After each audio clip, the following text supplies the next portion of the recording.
DNA. PG, Yes, founder and behind CEO. you, take it. Judy Boone, Ohio. Are we just doing? Just do Peter the board just first and then you Okay. guys. Okay. Denise, Denise Creelman, California. Cindy King, Connecticut. Linda Gray, Rhode Island. Rick Gann, Texas. Ken Silvera, Oregon. Ella Jaco. Liz Busquets, Georgia. Jean Roberts, California, Texas, and Idaho. Pete Dolan, Montana. Gina Larson, Idaho. Mary Hellmeister, California. Peter Hellmeister, California. All right, so we're missing one director, it's Rachel Bass, and she's also from Georgia, so she'll be here in a minute.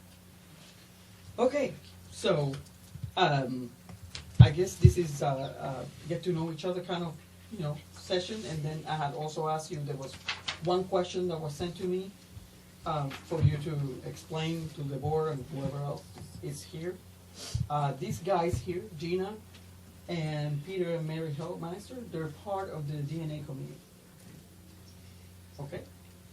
Take it. All right, well, I'll just start with the first question. Well, the only question I got, and then we can just talk about if people still have concerns, other questions, where do we go from here? I was hoping, I apologize. This Rachel. I'm so sorry. We're all pointing. There you go. That's where you're sitting. and one thing I was hoping to do was, I have a pretty clear understanding, and I want to vocalize that understanding about what we're doing between now and August to make sure it's correct, because then I need to inform my team back in Spokane so that when people call, we're giving the correct information. Up till now, we've just been, if people have asked about DNA, we've just been telling them to call the ASCA office. But if we have the correct information, then we can answer their questions. So the first and only question that was forwarded to me that still needs clarification is why 99 markers and why not 400 markers or 4,000 markers? So just to go back and just talk a little bit about what do we do when we look at the DNA. So what you're doing with Therion and what a lot of labs do is they look at what's called a microsatellite marker. And a microsatellite marker is an area of DNA that has, if you look at the borders of the region of DNA, it has a variable number of DNA bases. And that variable number will vary between dogs, but not between relatives. So it's stable in the fact that if, let's say you have 6 repeats of DNA between that, so you used to get back numbers, so the number might be 6 or it might be 106. That region is stable, and so if a dog has, let's say, a region that's 100 bases long and a region that's 106 bases long, their puppies are either going to get the 100 base pairs or the 106 base pairs. And those are microsatellites. And the amount of variation in dogs is not so great. So a lot of markers, it's either 100 or 106, and there's nothing in between. And a lot of labs, and I'm not sure exactly how many markers Therion was using, but they used maybe like 14 markers or 16 markers. And sometimes, if you remember back on your certificates, you would get zeros. That means it didn't work. Right. And every time that locus doesn't work, you're reducing the number of informative markers that you're using in those dogs. And somebody, I'm not sure who it was, forwarded me a result that had like 3 of those that had dropped out. And it really reduces your power to be able to interpret. So what we did, and this is, so I'll let you know, I mean, you can, by my age, in the 1980s when I was getting my dissertation, we used microsatellite markers. This was the greatest, newest thing in the 1980s. But by the mid to late 1990s, people were switching to SNPs for human analysis, and I'm a human geneticist. Because these SNPs, so what that is, it's a single nucleotide polymorphism. Polymorphism just means it's different between people, it's different between dogs. And we can actually measure that difference. So what we look at a region in the genome, and we're looking at that sequence, and we're looking to see which base pair is there, because it's variable. So it can be an A, it can be a T, it can be a C, or it can be a G. Those are the 4 chances. And we can, and these SNPs, it turned out, that was discovered in the 1990s, are all over the genome. So we have 3 billion base pairs of DNA, and so do dogs. And you can basically look throughout the genome at these SNPs. Well, we, when we went after to build our SNP genotyping, we started with, we had about 200, and we found that some didn't vary between dogs, and so we threw those out, because we only want ones that are what we call informative, where one dog looks different than another dog. So we threw a bunch of those out. We're left with about 130, and we routinely use 99 of them. Because with 99, I just want to show you the number, so I wrote this whole thing. What's the chance of, of identifying a dog uniquely with 99 markers? And this is the answer. 1 in, and I don't even know, that's like quadrillion or something. Yeah. I don't know how many zeros are Bazillion. there. Yeah, bazillion. We'll go with gazillion or bazillion. Phenomenally sufficient. It's a lot. It is sufficient. Now, Rich, could you turn this oh so that they yes, can see so this also? is the answer. We take your word for it. Yeah. Yeah. It's a lot. And this, we actually have a blog on our website that discusses this and discusses how informative these markers are. So, and you can see why I printed it out instead of trying to remember that number.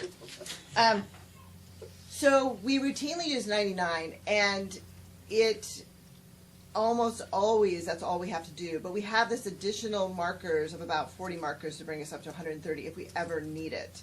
Sometimes when we have a father and son, or maybe 2 brothers, we occasionally go to that 30 markers, but typically it's not because they're closely related, it's because their DNA isn't behaving, but isn't performing as well as we'd like to, so we go to additional markers. But we rarely do that, but we have them if we need them. So to imagine this number, I mean, how much is this number really going to change if you added another, 30 markers or 400 markers? It's just not going to make statistically that big a difference. And so we settled on the 99 markers. We were able to, we actually analyzed them all together in 2 different pools. It's called a multiplex analysis. And it was very difficult to get this to work. And once we got it to work, it's like magic, because all of these markers work together in these 2 pools, which really lowers the cost. And that's why we're able to offer Parentage for just $30 a dog, because we do this in these multiplex pools. And if we have to go to the larger marker set, we don't charge you, and you wouldn't even know that we went to the larger marker set, because we don't tell you about it. The only time we would ever call you is if we really can't distinguish dogs, and a lot of time that's because we need a new sample, that there's a sample got compromised somehow. Maybe it was sent from Palm Springs and sat in your car in the middle of summer at 120 degrees, and DNA's degraded or something. So usually, if you'll just get a result, if we call you, it means that we probably need a new sample because there's something wrong with the sample. So, but those markers are definitely sufficient. So, does that help clarify why we're not doing 1 million markers? Yeah. Okay, so that was excellent information on why we only need 99 markers. But it goes along with what I know and understand when I've come to learn about what our experience has been. Closely related sires, their genetics are not hidden from us. The genes, those sequenced genes that you're looking for, that's not hidden. So you really shouldn't need anything extra, and there should be no zeros. So closely related sires aren't really causing us a problem. It's the test we're using. It's the process we're using. Theoretically, we should be able to clearly see what each genetic makeup is for any dog. And we're only looking at their parentage. That's all ASC is interested in. Correct. Right. So, do we have a problem with closely related sires? I mean, I don't think we do, and I didn't hear anything that you were saying indicates to me that we have to treat closely related sire-produced litters differently than single sire litters from outcrosses. Not from a genetic standpoint, we can tell the difference. And that's the only position we should be looking at it Right. from right now. Right. And we have many people that when they don't get a satisfactory answer from whatever lab they used with microsatellite markers, they come to us for the definitive answer. Correct. Because of the power of these 99 markers that we're using and the ability to distinguish two people, or two dogs, sorry, at this level of confidence. So, yeah, we shouldn't have any trouble. And in fact, I believe Ray sent us a tricky case, and I think we did fine with it. I don't remember the results, but I think we distinguished who the daddy was. Yeah. Like I said, the only time we ever have trouble is if the DNA is compromised. It doesn't have to do with the markers. The markers are very informative. It's if there's something wrong with the sample, and then we'll get a new sample. Thank you. Any other questions from the floor right now? Judy? I do. It sounds like, okay, my dog's mother, out of the 12 markers, only 11 have numbers in them, and 5 of them are zeros. Yeah, guys, can you see why I'm not happy? My dog has 3 zeros in her markers. So what I'm saying is if that happens, you would probably call me and say we need a new sample, correct? Because it shouldn't be coming up like that. Well, our markers don't come up zeros. Oh, okay. So Okay. out of Okay. 99 markers, we may have one marker that we get what we call a no call, but Okay. you're not gonna have half of the markers fail. Yeah. Yeah, no, That's- that just doesn't happen with When our we started assay. all this, I looked back at I'd never looked at it before. I just got a DNA parentage. Okay, we're happy. When we all started this thing, I started looking back at my dogs, and that's what I got, is a dog with 5 zeros on that pedigree. And you really can't trust those results. To be Yeah. honest, from a genetic Okay. standpoint, The only good part Started is, this whole thing. she's a clone of her mother. I know that's her mother. So she may have 5 zeros, and she inherited apparently 3 of them from her. But, so that just won't happen with your lab. no, it won't. Okay.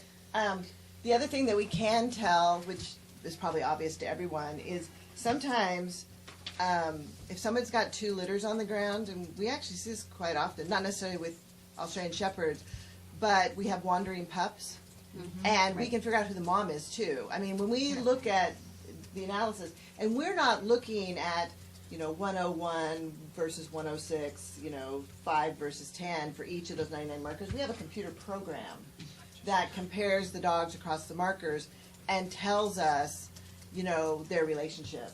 And so we can tell right away from what the information we get that that's not the mom. And we've had that happen. And then the husbands always get blamed. My husband drops it off. Welcome to my world. Golly. Because when I had that, yeah, I had one that another bitch stole a puppy, Yep. and then I had one that the lady was sick, and her sister was taking care of her dogs, and one bitch had 1 puppy, and the other bitch had 6. So she just thought, well, I'll just You could register them always all. one No, of us. I'll just register them all on the same Who- paper because that's what her sister did. Great. Yeah, but it turned out I was like, well, it really belongs to that other. She's like, oh, well, I was really sick. So anyhow, when people go, oh, the bitch always has to match. No, things No, happen. sometimes, yeah, they Things don't. I happen. think Judy has Yeah. a follow-up And- question. And in that vein, my concern also is that with our other lab, it gets reported to the office, but it just says results do not match. And you have 80 results that say results match, results, I'm not sure what the wording was, but in essentially that. And only 1 says not a match.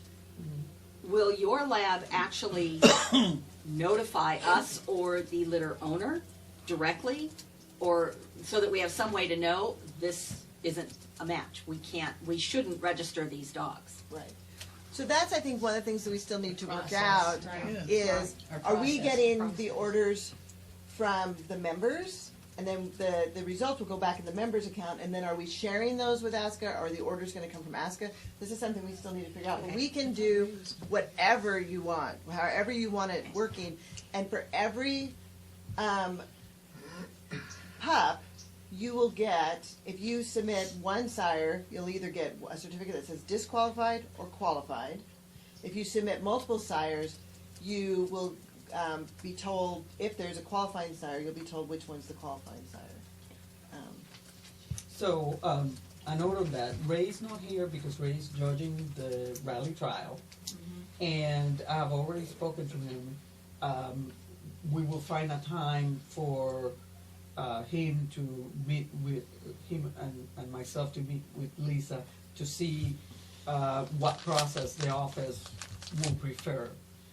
So far, from what I understand from Ray, what he would like to do is that members can go straight on directly to PPG, order however many kits they want, and then somehow that will have to be annotated. This is an ASCA sample, and then when the results come in, then PPG will have to send, of course, the member something, and then the office will have to have also a copy of the Maybe a monthly results. report or something.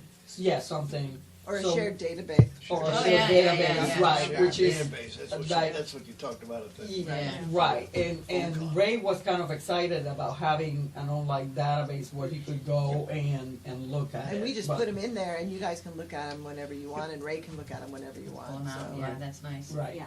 So anyway, that's as far as I know what Ray was talking about, but Ray has to really come in and talk to PPG and Yeah. try to And we're- settle on. And we're willing to do it however you want. One question I had was, with the current arrangement, does ASCA make money off of doing DNA testing? Because if you do, Yeah. we can keep that in place. If you don't, then members should just come directly to us. Yeah, The we goal don't- is we not to don't. lose money on that Well, program. we Oh, okay. maybe break even. I mean, We- there's a we- lot yeah. of free tests sent out, so it's Okay. not a profit-making venture for ASCA by any means. Okay. It was never I intended. think- to No, be. and it was never intended to be. And And this will Right. make it a lot easier, in my opinion, for the customer. Yeah. To be able to just go straight to them, get their stuff. Not only that, but it also makes it easy for the office. Yeah, exactly. And Eliminates that's a lot of their exactly my workload. point. Yeah, Right. Rachel. To streamline the process for your customers, which happens to be ASCA members, to be able to correspond directly with you, removes the office out of the mix, frees them up to be more efficient with their office duties that they need to handle. Right. Customer comes directly to you, any issues, you go directly back to the customer, and then you just simply report the results to ASCA on your shared database. I The only- just think that's a lovely The only thing scenario. I would, just knowing how our system works right now, when we get the, it's a PDF report, there'll be an email in the front, and it will tell you if there's exclusions. Hey, there's gonna be a dog in there, and this is its name, and the sire was excluded, the dam was excluded, or I need different samples. But Right. I think when there's an exclusion, we probably are going to need an email to the office saying, instead of just like go check the Yeah, like a database, flag. like a flag, like we're Right. gonna Yeah, need to a know flag. that that dog's pedigree is incorrect and has either been corrected, Yeah, you so- found the correct sire, or we didn't. Right, Because so that's gonna be something that we when need to there, follow up yeah, on. when there is a sire that has been, Ordained. Right. entered wrong in the registration or whatever, or in the paperwork, and then you find out, oh, this is not the sire, the ASCA really needs a flag on that pretty quick. Right. Because we've had some instances now where we have found that some dogs have been registered with ASCA, and then They're the incorrect, and DNA is done, they've already got 3 litters on the ground. yeah, so Yeah.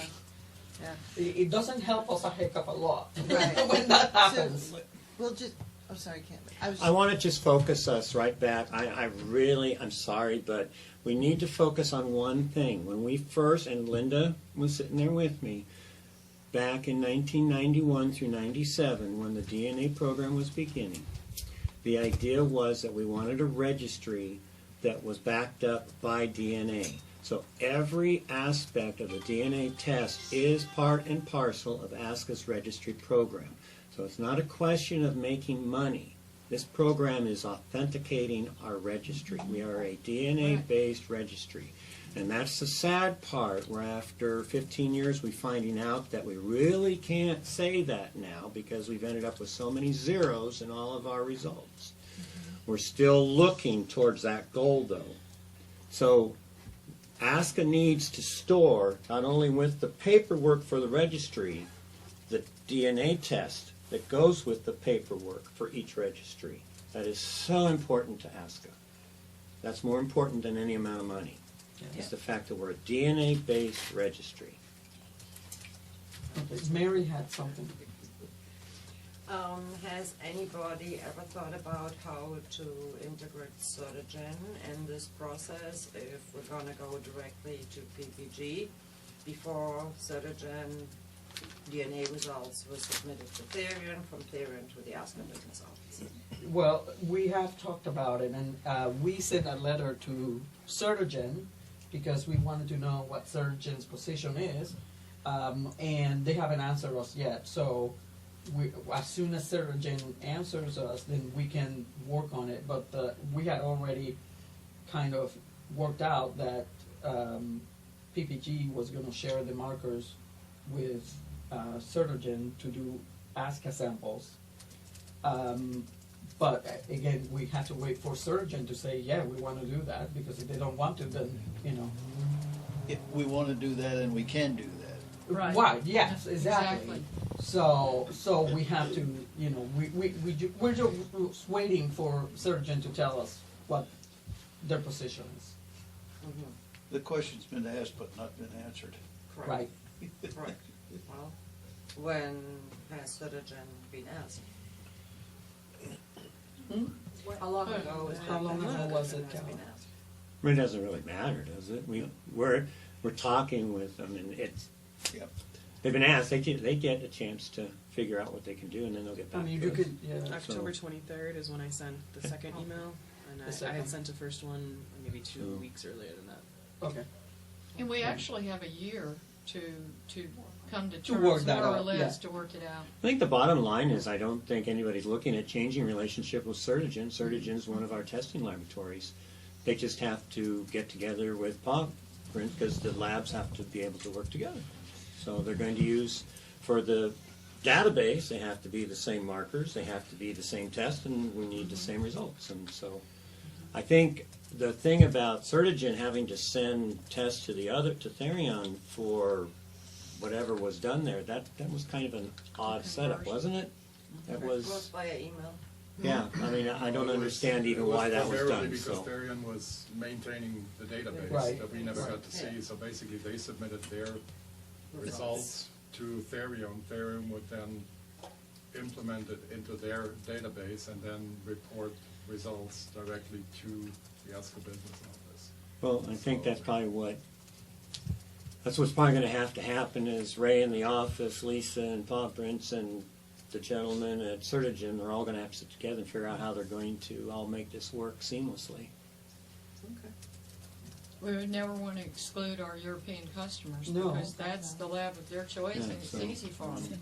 Yeah, and that's why, that was, once the decision was made, that's why one of the first things that we did was, try to talk to Certigen about it. But, I'm sure they're probably, having their own internal conversations, and then, they'll get back to us. But if they don't, I guess we can go ahead and send another email here soon if that happens, if we don't get an answer here soon, so. So if there's that we can fears get or it closer. rumors, I don't think they're founded and you can help calm No. people down. There's no change in that direction, so. Not what we're wanting anyway. Right, That's- we just gotta find out what it's gonna look like.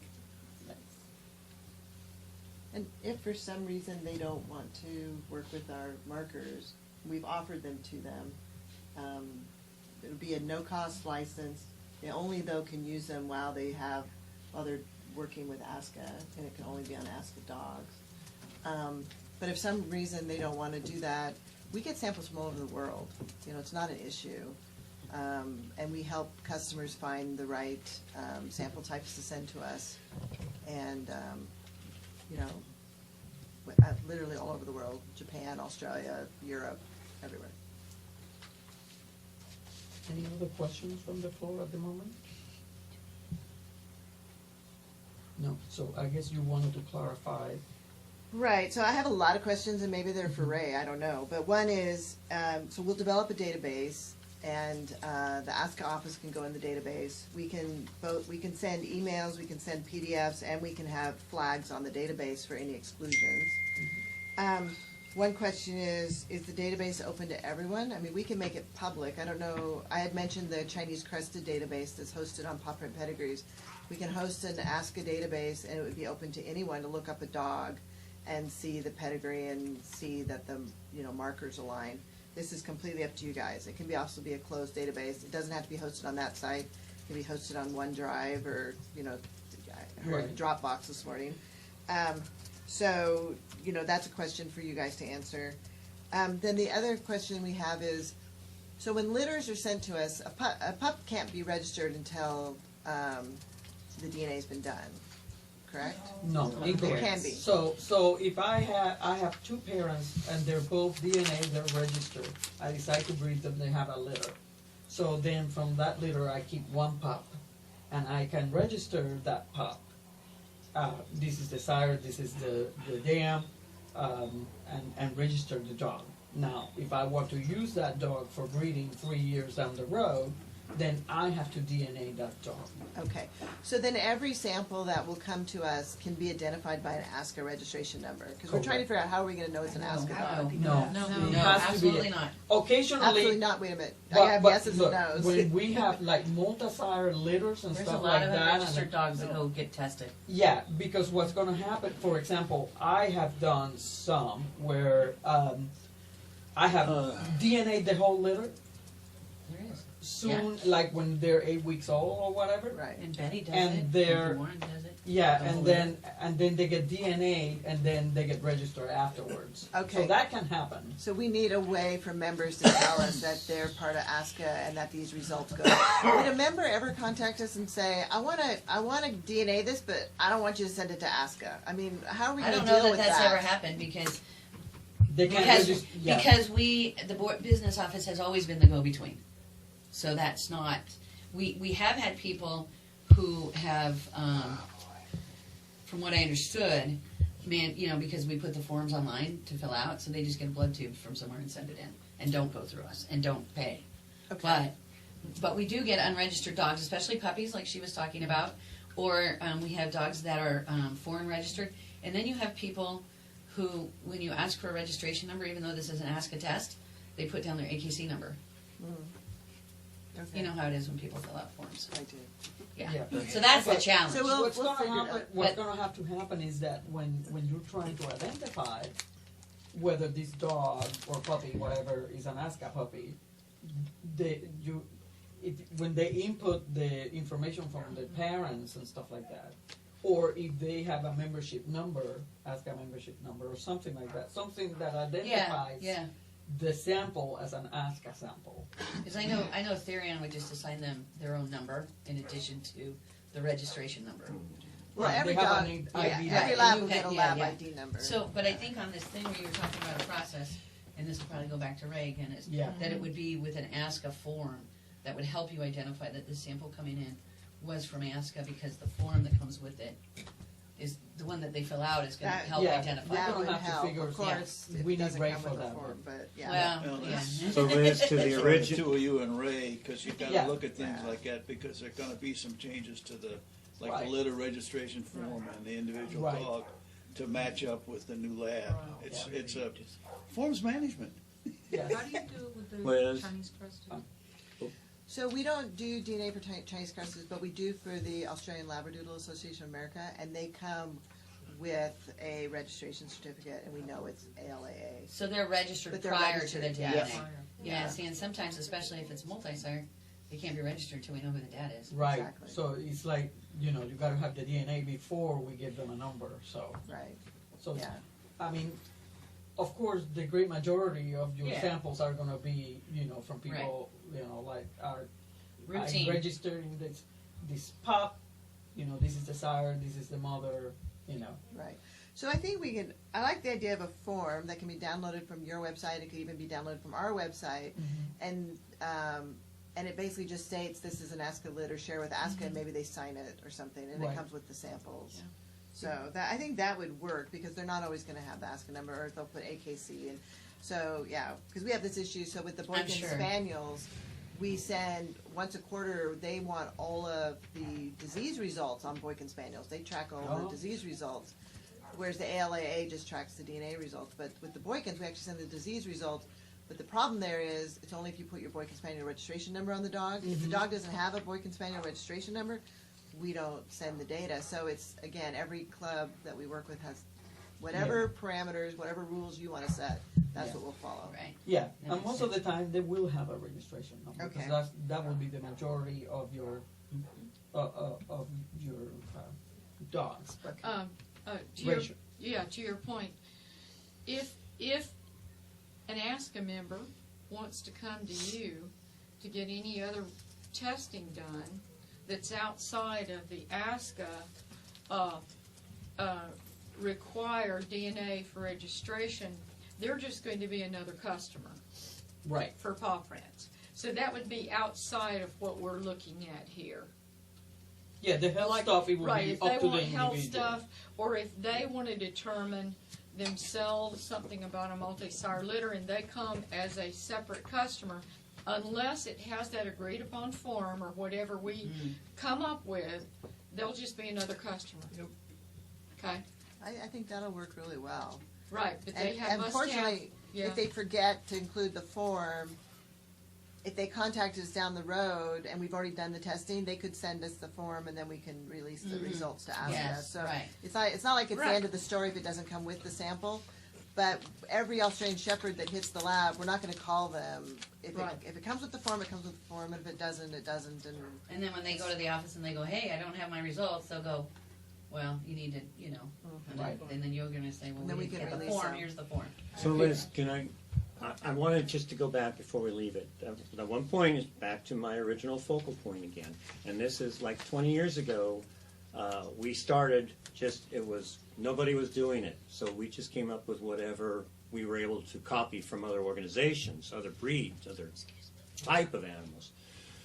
In 20 years, there have been many new-found ways to get things done, and this is good. We're finding a solution. But again, let's focus on the fact that in our ASCA DNA database, we only need ASCA DNA dogs. So it is true. We kind of work at this backwards. If we were to start anew, we would probably require, just as we had originally set up our DNA database, is that every dog registered had to be DNA tested.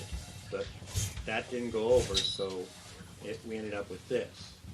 So the fact is that the dogs do get DNA'd and registered at different periods of time. So you're going to need a form to keep the chain of evidence pure for ASCA's needs to have a DNA verified registry. So that's just the one thing that we have to. And you don't keep in require that the DNA's been vet verified? No, they didn't want that either. Originally, argument was made that every DNA sample Permanent ID? should have been drawn by somebody who could verify the true identity of the dog. And that's where microchipping is important now, and we really should start looking at some component of requiring microchipping connected to registration, because we just got back a dog. Somebody died, and the dog was sent to a pound. We found it. It's a 6-year-old dog. It came right back to us. It's magic. It works really great. So, okay, thanks. Sorry, I'm going to just try to keep us there. I just have, and this is not really, probably should be addressed later, but when we've established processes, but if we have to have a form to do the DNA, what about the DNA that's already on file from other genetic tests? So say like my sire is stored at Paw Prints, I'm gonna have to send this form to use him. You see what I'm saying? Right. So when we do a dog, just to be clear, when we test a dog for diseases or traits, we are not running the DNA profile. Right. So then, if you wanted to have your dog DNA'd and you wanted to use the sample on file, you would place an order, and then you would somehow get us the form. Either take a That's picture okay. of it and email it to us, or send it in the mail. But we would need that form. Now, we can go ahead and start the testing, but once we receive that form, it goes on the ASCA database. It gets ASCA notified. once we get that form. So the form can come anytime. Okay, so that's just But the something nice that we thing need is to not a think new about. sample.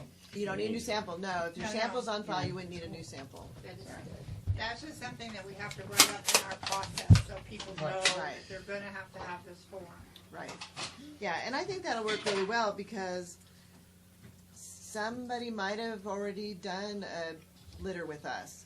And now they want us to go ahead and forward that to ASCA, and we just would need the form. Right, We can do okay, that. that's just Yeah. a process. I know Peter, that's something. Yeah, keep in mind that it's all about parentage verification, nothing more, nothing less. Right. So when you develop the form, Yeah. just make it a non-option to not share it with ASCA, because basically something like, with my signature, I hereby consent, or that ASCA will be automatically informed about the result, period. Right. So that the question like, can somebody come to PPG and just have the dog DNA for parentage verification without notifying ASCA is not gonna be an option, because like Ken said earlier, the whole point of this is the integrity of the database, which is the greatest asset that ASCA has. So from that perspective, every DNA parentage test goes to ASCA no matter what. No exceptions. No, you know what, that would only be for registration. If I want to DNA a litter and find out who the parents are, I should be able to do that, Yep. but I can't register them. Without The it. DNA is required for registration of the dog, not, Yeah. so it doesn't, I mean, it can go to ASCA, but it's not, you know what I'm saying? If I want to do it on my personal level, I have the right to do it, but I can't register those offspring without the results going to ASCA. There you go. Yeah. Right, that's the distinction. Right. We can't, we Right. can't regulate everything. Right. But we have to have chain of evidence. It Right. has to be, and we have to have that data sitting next to our registry paperwork. Right.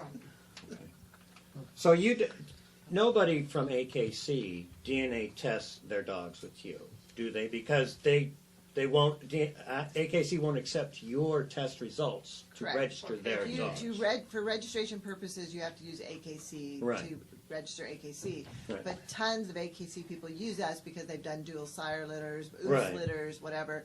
They'll figure it out with us first, and if all the puppies are from the same sire, then they'll register with AKC. It's Right, cheaper. and they'll have to go through that DNA test. Well, they don't They don't require- have to, actually. No, The it doesn't- AKC it will doesn't accept your results? No, they don't need the They don't results. need- They If don't they know require- all the pups are from the same sire, you can just register with AKC Yeah. without doing DNA. Okay, we're running short of time before we have to move on, so I have let's one go other ahead. question. Yeah. So, and this is probably more with the legal contract that needs to still be Yes. worked out.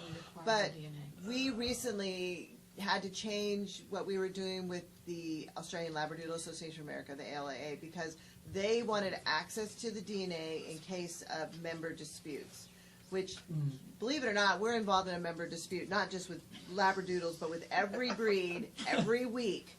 Where somebody borrowed a dog, won't give it back, they used it in a mating, or they claim that it didn't take, now they have puppies on the ground, and somebody wants to know if the puppies are the sire, all this kind of stuff, we get in the middle of it. One of the things, and I don't know how you guys feel about it, is I want to know, does ASCA have the right to ask us to use any ASCA DNA? So let's say you've got a dog that's been stolen or somebody won't return it. Does ASCA have the right to say, hey, PPG, I'm going to send you a new sample on that dog. Will you test it to the one that you already have in your database and tell me is it the same dog? So we've just recently done this with the LAA. We had to have a separate document that supersedes our privacy policy. Because our privacy policy is if you send me the DNA, you own that DNA, and I will not Right. use it for Betty or Sue's dispute down the road. Right. Well, that's now no longer for the Labradoodles. If there's a dispute going on, the ALA can step in and say, paw print, we are asking you to use these two DNAs to figure out who's who. So I just want to bring that up. You guys can discuss it and let us know. But we would Yeah. actually prefer that you say, as a member of ASCA, we get access to your DNA because we don't want to be in these disputes. And we feel like we're... Come on. We get, they're no fun. And we get caught in the middle because of our own privacy policy. Right. If Betty and Sue are both fighting and they won't share the DNA with each other, we can't figure it out. And we And actually we don't recently had either. one go to court. Our position is we don't get involved in breeder disputes. We tell them to go to court, and the court will send us an order, and we do what the court order says. Okay, if that's how you guys want it, but, I'm just letting you know it's an option as a community. If you want to tell your members, look, if you registered your dog through this DNA program, we have access to your DNA if we need it. That's But it's something to completely write up to down. I think When we start our thrashing attorney- out the contract, Yeah. get back to what the original name should have been for the ASCA program, which is Parentage Verification, and stop using DNA because DNA covers the world. Yeah, Yeah. right. So when the contract gets, when the lawyer goes over it and all that good stuff, we've got to be very specific Right. in addressing that issue. Right, and if you don't want to get involved, that's fine, then our privacy policy is in place, and until the two disputed people agree to let them share the DNA and let us help figure it out, we won't do it. So if that's how you want it, then that's fine. Just whatever you guys want. I know you're running short of time. I just want, is there a time while we're all at nationals that we can get together that's not under time constraints or talk about some of these things? No way, huh? General membership meeting. How long would you Oh, like? you don't want Oh, this. Jesus. How long would you like the general membership meeting to go? No, thank you. Probably not, but we'll see. Okay. But we can always have a conference call with the DNA Yeah, committee that's right. Yeah. and the board to hash through, to discuss and come up with a Yep. solution, an Right. idea of how we're gonna move forward with Right, this. right. And that's why we have a latitude right now to be able to come up with a program that's a solution for everyone. Right, there's a lot to discuss. Yeah, there's a lot to discuss, and that's the advantage, I guess, of having these few months to be able to Right. figure it out. But yeah, is there any other question that you have that is critical at this point? The only other thing is, I think regarding what do we tell people who call us, if you could just send me what you've told your members, like Okay. how they're to proceed between now and August or September of next year, then we will just simply say exactly what you've told us to say. So Right. whatever Okay. communication you've sent to your members, if I could have a copy of that, Yeah, then Kelly can I'll give send it you to a all my copy. team members who Yeah. answer the phone, and then we're all on the same page. Because, yeah, we certainly want to protect you, and get you through the Therion, contract. Yeah, Calla can send you a copy. And we Okay. don't want our members to be confused. Right. Right. Because we're even a little confused in the office. I mean, we want to help people, and people want to use us, Right. but we need to know the boundaries. Okay, Okay? yep, sounds great. Great. Thank Okay. you so much. Yeah. And I'll Thank be you. talking Thank to you. you later in the day. Okay, thanks, Liz.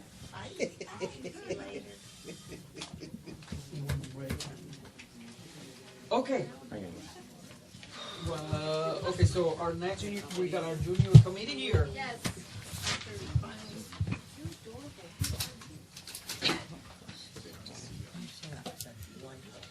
Oh, the light, no, it must have, no. You have the schedule on the confirmation. Can you give me your- Well, now we're only 10 minutes behind the revised schedule. Except for we haven't published any. I understand that. We flopped down to, The confirmation. Let's do our regular phone call Monday, meeting next Monday. The junior 11 Yeah, o'clock today, and then the confirmation committee. Would that be right? Would that be the right date, or would it be confirmation this committee is Thursday? not today. It's not today. Wednesday, Let's get it. Tuesday at 11. Wednesday? Wednesday. Tuesday at 11. By the way, are we having a? 11. Wednesday at 11. Wednesday to Monday. Wednesday at 11. Why, we could put something Wednesday? on our meeting. Okay, then that's fine. Yeah, 14th of November. Some of this routine stuff. 14th of November. Thank you. No, that's Second Thursday in the month, right? Correct. Yeah. Yeah. Oh, I'm sorry. Yes. So that the membership knows in the recording who's here from the junior committee, could you please? My name is Andrea Bear. I'm the junior committee chair, and this is Shelby Shake, one of my other junior committee members, who's not allowed to socialize with anybody, so she got to come with me. She's in exile right now. All right. So was there anything that you guys wanted to ask us directly? I have a couple things that I brought to go over. But Rachel is over here. I You have a have a question? question. Sure, what's up? And I asked 3 times on the board list, but your liaison was kind of caught up in getting ready for national. As is half my committee, but yes. Sorry. What prompted the change, that recent, motion that we voted on about the 500 club? What prompted that change? Because we thought we had a good process. We thought we had a good process too. However, somehow, we had one specific junior and parent who thought that it was going to be more of a big deal to win the 1,000 point, and all we were our intention was just to give like a little cherry to those who win a little above and beyond. It wasn't supposed to be a separate program. And they were under the impression that it was going to be like another whole program in itself. Like you're getting a jacket for 500 and you're getting a grooming box or something crazy for 1,000. And when we tried to explain that, it got a little ugly. So we had to go back and make sure that it was outlined better for next year, because we literally had threats of, well, if next year, if the juniors get more than my kid gets this year, I'm going to throw a stink. And I'm like, there's no reason for threats. There's no reason for any of this. If you go back and read the original, rules, it doesn't say that we're promising you any of this stuff. And I tried to, oh, well, when you guys put it out, and I'm like, pretty sure we didn't, but I think it had to do with a misinterpretation. So that's why we clarified it further and broke it out a little better. Well, you'll know when you see the votes that I abstained on this, because I wasn't clear. It wasn't clear to me what prompted this, and I support the juniors in every way.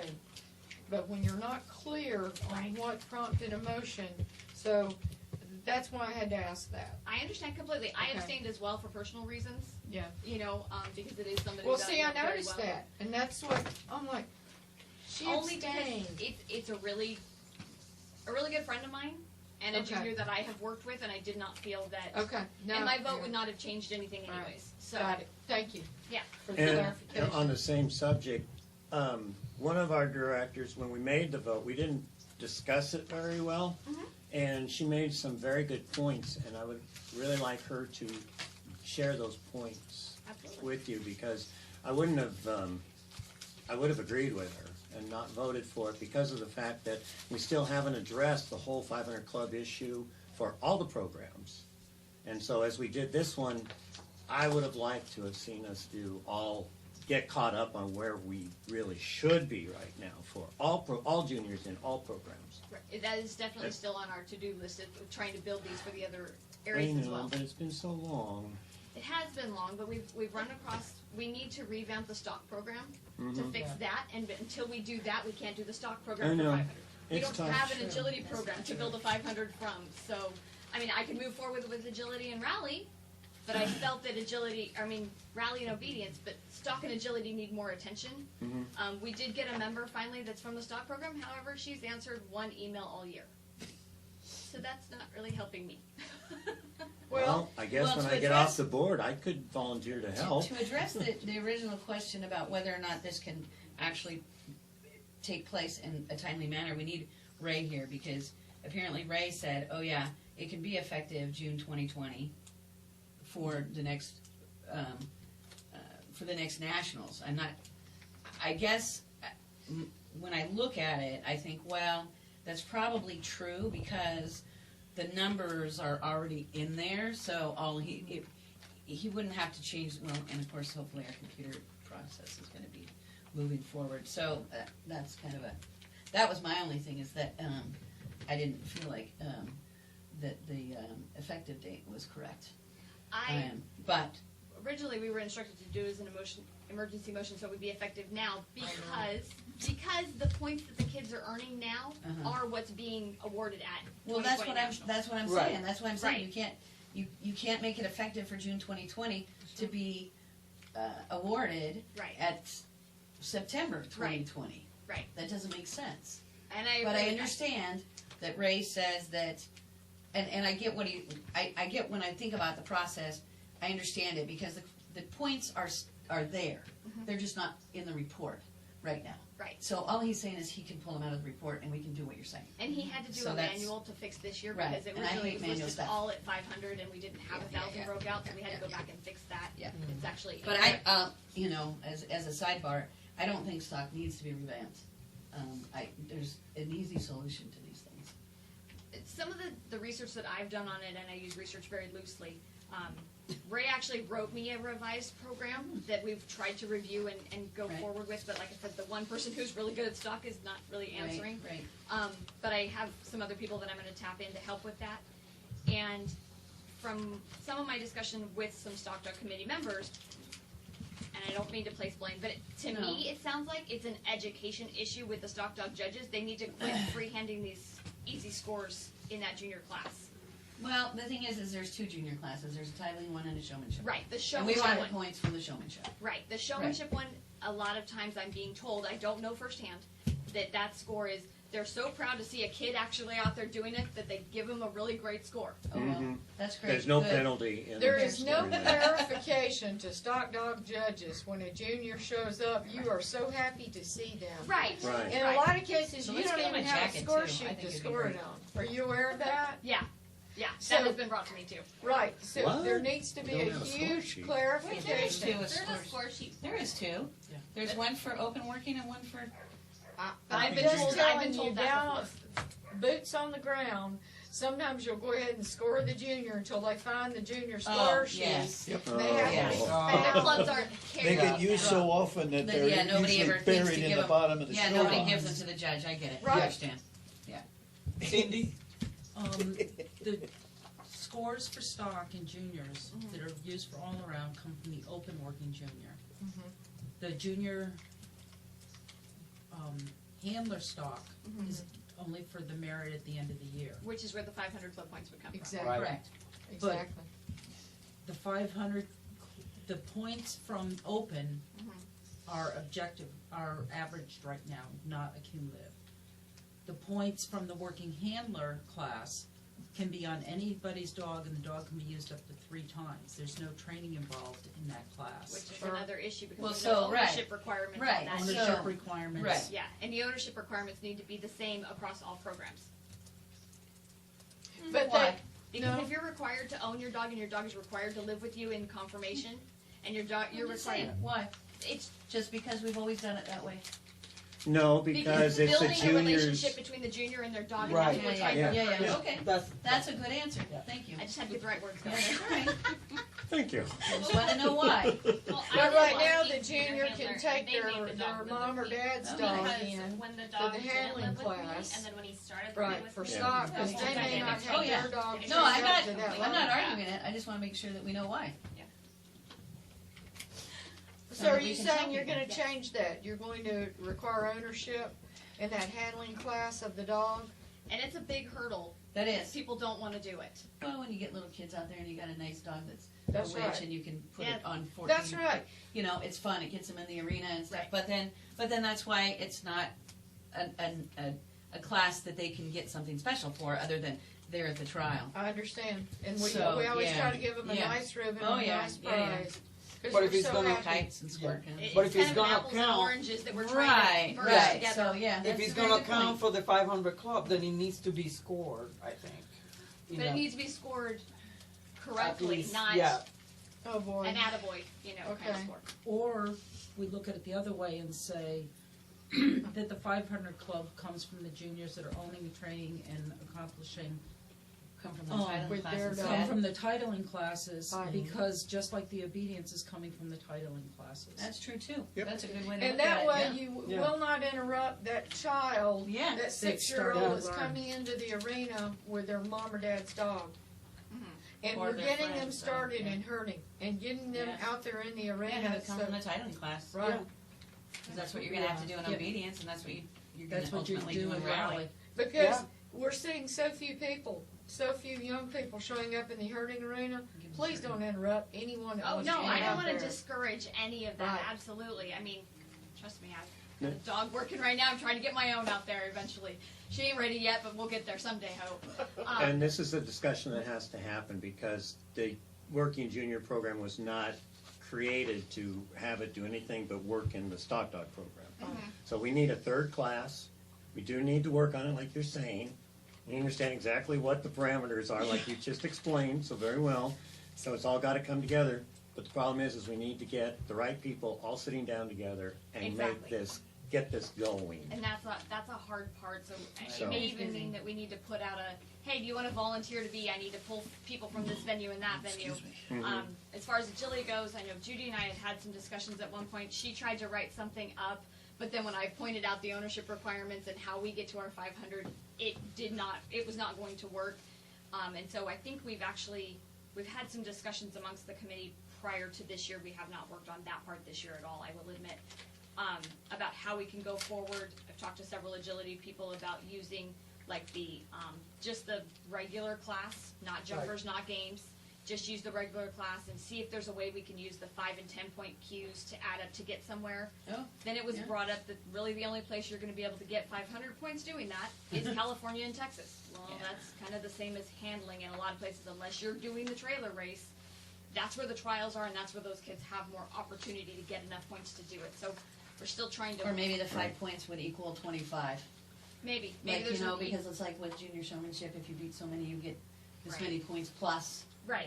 So you Well, could the do- high end trial junior would have a bonus as well. Yeah. You know, so, but again, there's not that many competing in agility either, and that's one of the reasons I think that those things keep getting put back is Right. because they're not affecting a lot of kids, Well, but that's we part need to of- get them in place to get more kids to be encouraged to do it. As part of the discussion, because in some of the programs, the point values are higher than in other programs. So since every idea is on the table, Yeah. then you could actually give like stock, since they have 125 points available, you could say any score from here to here is so many points. Make And we it thought an about doing that with equivalency thing. Obedience and Rally, taking their qualifying scores and finding a way to Yes, prorate make them it into a grid of some Right, sort. so you have a corresponding evaluation, and it can add up over here from here.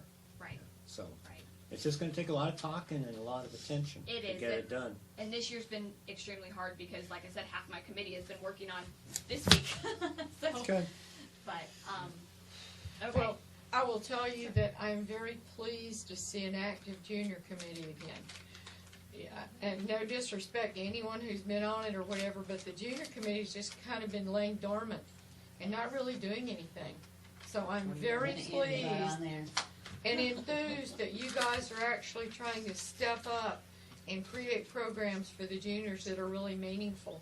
We are trying, So definitely. thank you. I will say that our conference call over that one issue was very beneficial. We had the majority of our members were there. We got a lot done in that call.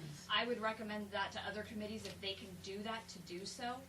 We have a little bit of a hitch because we've got foreign members who can't attend Right. those phone calls, so Yeah. we've got to figure out how the recordings, maybe she can play them and then she can read it, listen to it later and then send me her feedback, but it really was beneficial. We got a lot done in a very short amount of time and got everybody's opinions were heard without being misconstrued because somebody typed something wrong, that sort of thing. So I would recommend that for other committees, definitely. So, one of the questions I wanted to bring up is there was a discussion that you guys had, Denise and I have had it, the committee's had it, but you guys had it about the junior handlers under the age of 3, the Pee-wee thing. Right. I guess I want to understand more of where you guys are coming from as far as allowing those versus like how we want to do it. Because I think it's a safety issue myself. Most of my committee agrees it's a safety issue. We've talked about revamping the Pee-wee and the sub-junior class so that it's more, I hate to say it, like AKC, where it's one junior in the ring at a time. They go in, they do their thing, and they come out. The next one goes in, they do their thing, and come out. But the 0 to 3 really still bothers me because of the safety issue, and I don't think the kid is getting anything from that because the mom is usually going in there with them. Yeah, I'm pretty sure that's not allowed anymore. Yeah, And then somebody wanted to bring Okay. it back, and Yeah, they kept somebody- it the way it yeah. was. So there was The short answer is no. right. We wanted Can to- I speak to that, But we wanted please? to actually put a line in the rule that says no children under 3 in the ring, and Right. that was, I guess, vetoed at this level. And I know That was Ken had some deleted comments from on the that. rules Yeah. several years ago. Used to be a 0 to 4 or something. Yeah. No, I know. It was no, 0 to wasn't 5, but deleted. it changed It was to 3 to taken 5. out intentionally. Yes. That's what I'm Yeah. saying. It It was wasn't taken, deleted. taken out because of safety issues. Correct. That's right. They voted on it. Said And no and more. the insurance problems at the time Mm. that the board was going through, that contributed. Ken? Okay, the whole idea was that each affiliate club, and this is what we do now, ASCA does not regulate, but ASCA encourages affiliate clubs to add any non-regular class that they feel is important to them. If you tell an affiliate club that they can't create some kind of a little class for little kids, a plush toy class, everybody understands the concept of giving the kid a dog and having the dog pull the kid down and drag. Okay.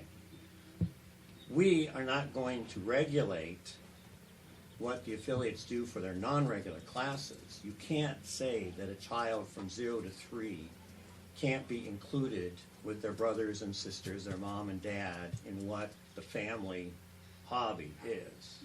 Does that make sense? That makes sense. So, we're talking about multiple things here, and we're trying to force a regulation that we don't do anywhere else. I think everybody, especially parents, are adult enough to protect their own children from great harm.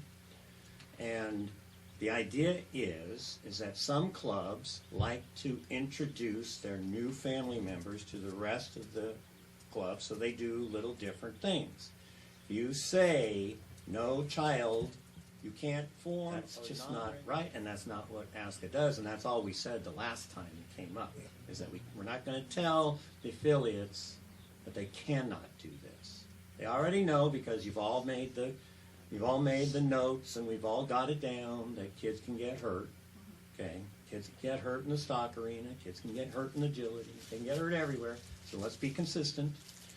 And But you're not gonna put a 3-year-old in the stock No. ring. You're not gonna do There's that. an There's age nobody's limit. gonna do that. I have seen Or it done. agility. So, can we just, instead of arguing it, this is just an opinion. Love it or leave it, I don't care. Let's just talk about it for what it is. You're talking about two regular things. The committees regulate the regular classes. The board regulates the regular classes. I disagree. We have rules in here regarding the Pee-wee and the sub-junior classes. Those are non-regular classes. Yes. There are some classes that Yes, actually there does are, regulate. those are, yes, so you're not disagreeing with me. We are in agreement. What's in the rule books is what we regulate.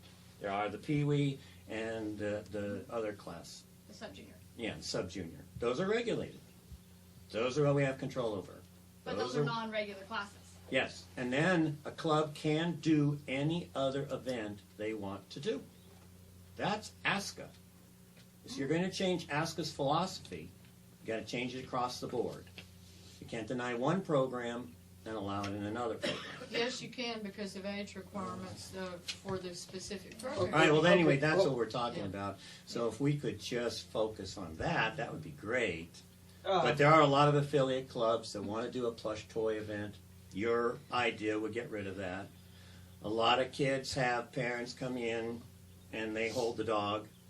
The only reason they do this, and it's only done basically on a local level if you want. It can be done nationally too if you want, but it has to be a willing thing. It's just an introductory. It's a fun thing. And if you guys don't think so, that's okay. But don't tell the affiliate club over here that they're bad for doing it. Well, I don't think they're bad for doing it. I would rather not put ASCA in a position that a kid goes out there. I don't like seeing strollers in the ring. That drives me insane. And I've seen it at numerous times. It just There's many that things kid is I not don't doing like that. to That's see, a parent too. is showing off their kid. You can go do that anywhere, but Right. that's just a parent Throw the showing off their flag, kid. Liz. That's not the kid doing junior showmanship. Right, but in ASCA, it's not junior showmanship. So- It's a so- special class, and it's a family introductory class, and you can all shake your head. But again, if you just keep in mind that there are affiliates throughout this country that like these classes. They don't Sure. mind a stroller in the ring. There's many things I see and I have to accept. And I hope those affiliates are insured accordingly in the event of an issue. Yeah, and that's one of the issues that ASCA will That's have right. to look at. My That's right. my thing with this is, if the juniors committee really feels strongly that we should do something to regulate it, this juniors committee is always free to go ahead and do a motion and put it through or whatever, or bring it to the board again or whatever, and then the board can discuss it. We will have to get the council involved to make sure that Right. we are safe. If we want to allow, just like it is now. I mean, I have seen it. Some of the clubs that I have, belonged to have done some of these classes where you see the little kids in the stroller being pushed with whatever. So anyway, I think that will be the way to handle it, because obviously there's gonna be a lot of different opinions about this. And I think that the thing to do is to get those opinions and then come to an informed decision. Is it possible to get a recommendation from council? Like, should we go to them and say, how do you feel about this? Is this something we should protect ourselves from? And if they say drop it, then we drop it. Like, is that in the process that we could ask them? Well, we can ask council anything, and we could also ask our insurance. I mean, And maybe the insurance is. We have talked, Yeah. Chuck did say that So- parents in attendance is all the approval you need. I That mean, we need to get with our current council, because he's gonna be the one that's going to be responsible for that going forward. Yeah. I think, Well- Rick, did you have comments? I saw Rick hand up for a Yeah, minute, Rick? sorry. No, I was Oh, just, Okay. no, he was funning something. so, it is definitely. so anyway, I think that, yes, we can, ask again, we can, ask is such that every so often you get something that comes back and opinions change, and then things get changed, and then we encounter some problem, and then it gets changed back, so. Right. What we want to do is to have a good idea of where the membership stands on it, or where the affiliates stand, or our council starts on, stands on it, and the insurance company stands on it. One of the things that our committee brought up at one point, I think it was actually even Shelby brought up, is like, this is how we feel about it now, but it's been changed before, like you said, it Right. changes and then it changes back. Like, how do we prevent that from going back to a 0 to 5, 10 years, from now, when we're not the committee members that are doing it? We can't prevent that, so. Right, right. Okay. So, Alright. so that would be the, Okay. you got anything else? I had one other quick thing that was I had a pre-show judge this week use a non-authorized pattern. It was brought to me by the juniors. The juniors came up and asked, and their biggest question was not about the pattern, was about, does the judge have to tell every junior what the pattern is? Because I guess he went to the first junior and said, this is what I want you to do. It's a non-authorized pattern. And then the next junior was told, okay, do what they did. So then you have to hope that the first one did it right to begin with. Why can't we hire judges? So I am going to approach, I'm just feeling this out to make sure that I'm on the right path here. I'm going to approach that host club, ask them to possibly mention it to the judge about it, and put it on their judge's evaluation. I don't know that there's anything else we can do. It's not worth protesting about. There's no reason to open that can of worms. But I just don't know how to go about. It's not a breeder judge. It's not somebody that we can invite to one of our education things. It's an OP judge or AKC judge, one of those two. Right. So it was just one of those things. There you go. Yeah, it's always something. And then the other quick little thing I had is in our rule book in section 3 under points, it still says that during the year reports will be made in the Aussie Times as to the scores that result from the points each individual has earned. That has stopped happening, and I have parents having a fit. Only the year-end reports are going in. The monthly reports are no longer going in the Aussie Times. I've checked several issues myself.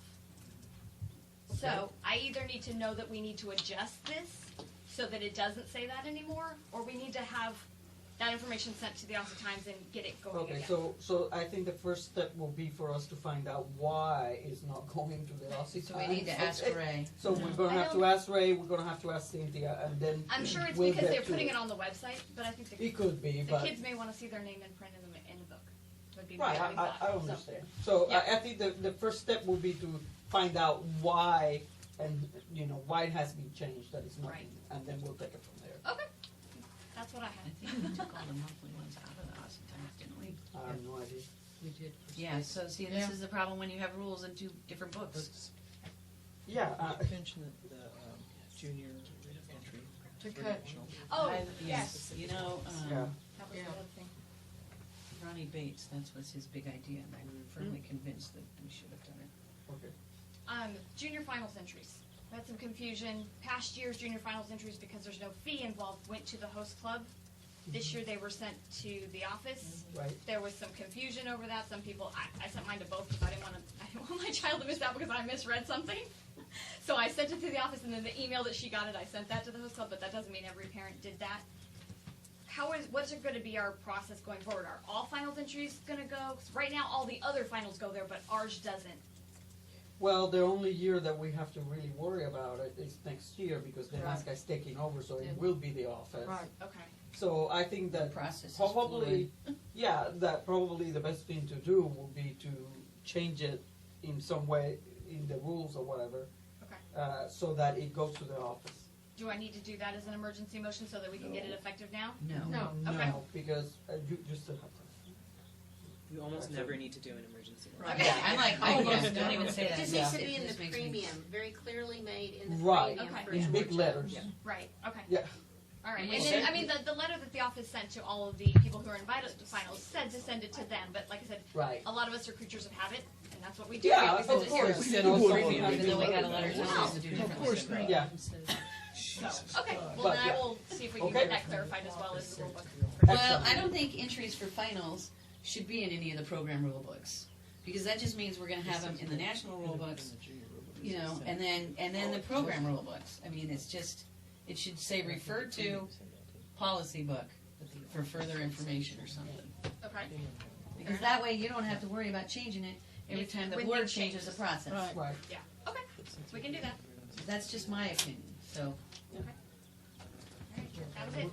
good? Okay, Thank great. you. Thank you so much. Good? Thank you. Okay. Thanks, Amy. Thank you all. Thank you. Absolutely, thank you so much. Okay, rally. Corinne Is this here. the hot seat up here? There she I is. guess so, Yeah. Corinne. Anywhere you wanna sit. Well, last year when I met with you, the rally committee was divided and we were having problems. And I'm happy to say this year we're doing good. Yay. We implemented 2 new non-regular classes. One people had seen, the other one they've not seen, but we're going to see it this afternoon, hopefully. And I'm going to videotape it, both the briefing and a couple runs. Everybody said, yeah, they didn't care if they were videotaped. So we'll be able to hopefully put it out there somewhere so that other people can see it. I know we've got Goody from Germany that she said, I want to do this before I try to judge it. So she's entered this afternoon. Sorry. I've got several members that are working on a list of, this is the AKC rule, this is the ASCA rule, and the difference between the two. We're trying to get CKC, UKC, and AKC all included on that, which is going to be very helpful when they get it. It's out there for obedience, and we're soon going to have it out for rally.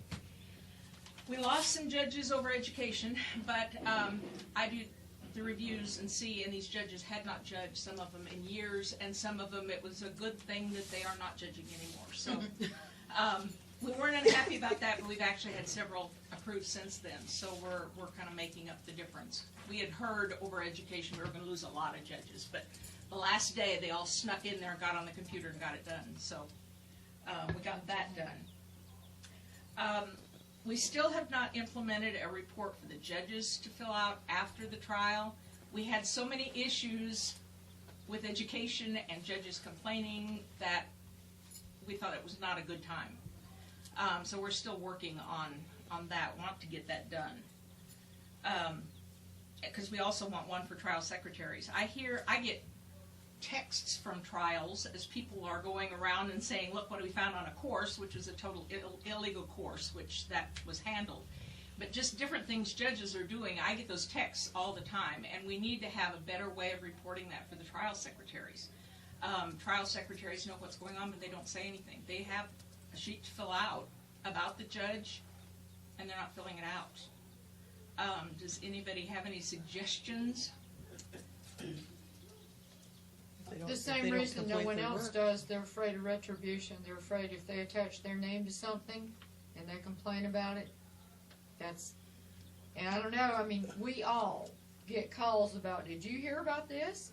I said, did you file a CR? Well, no, I don't want to do that. Well, I do judges' tips when I have things, like I've got 2 this morning that people have come and said, I've always done it this way, and I've never had any points off. No judge has ever said anything, but if you go to the description, they are not doing the sign correctly. So I gather all of that and send out judges' tips, trying to get people on the same page. And I hear back from some judges will start questioning it. Hey, wait a minute, let's talk about this. But a lot of them, I don't know. I put a lot of judges on that list, the IO group, and whether they read the emails or not, I don't know. but we're trying to get that, and that's, the best thing that we had come up with was just letting them know when we hear something wrong. Sometimes I have to wait a few months so that judge doesn't know I'm poking fingers at them, but, and I don't want the clubs to get in trouble. Isn't there a judge's comment sheet involved with that? There is not. You mean for the judge to fill out? No, for your club to fill out? Yeah, there is. Yeah. Yeah, And they then don't all fill the it out. trials have a form. Yes, Whether it's but rally or there's beans or no name whatever. associated with that other than coming from your club. That's the only thing. And Yeah. so if you have it that goes in like that, if it can, a duplicate of that could be sent. If anything's written, it's always just everything went fine, even Yeah. though people were standing around with complaints. Well, that may be something that we can address with the affiliates. Maybe it just needs to be a But- little bit more itemized and dedicated for positive comments, negative comments, or suggestions for, better ways to do things. It's part of the It's a learning show, process. well, it's part of the show results submission Right. package, isn't Right, it? yeah, that's a form. And if that isn't, if it's filled out with just happy comments, the affiliates met the requirement to submit the show report. I mean, you're always gonna have people pontificate 30 seconds, you're always gonna have people stand around and complain, but when you say, write down your complaint, oh, too hard. I mean, that's part We of even made the life. complaints free. Huh? That's We even right. made the complaints Well, free, yeah, yeah, you have to pay for it. And that's not it. It's just fear of retribution, because I've talked to several people. And the only thing you could do is exactly what you're doing, Corinne, is bullet point and send it out. Hey, this is not the correct way, and this is the correct way to do it. I mean, you're doing a good service for your venue by doing that. That's a real positive way to do it. This is It what the is. rule Yeah. is. And It you're is. not picking on them, you're just mentioning that this is what That's the rule right. is, and they need to be aware of it. And you add it to your judge's test. That's what they do in the stock dog world. If an issue arises, they add it to the test. So at least if you're tested, you had to go to the rule book to look that up to ensure that you understood how to judge that particular section. Okay. Yeah, because we've had complaints of bad sportsmanship. That actually was a judge that prompted a whole article. We had several judges talking about people standing outside the ring, talking loud enough for them to hear, for the judge to hear what was going on and stuff. So there's been a lot of that, I think, going on in a few different parts of the country. And some new people in clubs aren't always accepted, which I always hate to hear. One gal was very unhappy about it, but I think she's coming back. So the code of conduct is in the rally rules, I right? was gonna say, yeah. It's what? The code of conduct is in the Yes, rally rules? yes. Yep. It's enforceable. Judge can enforce that But if the anytime. judge isn't willing to step forward, Well, there's nothing we can do about Yep. that. Clubs have to pick judges who are willing to be responsible for the rules. So that's where we get stuck. right? Yeah. Yep. We do the best we can. Yep. Can't the We affiliates have, enforce those rules? Yes. They can. The It doesn't have affiliates to be can. the judge. The Yeah, the affiliate, show committee. if the show committee, if they Yeah. hear it, the affiliate can Do something about it. do something about it. That is That's part of the right. rules, but that's what Pete was just saying. Nobody wants to, They don't want to step up. because there's No one always wants to people that step up make you and be the feel badass. bad Right. for saying it's in the rules, you need to follow that, or it's not in the rules, you can't do that. And so since everybody argues about it, nobody wants to regulate it, because Right. nobody wants to be punished or ostracized. And we get Jessica. complaints to the board 3 months later. The board can't own it. We weren't there. If the show committee does not want to step up and fix the issue, it will continue. And so somebody has to have a backbone. If they don't, to Pete's point, it will never change. But I can tell you, I was at a trial, and Liz can vouch, at a confirmation event. I personally saw it. It was a safety hazard. I brought it to the attention. I filed a complaint, and it went to the confirmation chair. She said, "Oh, no, it wasn't like that." I was there. I saw it, and it was just washed off the table. That's So frustrating, and that's huh? actually saw it. Yeah. Yeah, you even have pictures. Yeah, I had pictures. It's very frustrating that you're responsible, but that is standard practice It is. for us. That's what Well, we do. But if it goes, but the conflict resolution comes to the board, doesn't go to the committees. It comes to the board. So I don't know, was this Yeah. from years ago, Rick? Yeah, it's been a Couple couple of years years. Right. So complaints should never go to committees. They don't go to committees, they come to the board. And if the board chooses to share them with a committee to get their input or feedback, Well, the probably way it went, I went to the show chairman. Show chairman just kind of brushed it off. I went and told Liz, Yeah. this is a problem. Here's a picture. I sent her, this is a problem. So we get the confirmation chair involved. She calls the show committee, and they talk. They don't know. He didn't know what he's talking about. Well, what I wanted was the rule to be changed, that's a to be process specific, issue then. to be changed so that those things don't happen again, because it's a safety issue. It was a safety issue. It was a safety issue. So, but that change has not been done since it has. They had the used Confirmation Committee rebar doing it. looking Yeah. stand because they didn't have any ring gates, so they Oh. rebar that was about this You have a high. dog jump up or something? Or a happen person. and kind of- or a person fall on that? Oh, jeez. Well, You know okay. who it was? We're getting away from court. Yeah, I'm sorry, but But this is what happens. That, This is what happens. This is, that sometimes the affiliates don't come through, and sometimes, if it's the judges don't come through, in doing something about it, and it's just difficult for the board to try to solve the problems when they're not being addressed on the spot, because Right. you Now, know. then I have a question for the board. I'm willing to stick my neck out and yeah. get myself in trouble, but my question is, I know I sent a concern about an applicant to be an obedience judge. And I know another judge says she was sending in complaints and concerns, but they were approved to be an obedience judge. What does it take? Because this is gonna hit the Raleigh Committee soon, that same person. So the people that know this person have serious concerns about her ability to judge and be fair. And we wrote our comments in that she was approved. When you're approving judges, it's a very fine line. And if they have met the qualifications that are on paper that says they can become a Raleigh judge, and we deny them because of some negative comments or whatever, I can tell you it's already happened. That's when it comes a legal issue for us. Yeah. With kind of what we wanted. That's the issue with that. It's a fine line.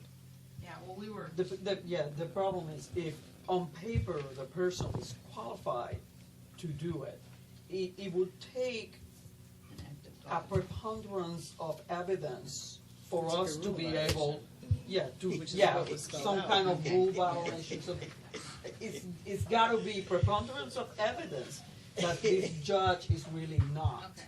So the fact that she really doesn't know the rules and doesn't Well, modify. but how do we know that she that's- doesn't know the that's- rules? Yeah, that's my opinion. Yeah. And hopefully Well, that'll in this play instance- itself in out. this Very instance, complicated. A rule violation was laid out Yeah. and was not followed through on. Yes. So what does it take? We knew this was coming, and we passed the rule that this person is going to have to apprentice. Right. Because our rules were that anybody who's ever judged obedience, you can walk right in and start judging. Right. We fixed that one because we knew that we were going to have a problem coming, so we jumped right in. And I got think it's a that good fixed. idea anyway. Yeah, regardless of- yeah, and yeah, we. Yeah, Cindy? I think the problem with the show reports not being filled out should be added to the affiliate meeting agenda. Yeah, but you can't, You do? you Okay. can do that, but you can't force people to No, put but their we- name on it. No, But it's but- something we can bring up at the meeting Yeah, for but you. if the affiliate comments, they don't have to put their name on it. Right. And when But they figure that it's probably the show secretary. Right. Or the show coordinator, because who else is? No is, one else you know. usually sees that form unless they go ask the show secretary or I've coordinator. had people come They at a had- show and have brought up something and said, could you please put this in the comment sheet? Right. Sure. Right. And so, yeah, I put it in the comment sheet. Yeah. Yeah. Judy, you had something.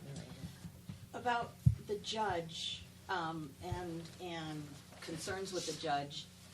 I know in the agility committee, all judges have to be recommended to be approved, whether, through the levels or whatever.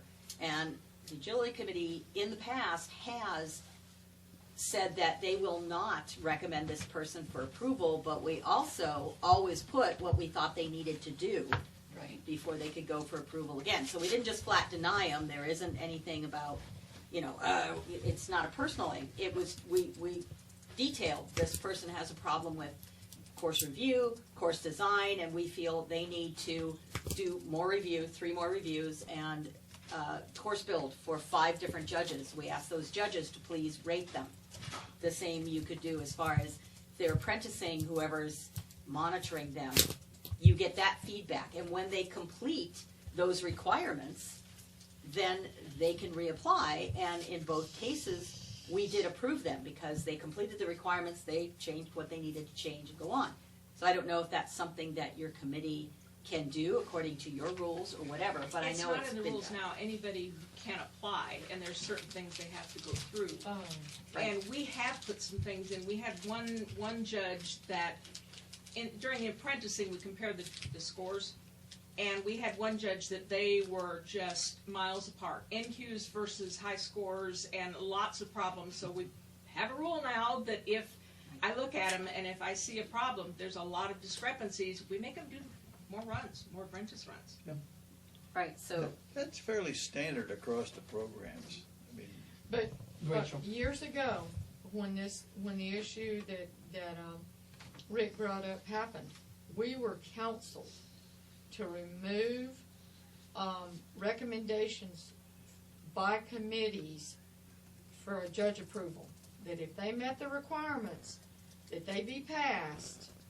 Now, you guys are an exception because of the way you run your program, okay? You guys are the exception. Agility meaning. That's right, agility. Yeah, because you were speaking of agility. So we were counseled to remove that, okay? Because the liability was about to fall back on every member of that committee, and they were about to get sued. Okay? Now, I'm just telling you the truth. And so most people don't want to accept that responsibility. And so then it was, if you meet the requirements, you get approved. Okay. I was asked after this all happened, and I had no idea, so that's why I thought I would ask and see. So we will continue to improve our rules to try and cover some of these bases. Well, as Liz told the junior committee, if you want to add a morals clause to your judge approval process, write something up. Yeah. See if it flies. But I mean, that's basically where we're at. We can't tell a judge applicant that you would be immoral, you would be dishonest, you wouldn't do this, you wouldn't do that. We can't prejudge them before they actually do something wrong. And not get in trouble for it. So, I know I've been asked by a European group, we don't recognize that registry as eligible to be rally judges. It's an unusual one, so I said I need to see the rules, need to know more about this. So they sent me all this stuff, but it's in a language other than English, so I have no idea what these 40-page rules said. But I've been talking to some of the European people that I know, and one that I talked to today, she said no. She said, and I know those 2 people that are behind this, and she said, you do not want them as rally judges. She said they have their friends, and their judging is based on who's on the leash, not necessarily what the dog does. So we may have a good way to just not accept them. It's not accepted now, and we're not going to have them. But I know Marianne Kunzman, that was on the rally committee, had problems. No names. Yeah, no names. With this registry and some ASCA things that she had talked to me about a long time ago. but it's the same registry that she was having problems with. The people from that registry were trying to bring those rules into ASCA, and you can't. Mhm. So, Well, if you can come up with some good language to address that, because I know every single program alleges that their judges do that, so. well, Good yeah. luck. Yeah. Well, this one, since we already don't recognize that Yeah. organization, That's we've easy. got an That's easy easy. way to say, no, we're gonna stick with it and not, because their rules, according to Goody, are vastly different than ASCA's. Well, I think that that case is being made for the way we do it in confirmation too, where in the very beginning, we allowed AKC and UKC and Canadian Kennel Club to just judge our breed program anytime, and we're beginning to find out that that's not so helpful anymore. Yeah, we see a huge difference between AKC judges that come in versus ones who've gone through the ASCA program. Mhm. So, videos, we still need a way to be able to post videos somewhere. Karen has got tons of videos, hours of videos, and I'm making some this afternoon, but I'm using a camera and she used her phone, and we think that may be the difference. Yeah, We can't get them on YouTube. Really? Why? They won't accept them. I talked to, I'm so sorry. I talked to Karen last week about this, and there is a program called Edpuzzle that will work with Google Classroom, and my teachers use it all the time. And so I told her I could connect her with someone that would help her use, but you can take any video, you can pause it, add a question, they answer the question, you move on in the video. Okay. So I don't mean to interrupt, but I wanted That's okay, to- because I haven't talked to Karen since last month, so, until So they today. won't, they won't go on our Ask a YouTube channel? She's tried and can't get them. There's. Thought YouTube took anything. They do. That's why Well, that's why I brought my camera for this afternoon, because I know, because I've uploaded and some we, things. you know, and Aska's got a channel with like nothing on it, so. So, well, Yeah, hopefully we'll have Karen, pairs on it Karen soon. had tried to Karen and I need to hook up and try to work this out because I have the ability to upload things to the. And that way everybody can Yeah, access okay. it. So I If just that's see your, an ID if the and- goal Well, is, it's, I think Some there's of it, something maybe. about they're too big, or there's something, because she can't even get them on her computer. Okay. There's something between her iPhone is not Oh, connecting. there you somewhere. have it. hey, But we'd like to use these hours of Yeah. film that we've got, I'll and try to just get haven't up there been and see able what we can to, do. so. Yeah, this Yeah, that'd be great. can be Yeah. formatted to Yeah. a smaller, you know, a smaller file. Okay. thank you. Okay, I think that was it, guys. All right. Thank you. Anybody has any questions for Corinne? Comments? Nothing? Thank you so much, Corinne. Thank you. Thank you. Thank you, Corinne. Appreciate it. All right, so we have next What's your name? Bev, what's your last name? Peabody. Okay, thank you. the search committee. If you could, we're recording, because this is an open session. And so, would you please, say your name so that the members know who is here? Oh, Oh, you can stand there. anywhere. You can stand anywhere. Not with my voice. Oh, no. This is an advantage You said it, not me. Tom is enjoying this, yes. Own it. Hi, my name is Donna Armstrong. I have 3 of my committee members here. Bev Peabody, Leslie Fazio, and Kitty Christie. We're coming forward. We started out with we did the table of contents kind of first, so that gave us an outline of where we wanted to go with the program. We have gotten most of the judges' stuff done. I have a judge's application that's been approved.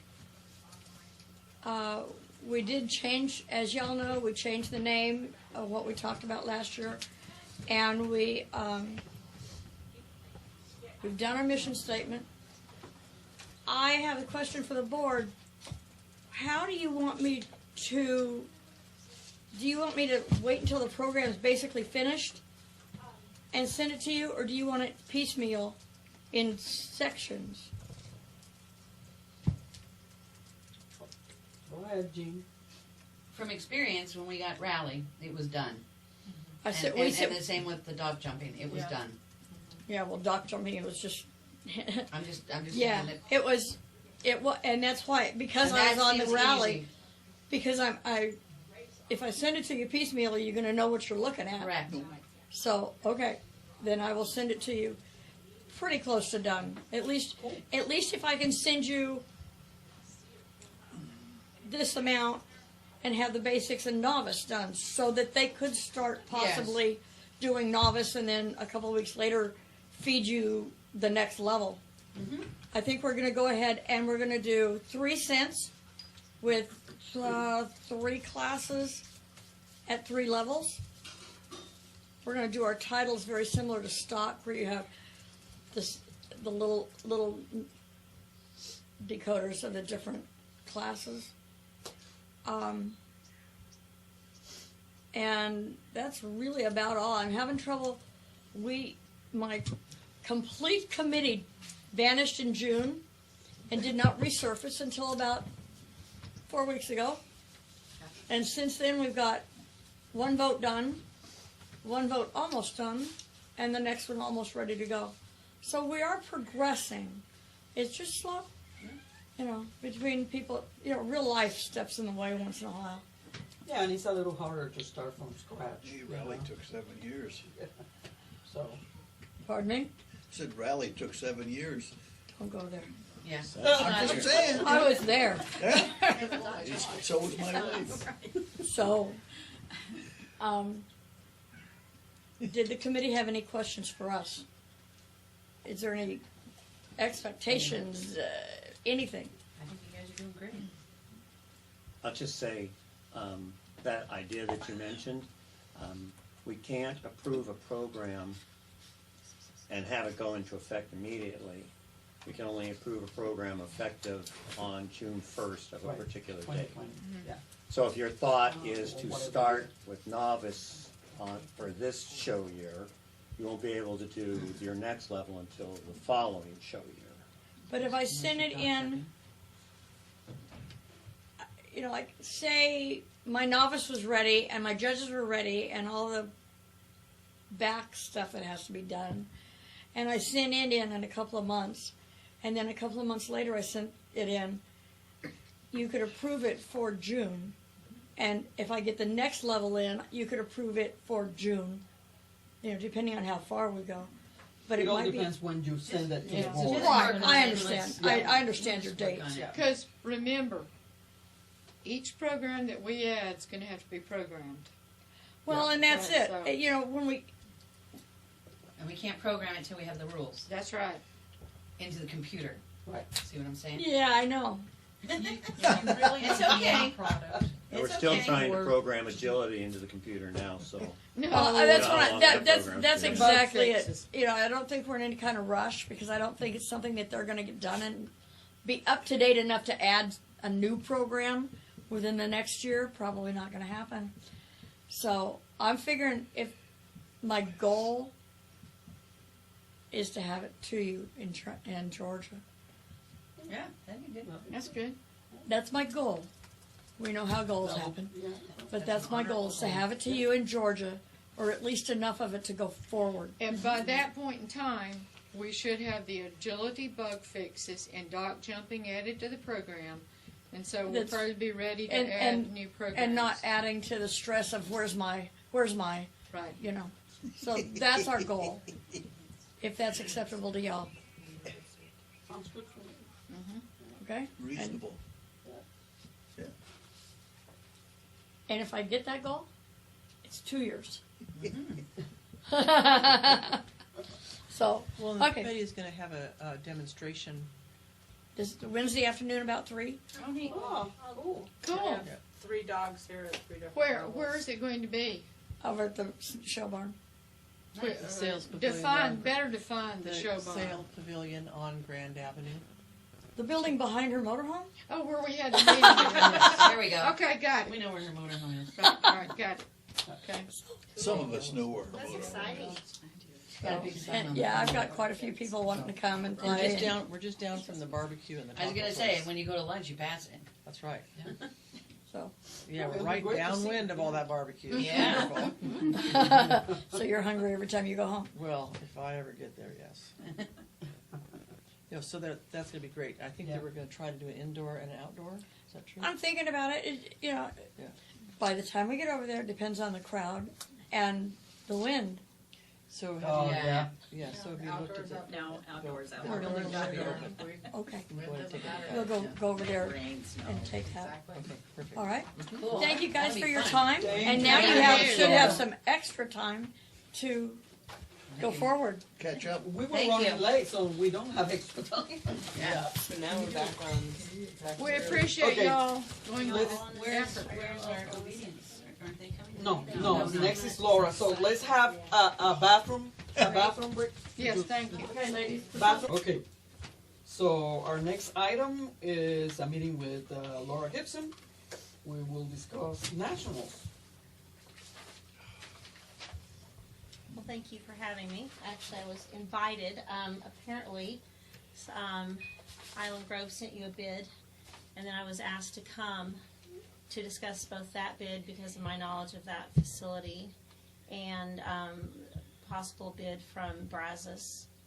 And so that's why I'm here today. I kind of would like I've talked to several of you, and some of this is going to be repetitive, but I think before you go on, you really kind of need to think in your head individually, and then hopefully at some point you will share this collaboratively. What is your purpose in holding nationals? Is it to make money? And now the ask is going to own it. Is it to provide an opportunity for a diverse section of the population to come together and celebrate Australian Shepherds? Is it, what is it? What in your mind? So I think you need as a group to decide what your purpose is, because as we're talking, some of us were at breakfast this morning and we set out this rotation. And the thought of the rotation was that we would go across the country, at different sites, sort of East Coast, middle, West Coast, and give people opportunities to attend a relatively close nationals. We have almost accomplished one set of rotations, and anyway, I'll just shut up now. I've got a handout. The main purpose was for me to come and talk about the bid from Island Grove. If you would just take one and pass it around. Island Grove is kind of, there's some ironies there in that it is, even though it provides hardships for stock people who lost their boots in 2013 as they ran through the muck, and it provides dangers on wet grass for agility people, people still love Colorado. And they do have an affinity for that place. And I happen to be one of those people. My heart will always be in Colorado, but I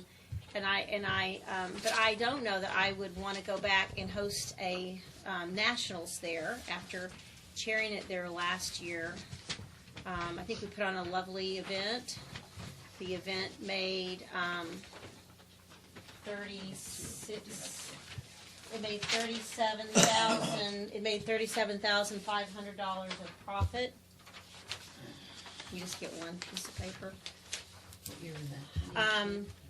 They have given you a bid, and they said they would hold this price for 3 years. But it is the most expensive site that you go to. Georgia was the most expensive site that you would go to, but I hear that Rachel and Peter renegotiated part of it, and they got rid of the field, of 2 of the open grass areas, which reduced it by something like $1,000. So it's still about $5,300 a day. And we can talk about Georgia in a second if you want to compare the 4 sites, because I do have the original contract from Georgia on my phone. But if you look at and compare,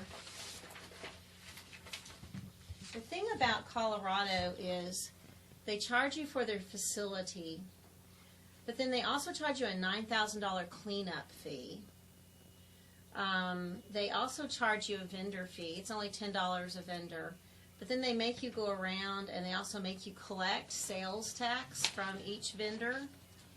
And then they charge you $1.50 for every participant. And so last year that was an additional, it was only $816, but each pre-trial and each pre-show, also those clubs had to pay that fee to the fairgrounds. So the fairgrounds continues to kind of nickel and dime you, I would call that. I also just put some additional, besides facility fees, I put in the cost of stock. Becky Parker does things a little differently than we do in Texas. In Texas, we just, here's the stock. And it was $10,000 for cattle, $8,550 for sheep, and $5,800 for ducks, flat. And when you pay your pre-trial fee, that includes your stock. But they don't do that in Colorado. In Colorado, that fee was just for finals and nationals, because they charged the pre-trial clubs a separate fee that went to the provider of the stock. Does that make sense? Mm-hmm. So it looks like the fees, the stock fees were really low in Colorado, and that's because they're being subsidized by the clubs that put on the pre-trials. I don't know about the stock costs in Bakersfield. You'll have to ask Denise. Denise, do you have those off the top of your head? If you don't, that's fine. I know what we've paid. Well, I don't know what we're paying for the sheep because that's changed.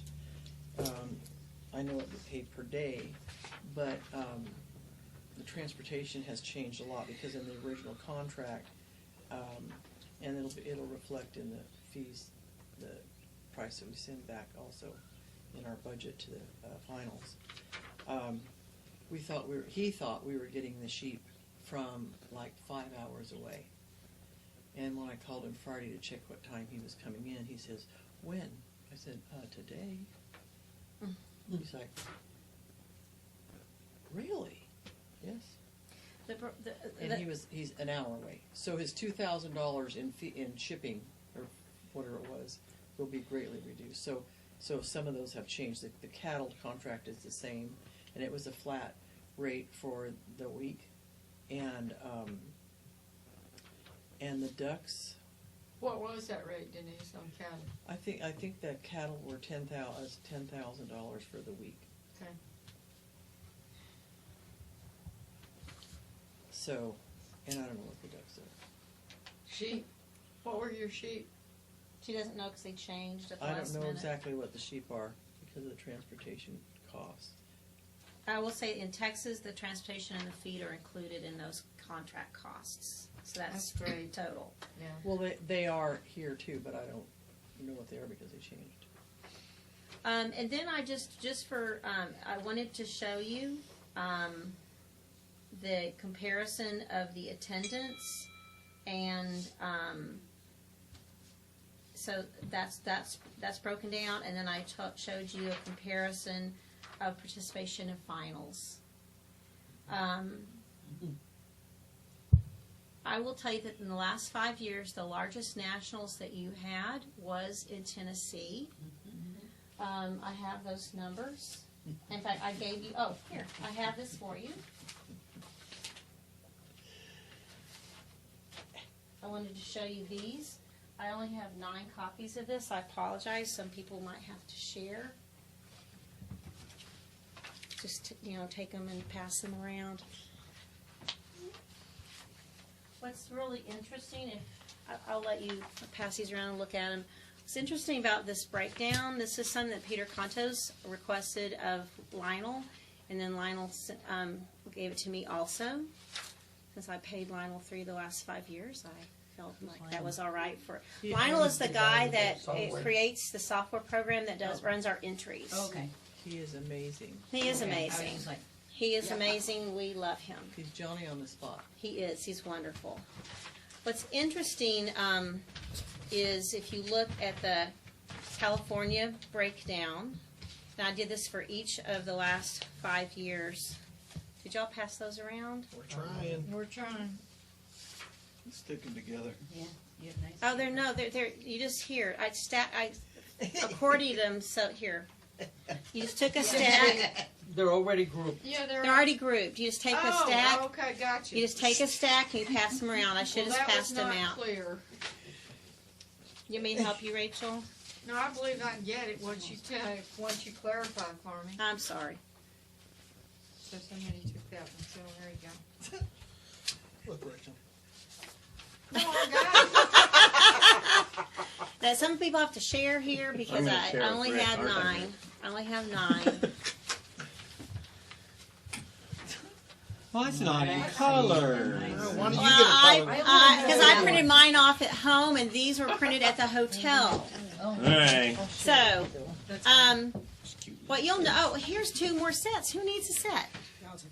Here, pass those down. Yeah. Here's 2 more sets. Oh. Please look. I need. You're missing part of your set. So if you look No, I at, got it. let's look at Alright. California one this part year. here. And what I did Oh, a these are breakdown, ones the people top from? 4 states of people who attended. And Oh, so California, Texas, and Washington. for this year, Unusually, California. well, honestly, except for Tennessee, California, people show up. They show up. Whether it's in Texas, they're always in the top 4 in Texas, Colorado, and California, and Oregon. So this year, though, if the top 4 exhibitors came from California, Washington, Arizona, Oregon, that's 69% of your people that are here. So it's kind of like a regional specialty in a way. It is. So then if you flip over to Colorado, you had the top 4 contributors were California, Colorado, Texas, and Washington, and that's 64% of your attendees were from those 4 states. If you go to Texas in 2014, your 4 top contenders were attendees were Texas, California, Colorado, and Arizona. That's 45. So it's only half. So you have more of a diversified attendee roster. If you go to Oregon in 2016, top 4 are California, Washington, Arizona, and Oregon, and that was 73% came from those 4 states. My God, look how many people from California went up to. If you go to People Tennessee, from California drive everywhere. They don't. what was really interesting about Tennessee, so if you go to Tennessee, the top 4, California, Well, we have the most. California, so. Texas, New York, and Florida. And but even though those top 4, that's only 26%. Yep. So that was the most diverse nationals with people from all over the country. In fact, what you have there in Tennessee, and I did a comparison, a breakdown. Sorry, my notes, but I compared Texas and Tennessee, the 2 most diverse populations, and you just have more people. When it was in Tennessee, you had more people coming from New York, Florida, Georgia, North Carolina, Pennsylvania, Connecticut, Virginia, Maryland, Kentucky, New Jersey, Vermont, New Hampshire. You still have the people coming to Texas, but more people came when it was in Tennessee.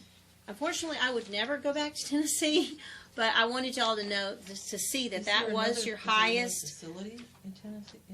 What was wrong? Oh, you guys didn't like the red dirt, right? No, there was No, it wasn't that. It was a lot of things. A lot of things. Well, they had no reason. Number 1 was poor initial planning. Yeah.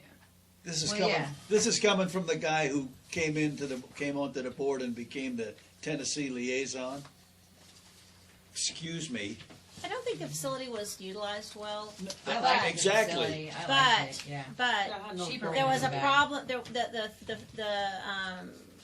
The confirmation area was hard on the dog's feet. Yeah, it was rough. The Um, dust. It was does. very Well, it was dusty. gravelly also sometimes. The agility was not the right size. In fact, they had to put one agility ring inside the confirmation Right. building. The that was obedience area was full of a lot of mice and rat feces, Shocking. and it was really nasty. So there was a lot of complaints about that facility. There was no stock area. Yes, it was. There- They had to everything build. They had 100% build everything for the Yeah. stock. So there really was no facility, basically. Yes, there was. It was improperly, she's right, it was improperly utilized. That's I helped build the goddamn stock rings, and there are places, I think we did that in Jersey, we had to build stock rings. It probably could have been utilized better. I do think it Yes. could have been utilized Yes. better. But and Peter claims, in fact, the fact that we owe them $8,000. $7,000 to $8,000, $7,000 to $8,000 outstanding that never got. That they said they would still like to have us back. I don't know. Because of the revenue that it brought their community. Yes. That is a poor, it's not a poor community, but it's a very moderate community. And they've And lost more- their horses. And They that's lost right, the the horses. Walker situation, and when you have every one of your hotels full for a week, over a week, all of your restaurants being utilized, people came from Nashville, the barbecue guy just happened to stay, and he stayed for an extra week. So when you have well over, I don't know, it was $1 million something that they figured came into their community for 1 week's event, of course they're happy to have them back, even if they owed them $7,000.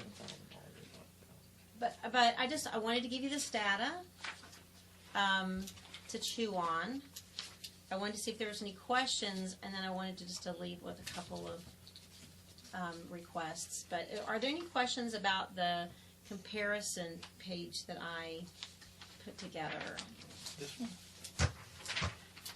or anything else? Where's the pie? I'm sorry, there's no pie here, Linda. I've been looking. And the ice cream's not open either. Yeah. What's the No heck? ice I'm gonna cream. ask them about the ice cream lady. Thank you, Linda. Anything about the comparison?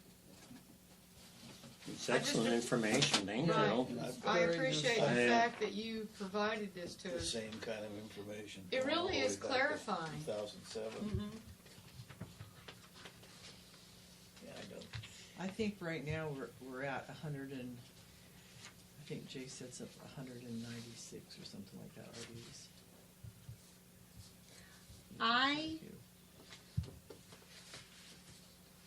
Originally, you guys just asked me to come and talk about Texas and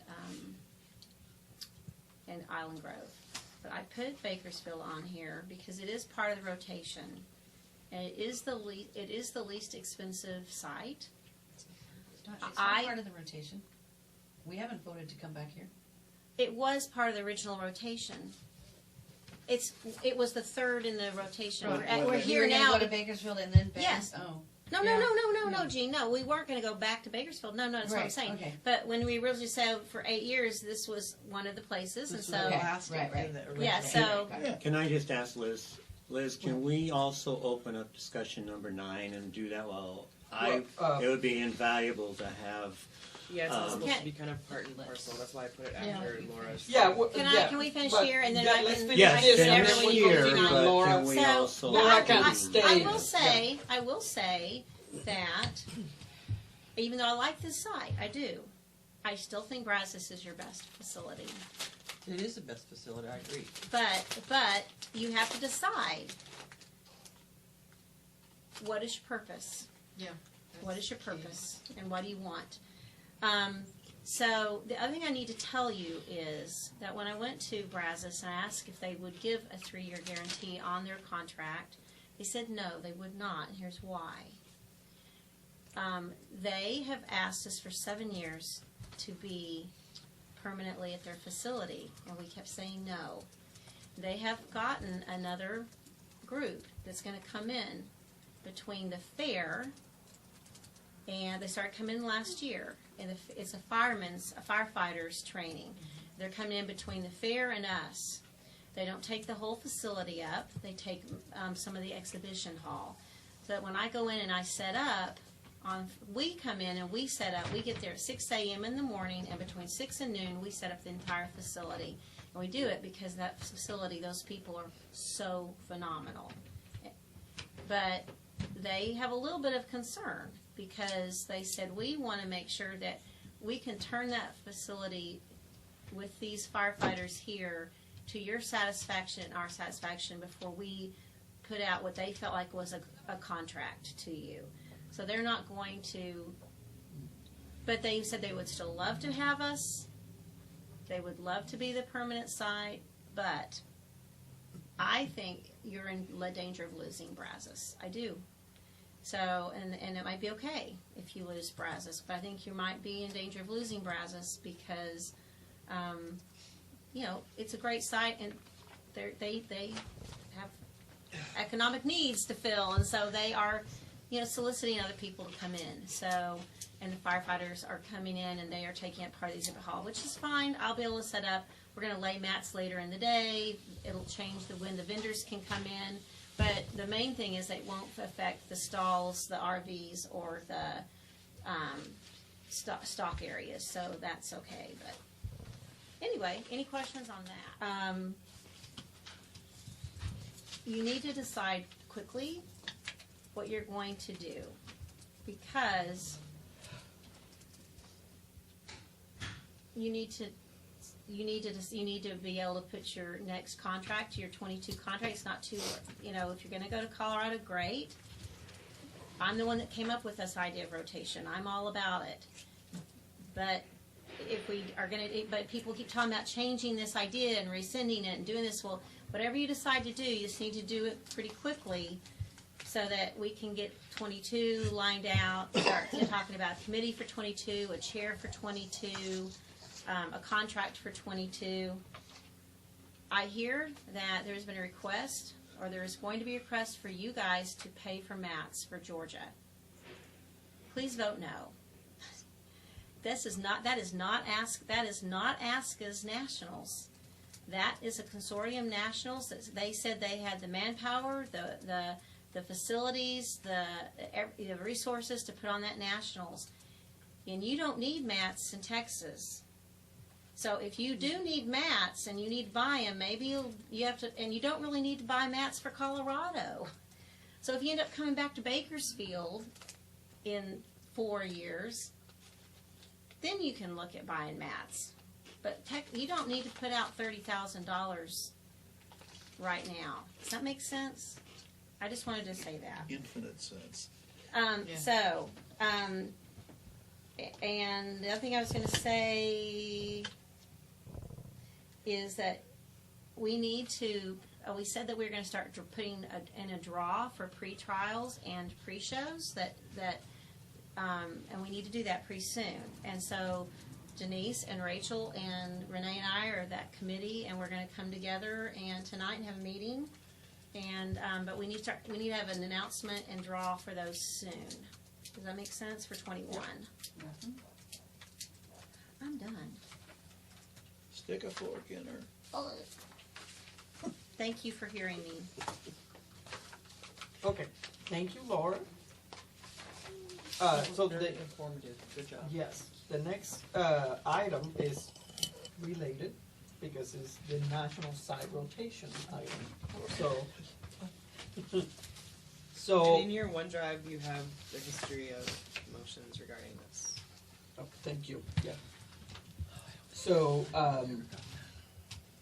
Ken was the person who brought this up, so I'm going to allow Ken to talk and begin this discussion.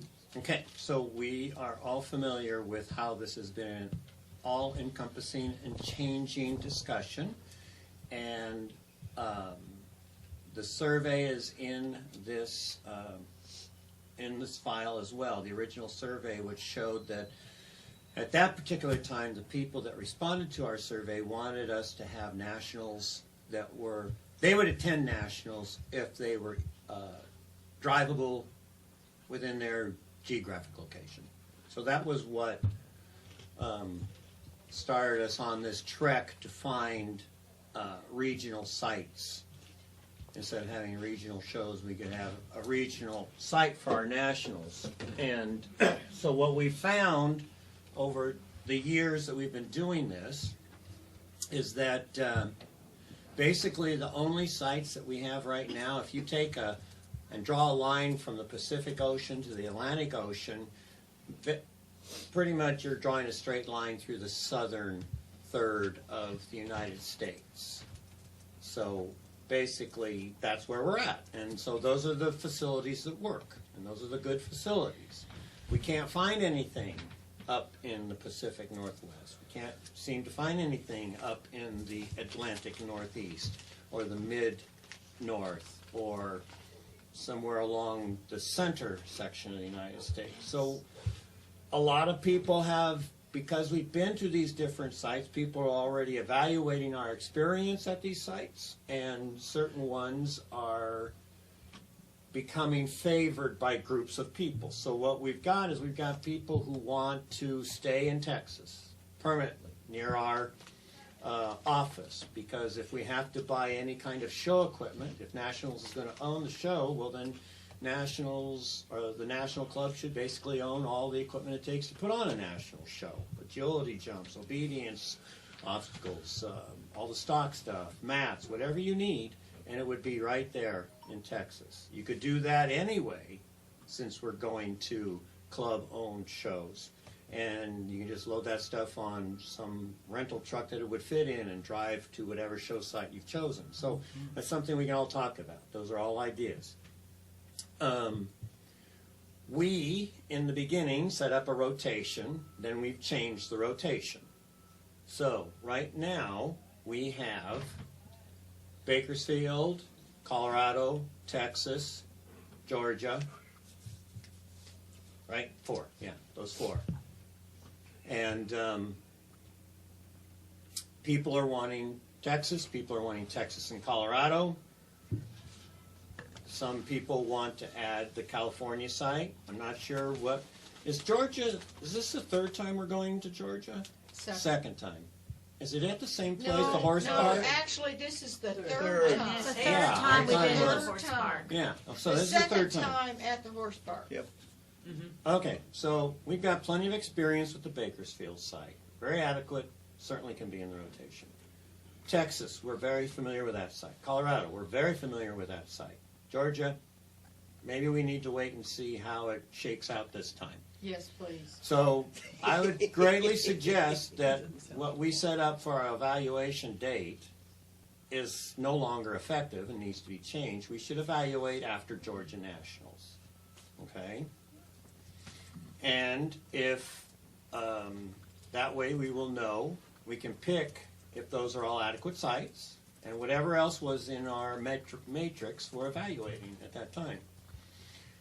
But, and we do need to pick the next site that's replacing what we wanted to do up in the Pacific Northwest. So that's already on the West Coast in California, so may as well just stay there.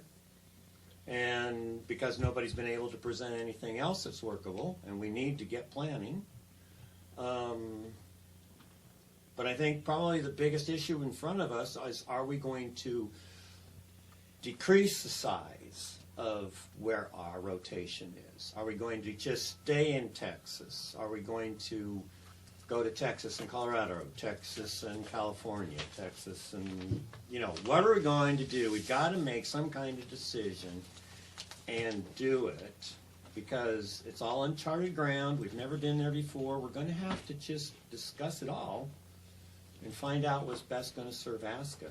I think it's unfortunate that the people up along the Canadian border are going to have a very difficult time getting to nationals, no matter where it's at, because the time of year that we choose to do our nationals makes it a tough time to travel.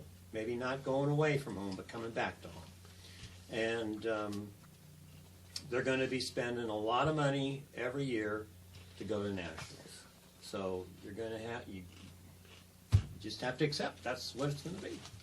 And but we just need to pick, and like Laura was saying, we have to decide what is the purpose of the nationals. Are we, should we start promoting regional specialties so that they don't conflict with the national specialty and we can also have that? What should we do? What are ideas that are new and innovative and can support ASCA's mission in the membership? And there you have it. Rachel? I have been asked by more than one person, and this was discussed at length last weekend at the trial I was at in Kentucky, about posting another survey to the membership. Now that the membership has been around to several different locations, ask the membership again, what would they like to do? And give them the option to give us feedback before we move forward with thinking that the board understands and knows what the membership wants to do. Yeah, and I've also had, some Numerous conversations people, in right. shows and trials and stuff, and that has been the kind of like the consensus, that they would like the board to, again, put this to the membership and see what has changed since the last time we asked this of the membership. And I think that's something that can be done pretty quickly. We just have to, get down and write down a survey that's going to be well written and it's not going to be misconstrued or whatever. That's right. Yeah. That's and right. so, and then just send it out and leave it out there for a couple of months and see what we get. If the membership is completely opposed to have one site, then that's probably, something that we'll have to keep in mind, even though that, if ASCA is taking control of the nationals, we also have to be fiscally responsible. So there are many things that come into making this decision, so. Ken, Yeah. when did you say you did this survey? It's in here, it's a survey, I didn't do it. Oh, sorry. And it was a silly survey because the total number of percentages is Yeah. way over 100%, so. But the predominant, Wait. you broke the numbers down fine. You explained that the majority of the answers were able to drive to it and close to home and all that sort of thing. So it was like apparently they could answer multiple answers. So let's not talk about how the survey. She asked Well, I when. think it's important. Well, I don't know, so right now, I'm just gonna, just, It this was is like fine. 4 years ago. My original It was answer about 3 years ago. It was It was reported about 3 when we years. It was first reported started. on January 2017. There you go, So 2017. we probably you go. sent it out in It's all laid 2016. out in your Dropbox. Yeah, it's right there. By dates and meetings and all I that. don't. And If Alex there's did some something wrong with design. the percentages, I would like to see that. This email, when did it come from? Last week Send it. or? What email? No, I It's in the- was just wondering She's how got it. close it was. All I have Just is for my the phone, I'm purpose of a looking new for survey. the. Let me- Well, I think the email circumstances that have you changed sent with all now, the and like, documentation. I think Here. this is brought up, and I think, The I'm not a fan of the surveys, link to quite the OneDrive, truthfully, you 'cause mean? I think they could be manipulated. The survey. But I also I- think, she but said I the think survey. it would be a good idea to let the membership tell us if we have I do time. too, that's There, why I wanted to yes, know how long there it are was. many things that, I didn't you know, send it out as an email. yes, It's all surveys in can the be manipulated. Oh, We can I try don't know how to to get to that make from it my phone as good without- as we can. Okay. Correct. No, But I'll look. the It at was membership written needs by to- someone who was trained in Yeah. writing test You can make it questions, bigger, thank right? you. Right. Right. Okay. It's not that particular one. I know, But, I'm but, just, but here's the thing, regardless of all those arguments, the membership needs to have an I opportunity to agree. say something. I'm not supposed to have an opinion. So, we just have to get together and do the best we can to write up a survey, a poll that is gonna be, you know, fairly good, understandable, and it's just one of many factors that we're gonna have to No, look at. I think the survey is an awesome idea. I just didn't know if this one had been done a year ago or 5 years ago, so that there was a plenty enough range with more experience. I didn't read that. I believe the purpose was to get information so that we could start Yes. a rotation, so that was where, Right. that was what the questions were addressing. The other purpose was to solicit sites. Right. Yeah. And, Yeah. and we got, Nowhere with that, pretty much. didn't you? No, We got a I bunch don't of feel them. that way at all. Yeah, we got a I bunch. spent hours and hours and hours calling facilities that were Right. suggested, researching, trying to find what are the opportunities. And if something new is opened, or if there's something else that we missed, is something, then look at those facilities.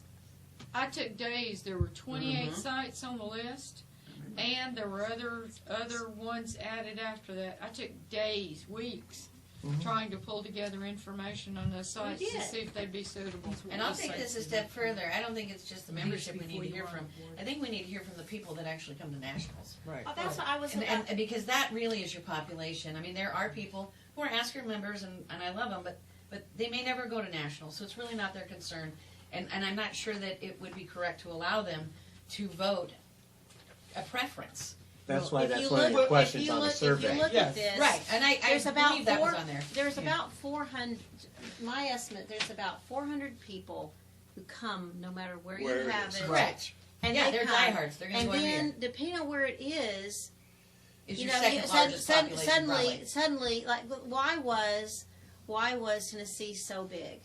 Because you had your 400, but then 36 people came from New York City that, Right. or New York that. They Now, don't people that normally probably come. didn't come all the way over to the west. Why- had these I think the opportunities. numbers that really matter if we're gonna compare is these numbers here in the middle. Because these people up here apparently go no They're matter your- what. They're your No, that's- constants. Well, no, that's not But- really, that's not quite true. No, I mean to make the comparison, not to. The top four numbers show that it's Yeah. the regionality of it. Does that make Right. sense? Yep. Except for Californians who go all Yeah. the time. But look at the number of But- Californians Okay, that are numbers here change. today. They do. Yeah, They the do. And numbers look at when we went to Oregon, how many Yeah. people from Washington, Oregon. Yep. So I think there is a space, and I think there is something to it. I think the only danger of the survey is you still are the ones who are responsible for making the decision, Yeah. and Right. you have to decide what your purpose is and what is best for ASCA, because people think selfishly. Everyone from California is going to have it, you know, those 1,000 people in California are going to want to have it in Bakersfield every time. Nope. People in Texas are going to, you know what I'm saying? People want it, have it in their backyard. Sure. But that you need to really think about that's why I gave you the financial, the attendance. You guys need to make the decision based on what's best for ASCA. And see, Judy? that's what I found, I'm sorry. Let's Yeah. allow Judy. Go ahead. Oh no. We Okay, need to- Go ahead, so Rachel. go. That was what I found refreshing in the people that had asked me to send out a poll again. It was diverse. Mhm. It was from all over. It wasn't about coming to my backyard. Right. And so that's why I truly believe that we need to word it correctly, to Liz's point. No leading questions. It needs to be clear and concise, and take that poll and revisit this as soon as possible. Because like Correct. Laura said, time is of essence. We have 2 to 3 years that we set out. Right. This 22 We're is at 3 that- years out. That's where we're at right now. Yeah. Yeah. Judy. The other thing, we keep saying nationals, but we actually aren't talking nationals. We're talking nationals and finals. Yeah. Oh, sure. And if we didn't have the constraints that finals puts on us for stock, we could have our nationals at a multitude of places across the country. Mm-hmm. So my thing is, I think we need to address that elephant in the room about finals and stock and the costs in order to consider where we want to host it. That's not quite true though. But I think that goes back to identifying what is the purpose Yeah. Exactly. of why we're here. Exactly. Is it to showcase the working Australian Shepherd? If that's the reason, then we need to make sure that the place we pick has reasonable stock at a reasonable price. But we also need to consider With that it's pins in an and- area that everybody can come to, you know? And that's what we need to identify. I mean, if we're just here to have a big show, well then yeah, we can do it anywhere. It doesn't matter what our purpose is. It does. Well, let me finish. All right.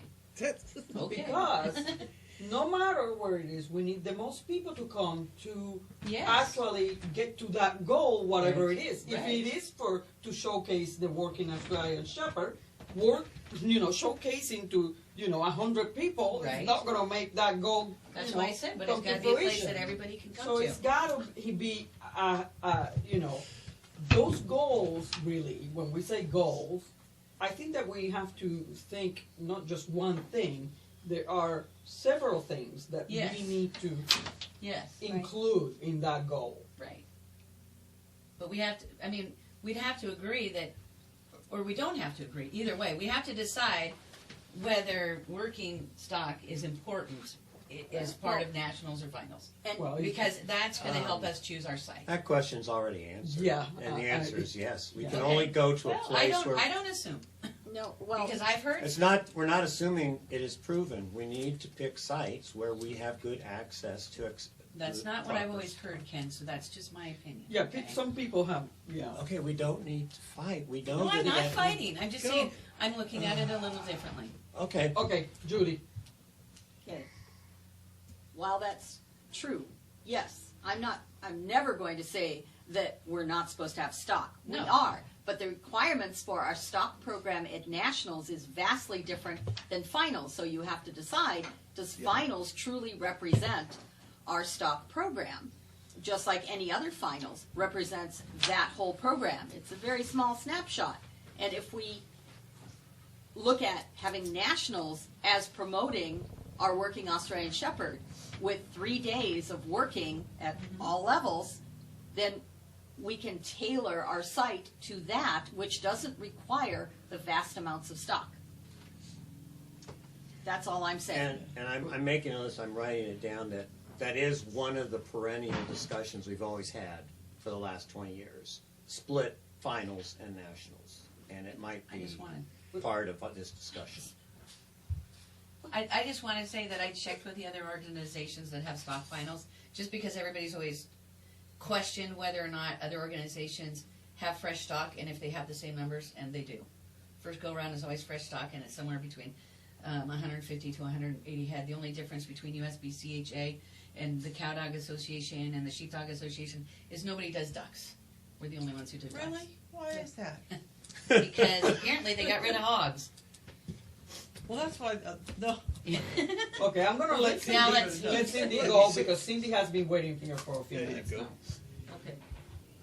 When we go back to what the original purpose is and what our responsibilities are, I think we gotta start like at the foundation. Our responsibilities are to the membership.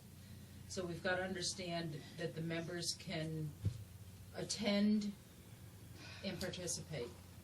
The next thing is our responsibility to the organization, so we have to make sure that it's financially feasible. There's all little things that make it financially feasible, and there's things that make it available for the membership to participate, and those are all our things we need to consider, whether it's location, time of year, travel, economy. There's outside factors too that are gonna affect us, like the economy. So the numbers are one thing to look at, but to look at the numbers alone isn't gonna give you the whole picture. When you look at the survey and you say, okay, so how's the maximum people will travel? 2-3 days. So what, if we pick here, what part of the membership do we eliminate? If we pick here, how much of the membership is outside of that circle of 2 or 3 days with each site? If we, the economy we cannot control, and that's gonna affect our participation numbers. That's outside of our realm of being able to affect a decision. The expense and the availability of stock are two things that we can use to decide what is feasible for us. But I think the survey, when asking your decisions, some people always have a dog ready to compete, but the variables are the distance, the time of year, like you said, getting back home is important. So I'm thinking the distance, travel, and the time of year are two of our biggest things, because the distance you can change around the country and find out where, the travel is from. The time of year, we might have to change with our year end so that we can move it up a little bit. It will take 1 year of transition But if we finish our year, say March 1st instead of June 1st, we can move our nationals up where more people can travel, or we might have sites available that we don't have now. We might eliminate some sites because it might be too hot and we can't, that won't work. But if we look at each of these sites and say, the pros and cons and rate them, sort of like we did on, what did you call those things that we did with the rubric? Yes. We can look at them a little bit more objectively instead of just looking at one part of the problem. I'm done. Yes, Laura. One of the things I think too, this is a much smaller nationals than you had in 12. And I think one of the reasons is people are waiting to go to Georgia. I think one of the reasons Georgia's going to be really big is that people in that part of the country. Oh, in that part of the country, yeah. And in Texas, even that middle part of the country, they didn't come this year because they're all going to wait and they're all going to go to Georgia. That's the buzz that we hear in our part of the country is, oh, I'm not going to Bakersfield. I'm going to Georgia. I think that when you start, one of my fears as I looked at those numbers is that you are going to end up having regional specialties rather than a national specialty with this rotation process. I think our hearts were in the right place. Let's rotate it around and make sure everyone has a chance to get to one every 4 years. But I don't know. Maybe it's still a good idea. I don't know. I think if you changed it to one place, people would not do that. They would still come. Yep. Because they wouldn't have a chance to wait 2 more years till it was in their backyard. They would have to come. And so. Or they know it's in the same place and they can plan accordingly. They can plan accordingly. They got a dog's campaign Plan your or not, vacation. or whatever. Well, that's what I said, that if we did decide that we wanted to go with one side, and let's say it's Texas, we could say we're gonna have it in Texas for the next 5 years. We evaluate at the 3rd year, so if there's something wrong, we have enough time to then get another site for that 6th year. Maybe that's something because otherwise, Or maybe you do it for 3 years. Your window is 3 years of planning. Mm-hmm. Maybe 5 years is too much. Well, Maybe give it a whatever 3 year. time, Yeah, whatever. I mean. But you see, anyway, that's something that we can discuss. But yeah, we will have to evaluate at some point. Cindy. The one site, same time of year. I mean, quarter horses, you always go to Columbus. Yeah. And you always know when it is for the That's right. Congress. You always go to the World. You always know what week it's going to be. You always go to the Quadorama. You always go to the Gold Coast because you know it's going to be that time, that year.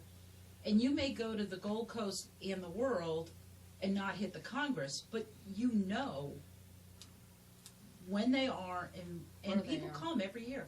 It's not like, oh, I'm going to blow off the Congress this year. You just don't do that. Or you qualify for the World, or, the plans are made. You just have Years to ahead. remember the demographics, though. Just remember, Alaska people are different than American quarter horse people. No, they're not. No, They're they're not. not. A lot of them are the No, same. Yeah. I'm afraid, if you were to take a survey on how much money and who the person is Yeah, who's well, showing in quarter right. horses. No, it's also about supporting your passion. That's what it's about. It's all discretionary income. That's If you don't right. have the discretionary Yeah, income, it you don't doesn't do it. matter. Well, I think that Yeah. has affected this nationals quite a bit because there's been so much political stuff going on about interest rates and whatever, and it's like it's coming. The economy is something Okay, we can't Jean. control. So, along with Rachel, I had several people come to me and we talked about one site and this and that. And I mean, these are people that never really didn't want that to begin with. But I think they are finally seeing what a lot of people have seen for a long time, is that different spots, we reinvent the wheel each time. And it would be nice to have it in one spot where we have everything and it's cookie cutter and, as far as like we have all the supplies we need. which then led us down this path to talking about having it in Texas. And of course, all of my friends or a lot of my friends are from the Pacific Northwest, and it's really hard for them to travel. In fact, a lot of them couldn't come here because it's November. We got snow. And to piggyback off of what you just said is, I was a little embarrassed going to. I'm not a stock person, right? And I worked it all day for 2 days, I saw you. and Thank I saw pieces of broken board shoved in a panel to block it off. I mean, we've been doing this for how many years, and we're still having broken pieces of board stuck so the sheep can't see out, or the cattle. To me, that's just, we're past that. So yeah, so this led to a discussion as to the time of year that we could make it so that everybody could come, and so we started discussing if we can move it up, and of course, let's just pretend that Brazos Center is available at any time we want, which we know isn't true, but let's just pretend. And so we said, could we move it up into September? Well, then people pointed out you can't fly dogs because it's too hot. So and so then it was like, so we have this gentleman sitting there who's only been in ASCA, I think maybe 3 years, and he says, "Why do you have to have it at that time of year?" Well, that's when our qualifying time is, and he goes, "Change your qualifying time." He used to run the Black Angus Junior Show, and he's the largest single breed cattle show in the country, believe it or not. So he says, you make it so that it's in the spring, and you change your qualifying. He says the first year you make your qualifying 18 months, so that way you catch up. But of course, the key to this would be if Brazos is available, like in May, and I've got the historical weather data for that month for the last 30 years. Well, yeah, we were talking, and the average looks like it's around 75. No. Well, I've got the. More like my friend. This is an average. This is a 10-year average. Yes. And it's been as high as 95, and it's been as low as 57. Right. So that is true. At night. That is true. Yes. But people could fly their dogs. People could drive here. So then it became, well, what about training for people in the Northwest where it's snowing? That's on the list. However, speaking to the people up in that area who are one of our markets, they were like, well, I would train a lot harder in the fall, and I'd try to find some indoor places that maybe I could do a little bit, or on my way down, swing through California and hit up, some places that I could train. But it would be possible to bring some of these people in the snowed-in areas down to the south to a premier facility with our office that's so close and has everything right there in a city that wants to give us money and everything. But the key is whether it's available during any of those times. Laura? So I figured Laura could ask. Well, Ray could ask. Okay, yeah. I don't mind asking. I have to talk to Carl anyway because. Because before we go off on this tangent. No, I have to talk to Carl anyways about Plus something. we But went that's to survey anyway. but what I was going to say to you is the thing I don't like about this idea. Uh huh. I have mail for you ladies, if you like. The mailman just brought him in, so some boxes for the dog show. Whenever you're done, they'll be at my front office. Okay, thank you. I would not want a year where there wasn't an ASCA national specialty. So maybe you could have 1 year with just a specialty with and just no a finals. specialty and no finals if you did that. Or you make the qualifying period 6 months. Because that's the other way to do it. You make it 6 months. I would not want you not That's to true. have I mean, I hadn't thought about not having one and how people would cry about that. Or I just thought we wouldn't have finals that year. Well, I didn't even that's think what about I'm that. I'm saying. like, No, or the other thing is, you overlap and say from May to, June to June is 1 year, but maybe March to, so there's like 4 months that overlap. You still are qualifying Right. over the year, but there might be 4 months that you're qualifying for 2 years. No. You could qualify for this nationals and that nationals if you We need bring to them do closer it. together. And actually, when I was talking, they actually said that even March and April would work for them up in the Northwest, but I didn't have my weather mapping data friend do. April's better. We could switch it to the Nationals meeting being then, and we can have I a know, fall that meeting was the instead other of thing spring too. meeting. Kill two birds. Yeah, and I figure, you know, the for- problem with April is that, you know, It's it's not that we shouldn't care about AKC does, but there's the USASA national No, that we don't always care happen about there. I Yeah, I can't know, help- but they take people away from us. I That's their agree choice. that that might affect, I think, wouldn't you think so? That's true. You may take some, you may take a hit from those people who will have to make a decision. Where is my money See, I gonna think go May, this year? I think May is You gonna know. be Yeah, I easier think for May people. I think to May better will probably drive. be better. Yeah, but sometimes UASA's in the first week of May. Anyway, those are many things. I did the to- data for the whole month. I can send it to you. To consider. No, I'm UASA. UASA is Yeah. the other group. It's usually end of April. It is, but very sometimes beginning, it yeah. has been, sometimes May. it's We been got first 4 week weeks of of May. May. I was gonna say, The because earlier in May that you have it, the better. I've been to Yeah. Wyoming and Montana when there's still 5 feet of snow in early May. This year, So- there was still 3 feet at our campsite, Like but lower elevations, Right. We see, and and the they're other- not gonna get a blizzard, and so they can drive through it. But usually. can I say something? This sounds going to sound harsh, and I don't mean it that way. 'Cause you're talking about a small handful of people that get Yeah. trapped. That you're talking. You know what I'm But saying? there are people Are that you- come to the nationals almost I every agree, year. and there's some people I really like very much. I'm going to and- inject a microscopic view here. Go Yes. ahead, Pete. And your data from the folks from Montana, and I know them all, there were 6. Every one of those shows except this one. Now there's one. I'm the one, and I don't work dogs. That's a microcosm of what you're talking about. I hear about this. That's what I'm People saying. can't get there from here. Well, they're not large numbers of. That's what I'm saying. I know you are. But I'm not talking about just the people from Montana. I'm talking No, about people from British I'm Columbia not either. and Ontario. You know, I mean, just Oh, you know. yeah. Well, before you totally change everything. Just something to think about. No, I'm just saying. I don't know.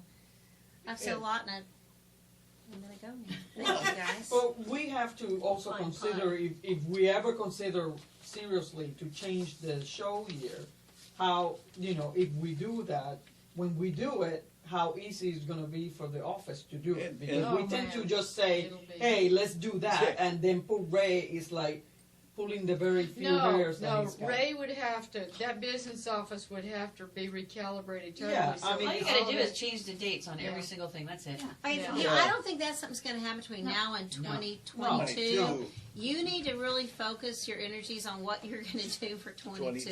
Yeah. Yeah. And then you can maybe look down the road for something else. Just my humblest of opinions as I'm walking my butt out the door. I love you all. One other Y'all need quick anything- one Laura. for If me. y'all need anything else, you know where to find me. I'll see you Yeah, at dinner. I got a see you quick at one. dinner. What time? I grew up 7:30. running Where are away we from gonna the go? family You farm, decide. so I don't know anything about livestock breeding. But you go to the spring, what's the that availability was- of livestock? Yeah. Not very USASA, good. it's not a problem with USASA because they have a very small herding They program. don't, But right. you go to the spring, I'll tell you, where I'm living now, there are calves everywhere, and mamas aren't ready to, to go to school.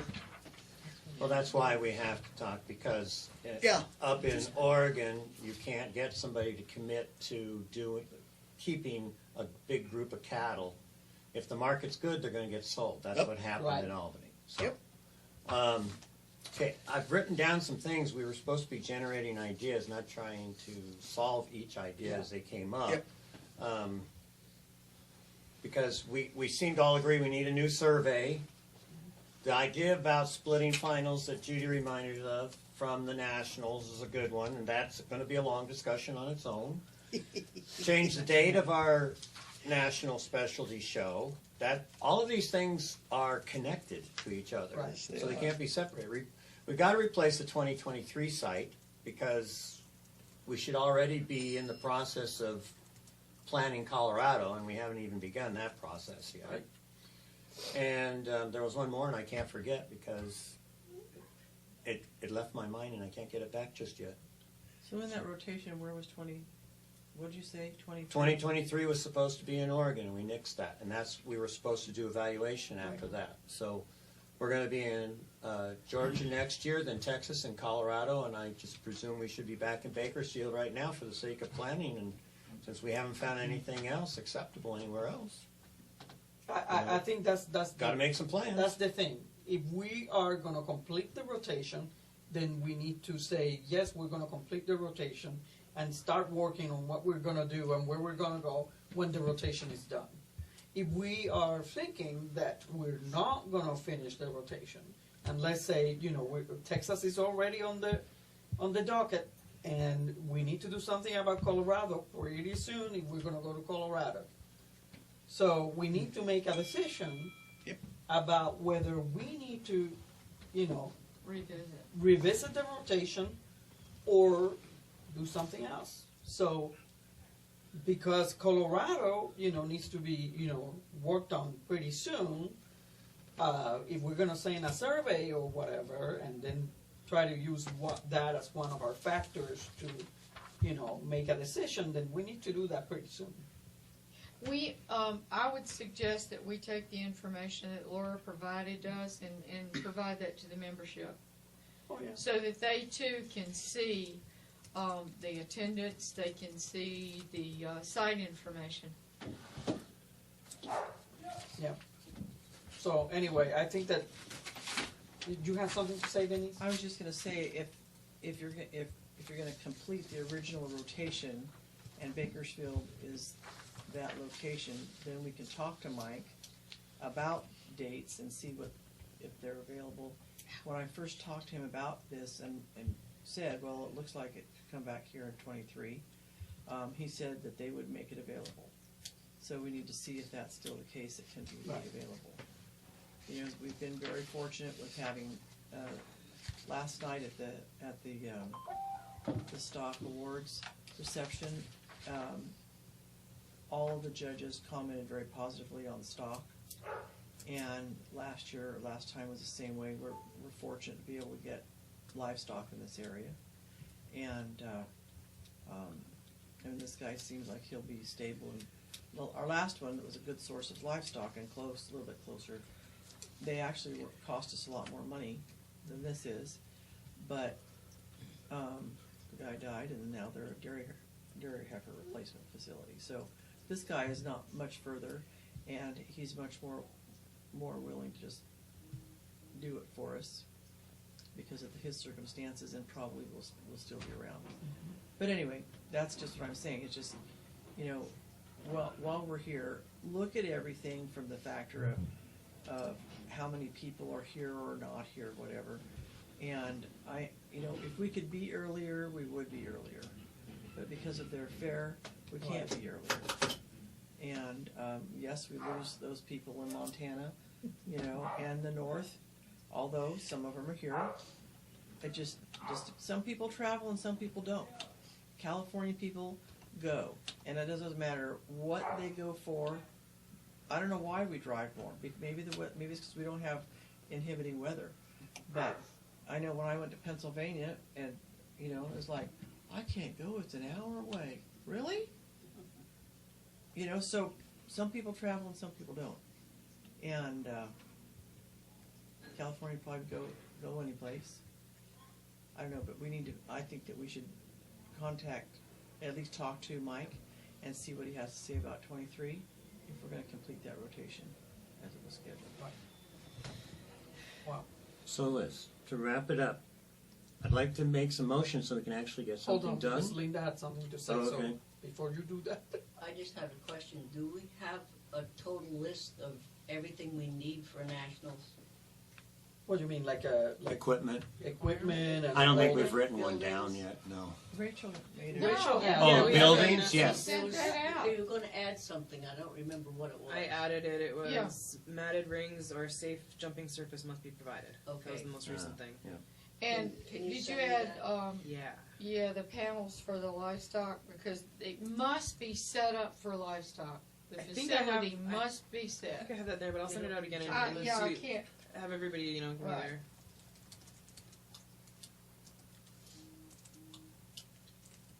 there. Well, I was just thinking, because you said New York was, in Tennessee there was a big New York contingent. So Right. there must be a place in New York, like Western New York. There's no cows there, aren't there? It's Sheep? the availability. No, of there's stock. nothing up there There's no stock. in terms of Pennsylvania then. livestock.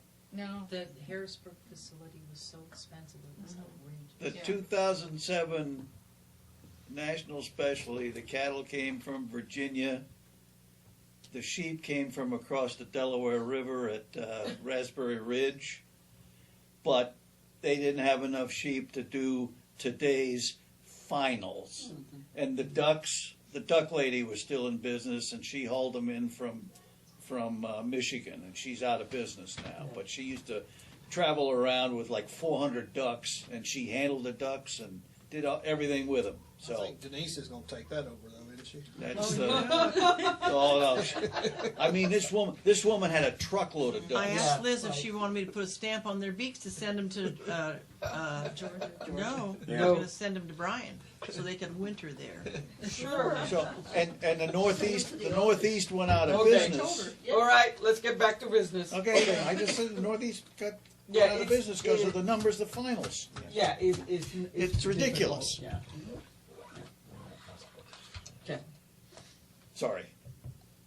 All right, I think we agree we need a survey. So I would Yes. like to make a motion that has Liz and Laura creating a new survey. You think that'll be fine right now? All right. Okay, I move that we appoint Liz Busquets and Laura Gibson to create a new survey to determine the membership's desire preferences for national specialty Location. sites. I second that motion.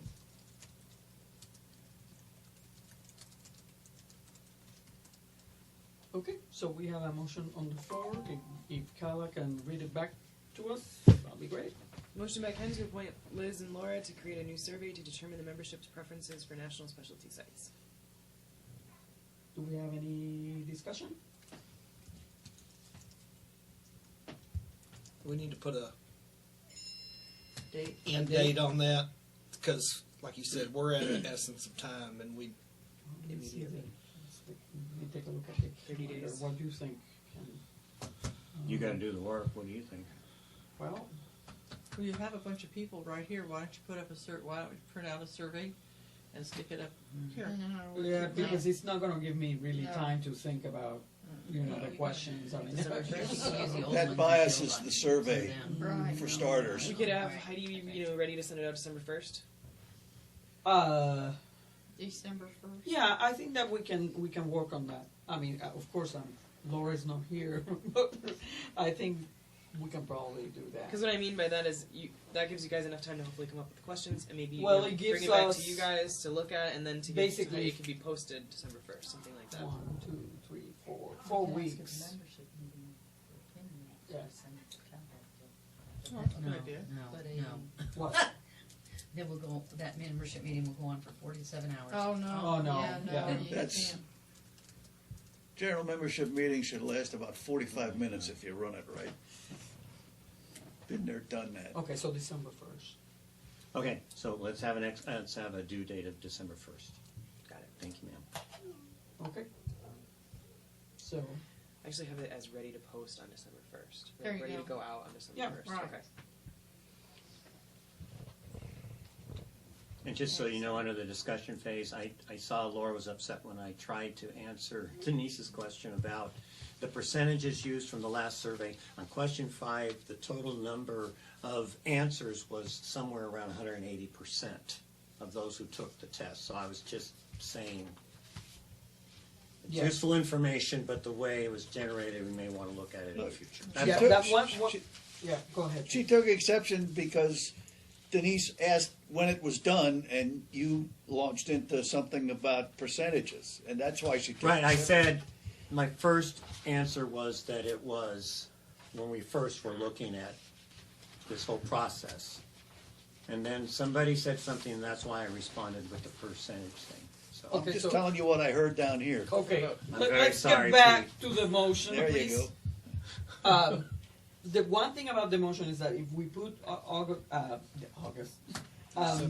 December 1st, that puts it outside of any voting cycle or our meeting for December.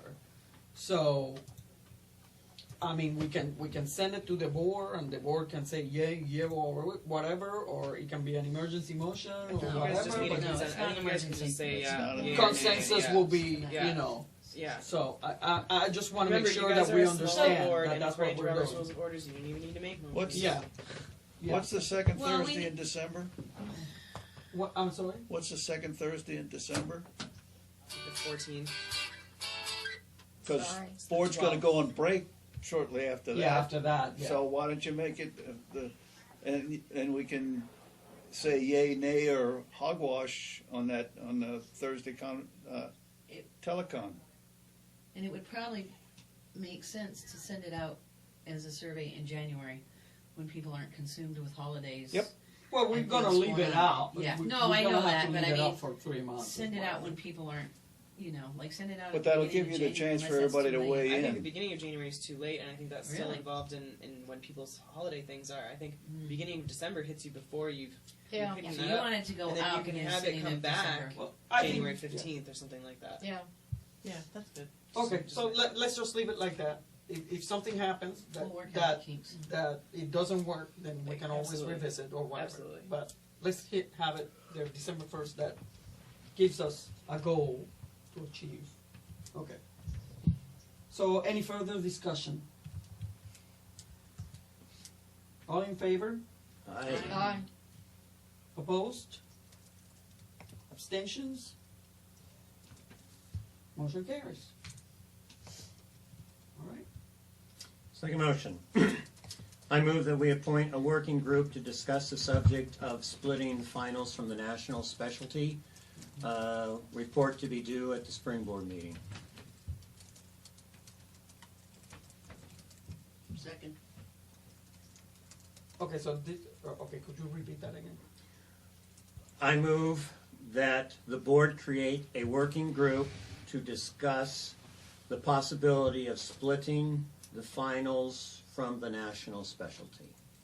Report to be due at the spring board meeting.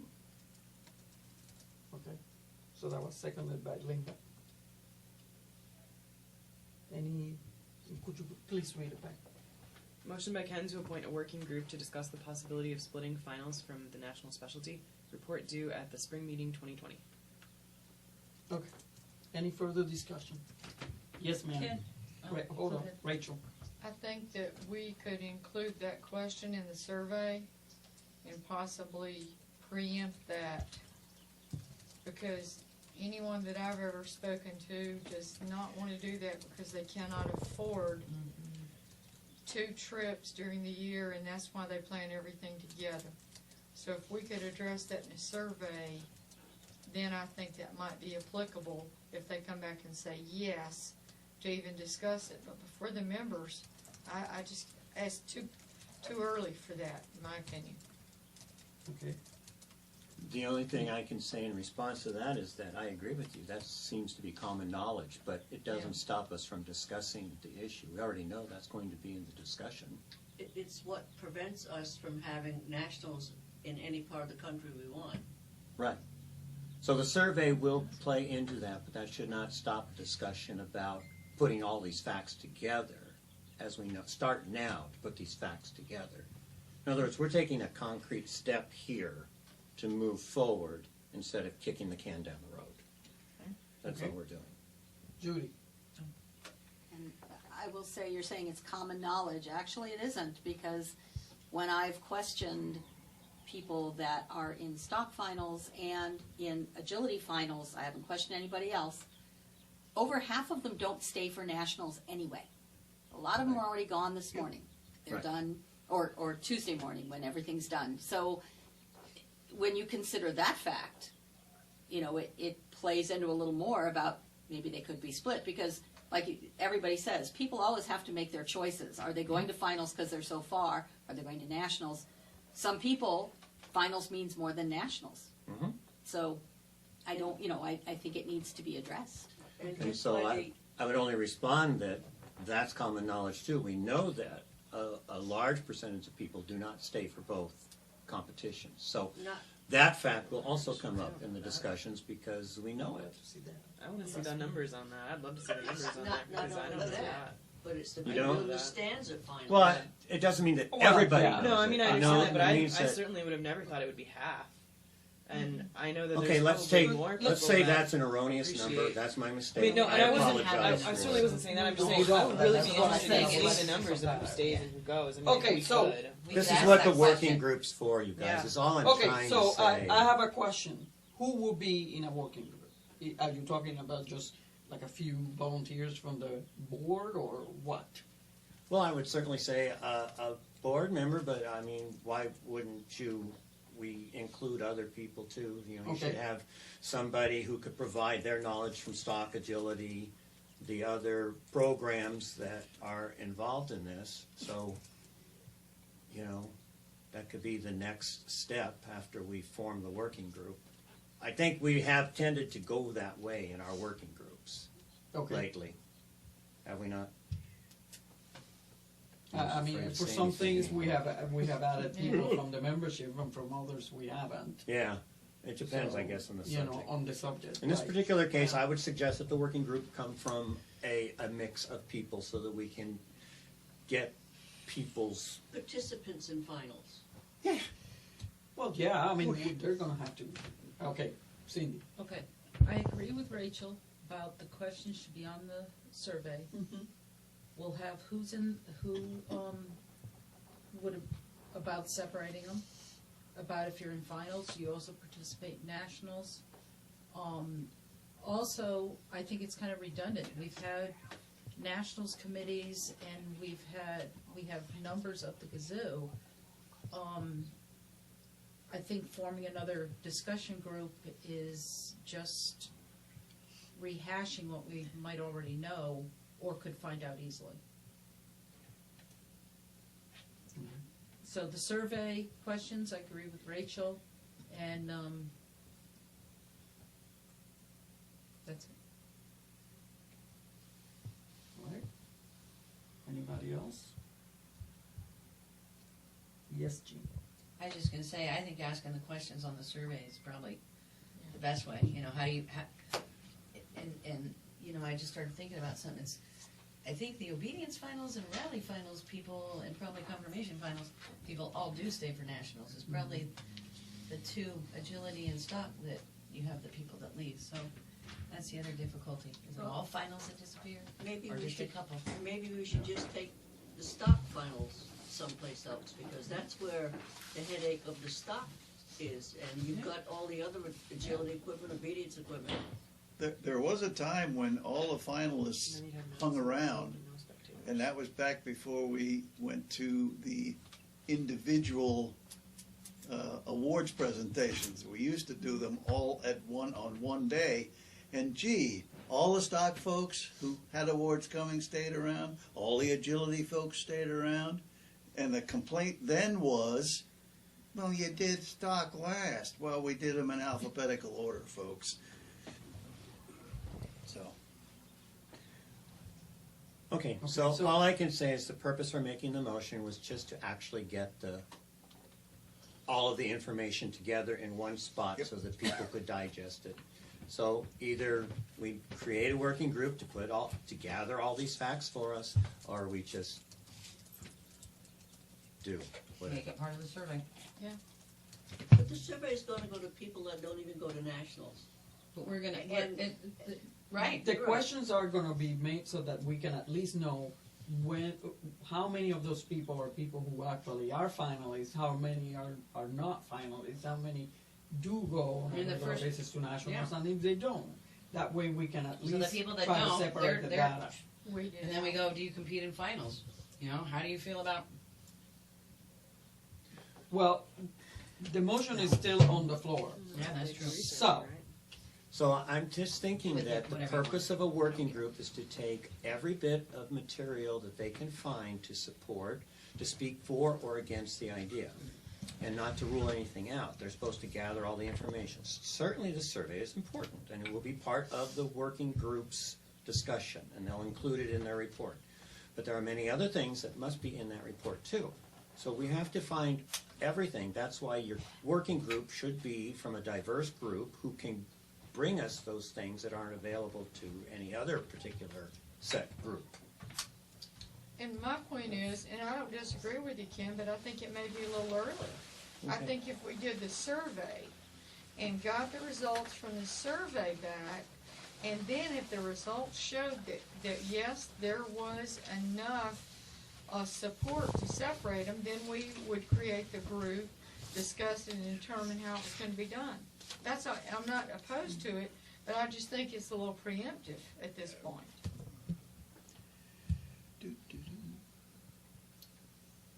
Any other points anybody wants to make before I call for a vote? Call motion. Okay, all in favor? Aye. Why don't we Yeah, you gotta, go around and say what we vote? okay, let's start back here. Judy? No. Denise? I know your eyes aren't hurting right now. No, I'm, what motion are we voting on? Oh, Are we voting, I'm sorry. The working We're voting group. on. Motion to The appoint working a working group to discuss the possibility of splitting finals from the national specialty with a report due at the spring meeting in 2020. I would agree with Rachel, no. Okay. Cindy? No. Yes. No. No. Yes? No. No. Mark, I think. Motion Motion fails. fails. So I think that the thing to do then is we're gonna work on this. But I should put this in like the open items list. Yes, so that exactly. the That's what I survey was is back. just about to say. Which From this- And if it comes back, Just, yeah, just make sure to, you send it to me after we get right, the survey, so that Yes. we don't forget. Yeah, I will. Liz, and when the results come back, I would suggest that we reach out to Ken to Mhm. help with this, since this was his idea, and he would be about it. Yeah, you're on the hook, baby. Okay, the next motion based on our last discussion. We can go through this one really quick, you guys. I move that we appoint a working group to research the idea of changing the date of our national specialty and finals competition. Report to be due at the spring board meeting.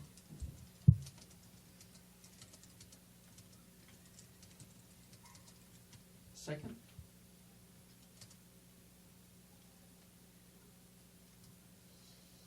Nobody's seconding. Okay? I move that we direct the Executive National Specialties Club to begin assigning the Colorado National Show Committee. We are, oh no, not Colorado. We did, Texas. didn't we do just? Yeah, we have Yes. Texas, but we have We have not to do done Colorado. Colorado. But we're working on that. We have a nationals committee, and you know, we're working on that. Or will be working on that. Okay, so The board I is guess I just forgot to directing them, change- because that's what we've been doing for each one, is to authorize the executive committee to begin assigning the National Show Committee for Colorado. but I thought we did that already. with We the- did, that's part of Yeah. what we do, as knowing that it's 2 years out, and we go ahead and get started. I mean, I think that's being redundant is my point. It is, but that's the process we've been doing. Isn't it the process we've been doing? Well, we have the National Show Committee. Yeah, I can't quite recall if it was like. We just I made a think we just motion made the to committee do to Texas. do that.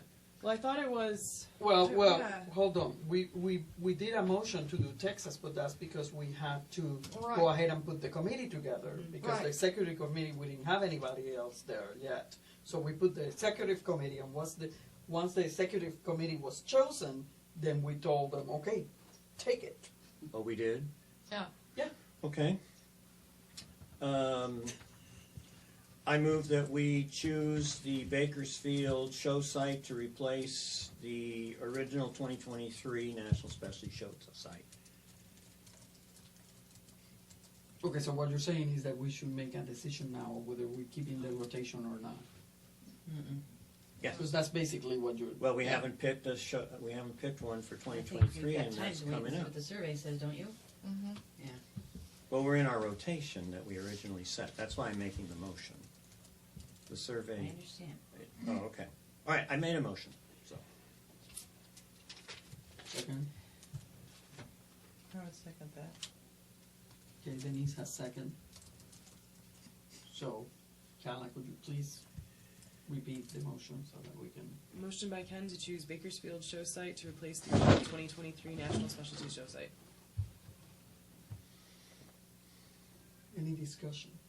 Yes, ma'am. I believe that's preemptive. I think we need to wait until we get the survey back, and at that point, we still have plenty of time if we need to move forward with that. It's not that I don't support it, because the survey may come back and say, yep, we want to keep the rotation. If it does, then we go ahead and we make that decision at that time. I think it's preemptive right now. I agree with Rachel. Okay. But just so I'm clear, what rotation are we referring to? The original rotation that was accepted. The original rotation was chosen through 23. And Correct. the West Coast site was in the Pacific Northwest.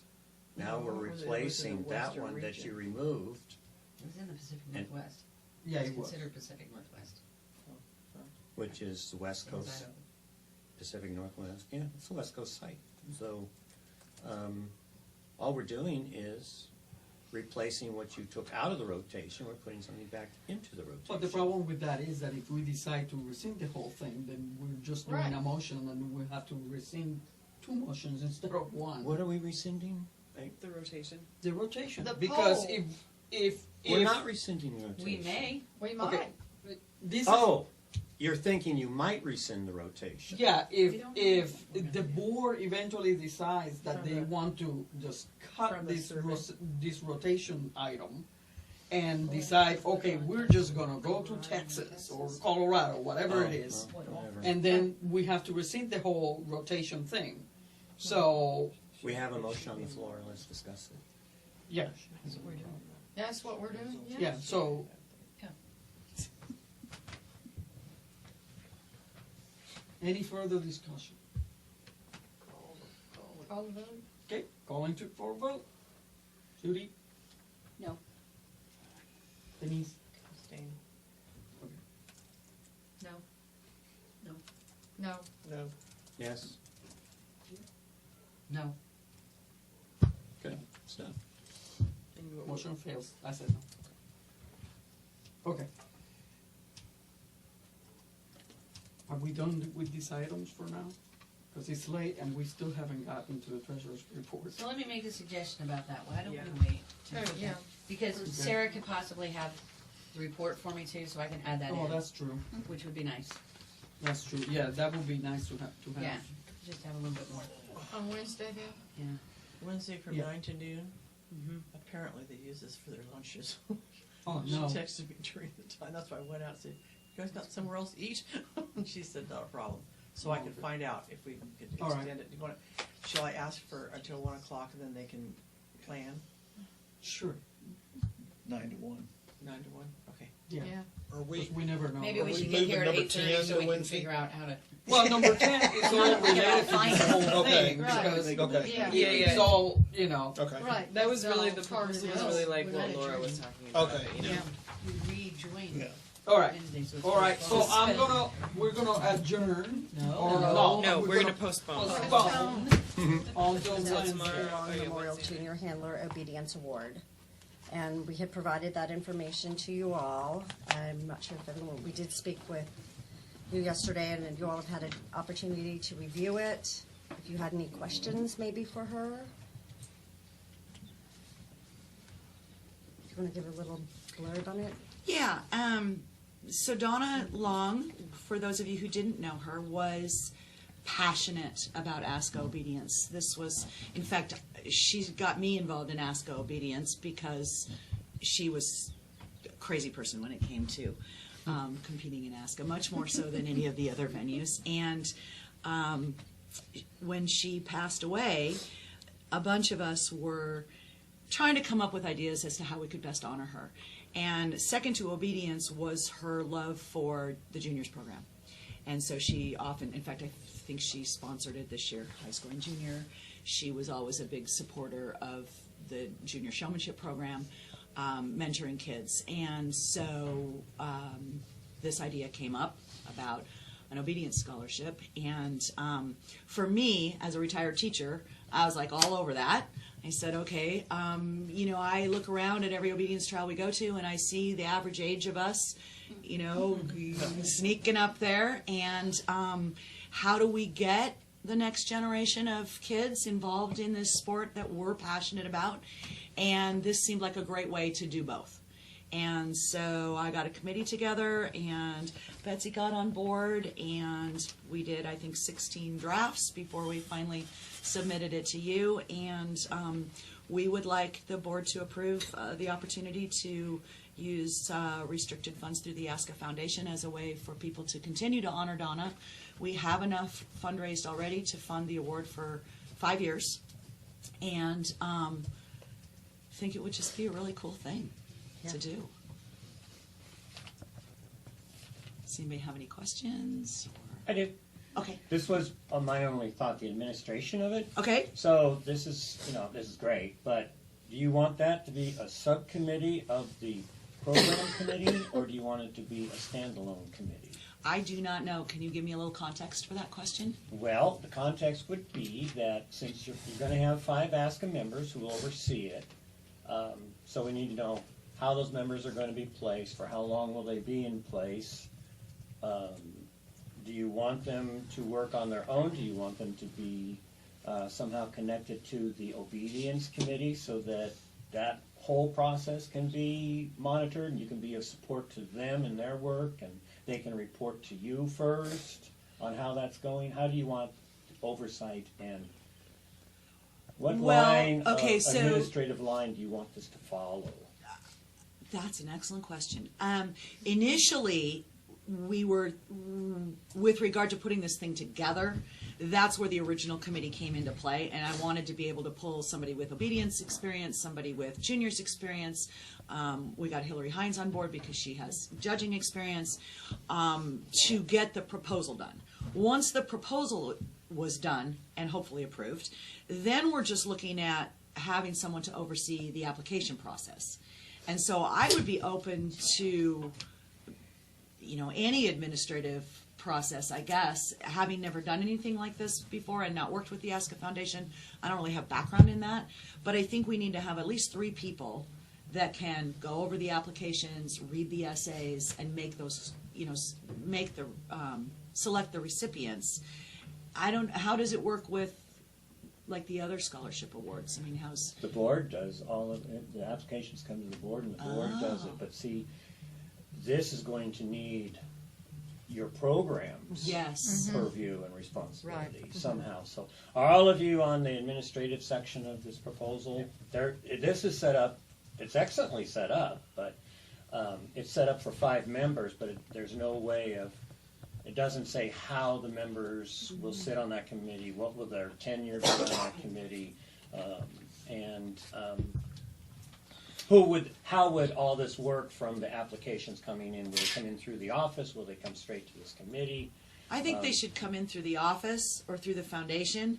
Or the executive secretary. Or the executive secretary. Ways that things normally get. And then have some sort of a clearinghouse mechanism so that they all came through. And then I guess ideally, if the committee, once that deadline has been reached and all those applications are in, then the committee, and I think it could be a committee of 3 at that point. I mean, we needed 5 to put the proposal together. I don't know that we need 5 to do the selection. But if we had 3 and they were on staggered terms, and we had criteria for, like, there has to be somebody with obedience background, that is paramount. Like an obedience judge. Like an obedience judge. I mean, I'm willing to do it indefinitely. I mean, as long as I'm alive and breathing. But, and I know Hillary is willing to do it. if we had staggered terms, we would need to have some sort of a mechanism in place for bringing new people on board. And I just don't know enough about how the admin sides works to really know how to do that. Okay. If you still have involvement with, as part of the three, we need the office to confirm the points that they win, that they submit from ASCA. Mhm. But if we also use whoever's liaison to the obedience committee at that time as a board member, then you have your scholarship, your people who are involved with her, an obedience person, and a board person who's the liaison. Oh, I like that. And that's going to be, I think Jan is going to be our liaison for next year. But we haven't heard yet. So if we Well, were to whoever the set it up liaison as is. whoever that was. Whoever the liaison is going to be your third member. Yes. That's a You great idea. have, and then one member from your group who Mhm. had direct involvement with her, and then a person from obedience. I like that. To be the obedience chair. Yes.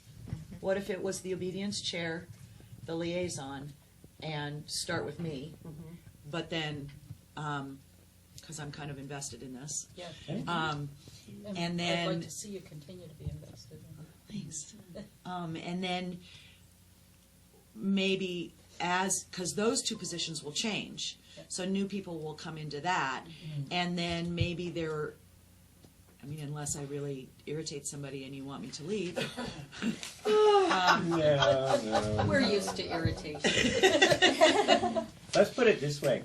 So that's developing. It should probably be so that you can be in contact with the general committee, so the obedience committee, so that they can, and you're gonna have the liaison, the chair, and whatever, if you just want a person like you, who's interested in, because you want to keep honoring this person, and well, that's an excellent way to be on it. But then if you wanted a judge and some junior or something, you can, but this will be like a regular committee, so people would have to submit their resumes, which you would follow the committee procedures as they're outlined in the committee procedure rule book. You would work you'd be connected to the program committee. Okay. And that way, y'all would be in touch, you can support each other, you can focus on this piece of their work, and, I can get with you later and we can just make a whole administrative schedule if you want. That would be whatever wonderful. you guys want to do. Yeah, that's a that great would idea. fit That's a great idea. all of the parameters that need to be met for a committee. If That would be okay. great. Yeah. Right. I just have sort of one question or comment. I didn't know her or her dog, but maybe I judged it yesterday. I don't know. You because did. I I had her. You had her. Yeah. So cool. Oh, okay. That is so cool. Now I have to go back and think who that is. Yeah, because didn't even know you by name then. But when I think of this, I'm kind of thinking it would be nice to have Donna's name in it, because Libby Long, like for the first time I looked at it, I thought they're There's saying a- Donna was her. There's a reason for that. There's a reason. Her Facebook was. So. Okay. You didn't there know you go. Donna very well or at all. She was a very eccentric woman, and she had this thing about not wanting anybody to know who she was on Facebook. Right. Well, that's good. So Libby was her dog, who also was in finals for like the last.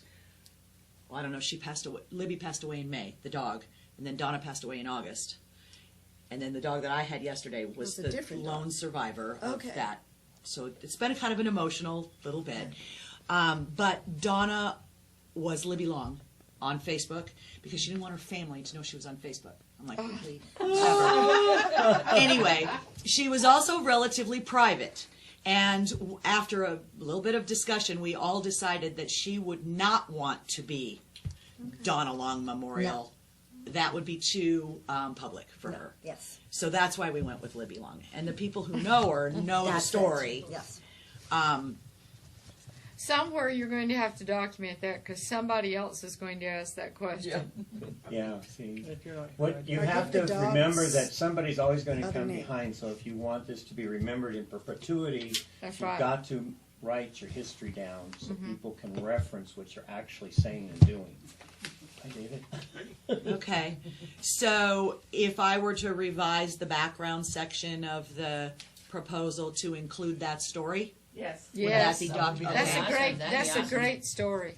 It really, and It it's is. so her. I mean, Yeah. this is very Donna, and we Could it have be on the laughed. application too, or the paperwork that tells the juniors how to fill out the application, so they'll all be aware of the. Maybe. Whatever you write out should be somewhere where it's not hiding in an archive. It should be front and center Right. somewhere so everybody, right. it can be passed down with the award. So pending approval of the award, I could then draft like whatever was going to accompany the like on the website and include the story in more of a narrative form as opposed to this, which I was going for brevity so that you guys wouldn't be bogged down in. But I could definitely put together a short narrative that gave her background. Would that be? Yeah, because remember Heidi will probably put a link also to the award and the application or whatever, and it can be there on the website. You know, when they click on that that's link. really cool. So I would be put in touch with that person who was going to put that together, revise that, and you guys would let me know what all you would want in that. You know, I mean, I don't know because I don't know how this process works. Well, that's why I was volunteering to help you through it. You are my hero. Thank you. Then- Okay. Can I ask a question on that? So, This is Dave, our lawyer. and I read the bylaws on the plane here, so. As I understood those, the board liaisons don't generally vote, is that right? On the committees, the board Correct. liaisons? So do you need 3 in addition to the board liaison, so you have a tie-breaking vote? Probably. Unless you make it a voting for the that, because it's a subcommittee. You could design it the way you want to design it. The liaisons don't vote on. Yeah, liaisons, Committee that's all matters, we but are, they, yeah. they can participate in In a subcommittee. In a subcommittee. subcommittee, and is the way I would have take a this. vote. Yeah. That's the way the gang That's what, decided to the do way it. I would. So to me, the liaison would not be at the committee level or subcommittee level, but it will be helping you communicate with the board, okay?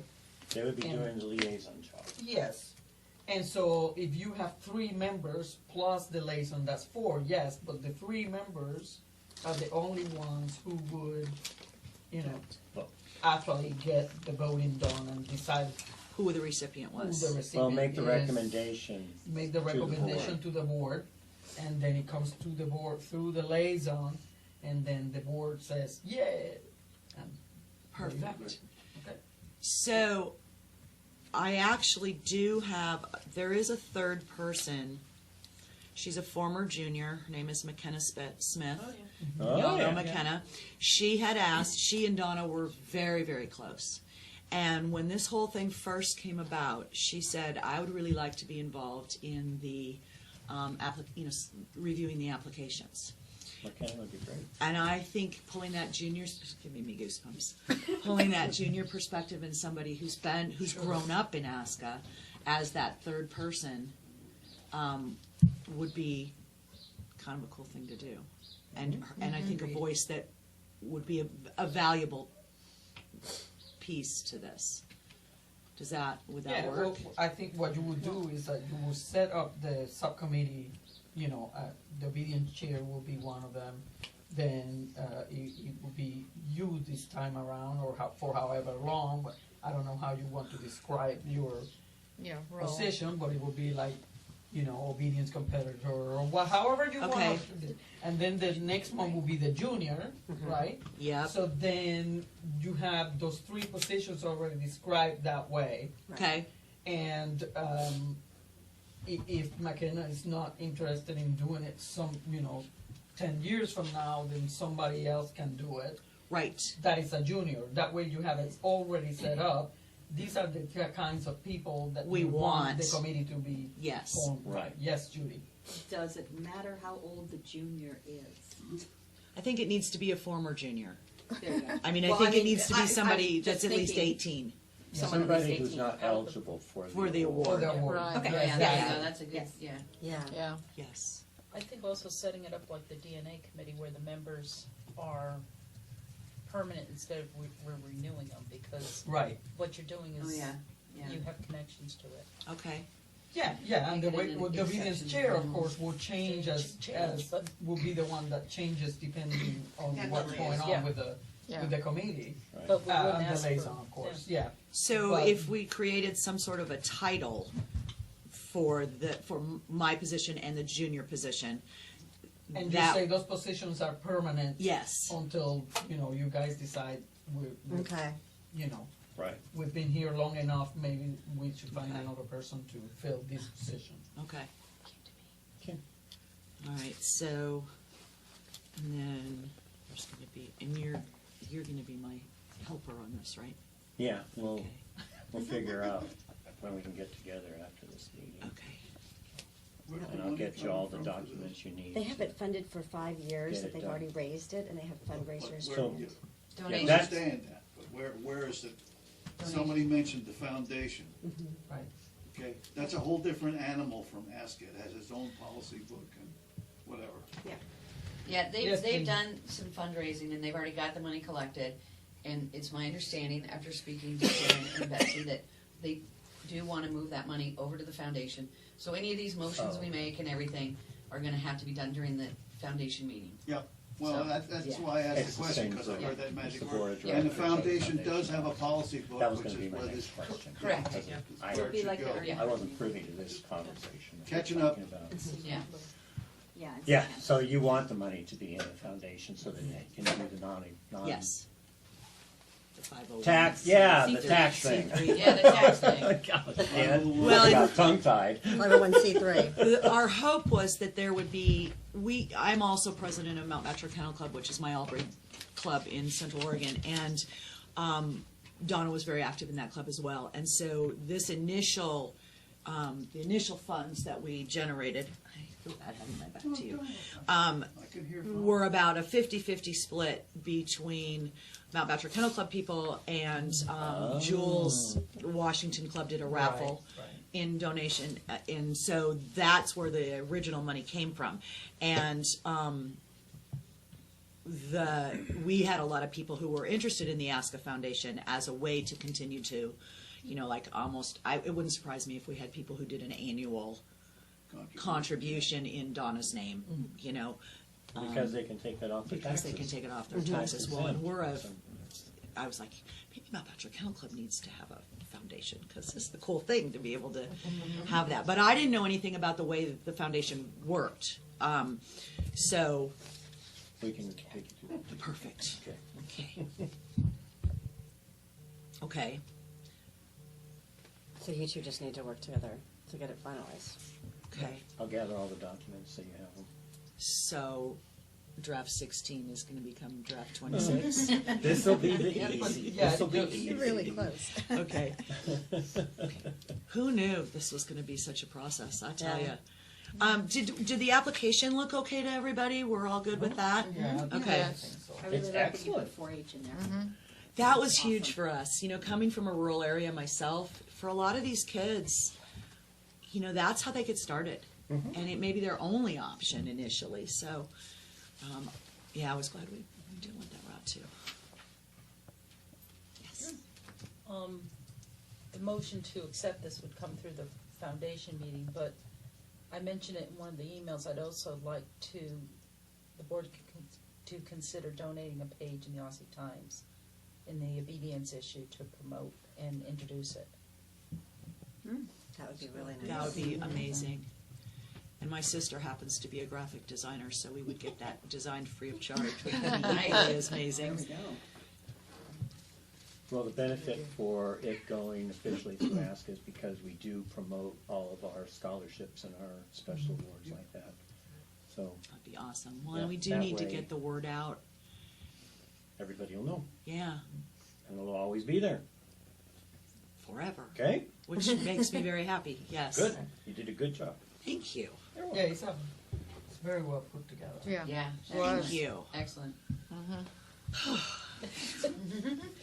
I got through with this process. My sister said, maybe you should be a grant writer. Lost your mind. No, thank you. And I think Lori wanted to bring up entries for finals. Finals. We had the situation, and I understand you all know about it and looked at it, where one person had her entry lost in the mail, and another person had her computer go down and was 30 minutes late with getting some entries in. And our obedience finals, none of them filled, and I think maybe our like super dog finals and utility finals have never filled because there aren't that many ASCA trials, and they're very difficult compared to some other sports to get qualifying scores in. So I apologize for not being as prepared as I wanted to be, because I had kind of written up some thoughts on this that I thought were clear when we discussed it about a month ago, and then we didn't have electricity for I forget how many days, and we had the evacuation, and I was still trying to come to this, so I couldn't really get to my desktop computer to find things.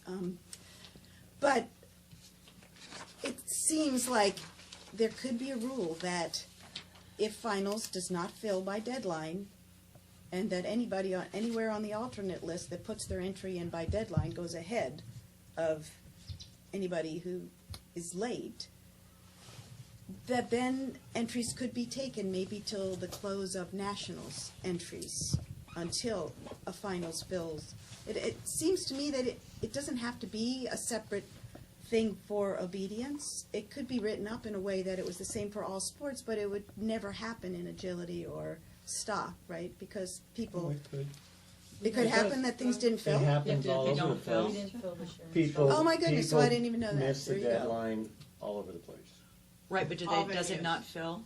Some of them, some don't fill. Stock didn't fill this year. Really? It's a function of who the judges are and where they are. Okay, so then it is maybe a bigger thing. I mean, we'd love to have, for obedience, we'd really like to pump up our entries, and we'd like to, if we don't get people in by the deadline, and especially if it's people that tried, to have something that could say that if such and such happened, and if it didn't fill, even with the lowest alternates, then up until a certain date, people who are qualified could enter.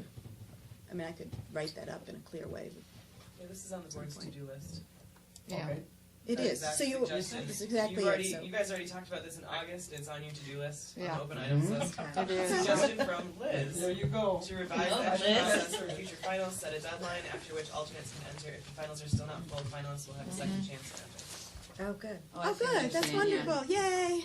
Yeah. So it's We on have here. to coordinate We got with it. the office as far as what's the latest date for ordering the ribbons. Right. That's, Yeah, that's, that that's, would be right. the that's limiting key. factor, so we will have to, this Let's will not have talk to about ribbons be right now.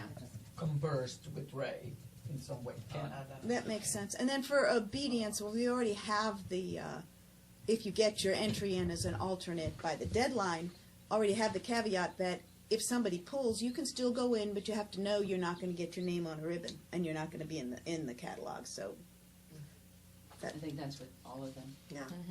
okay, well, cool. Ken? So I think the original discussion was, when we finished, we decided that there needed to be a rule change, but we had to make a decision at the time for this particular, and we concurred with what you had presented, the fact that the rule says that people can show up and enter the day of the competition if it didn't fill.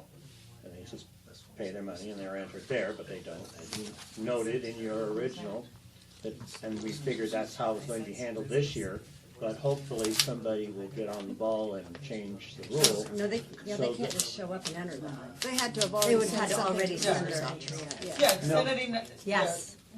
Yeah. What she's proposing is that it still be before nationals, but they're gonna have that second deadline, basically, is what it is.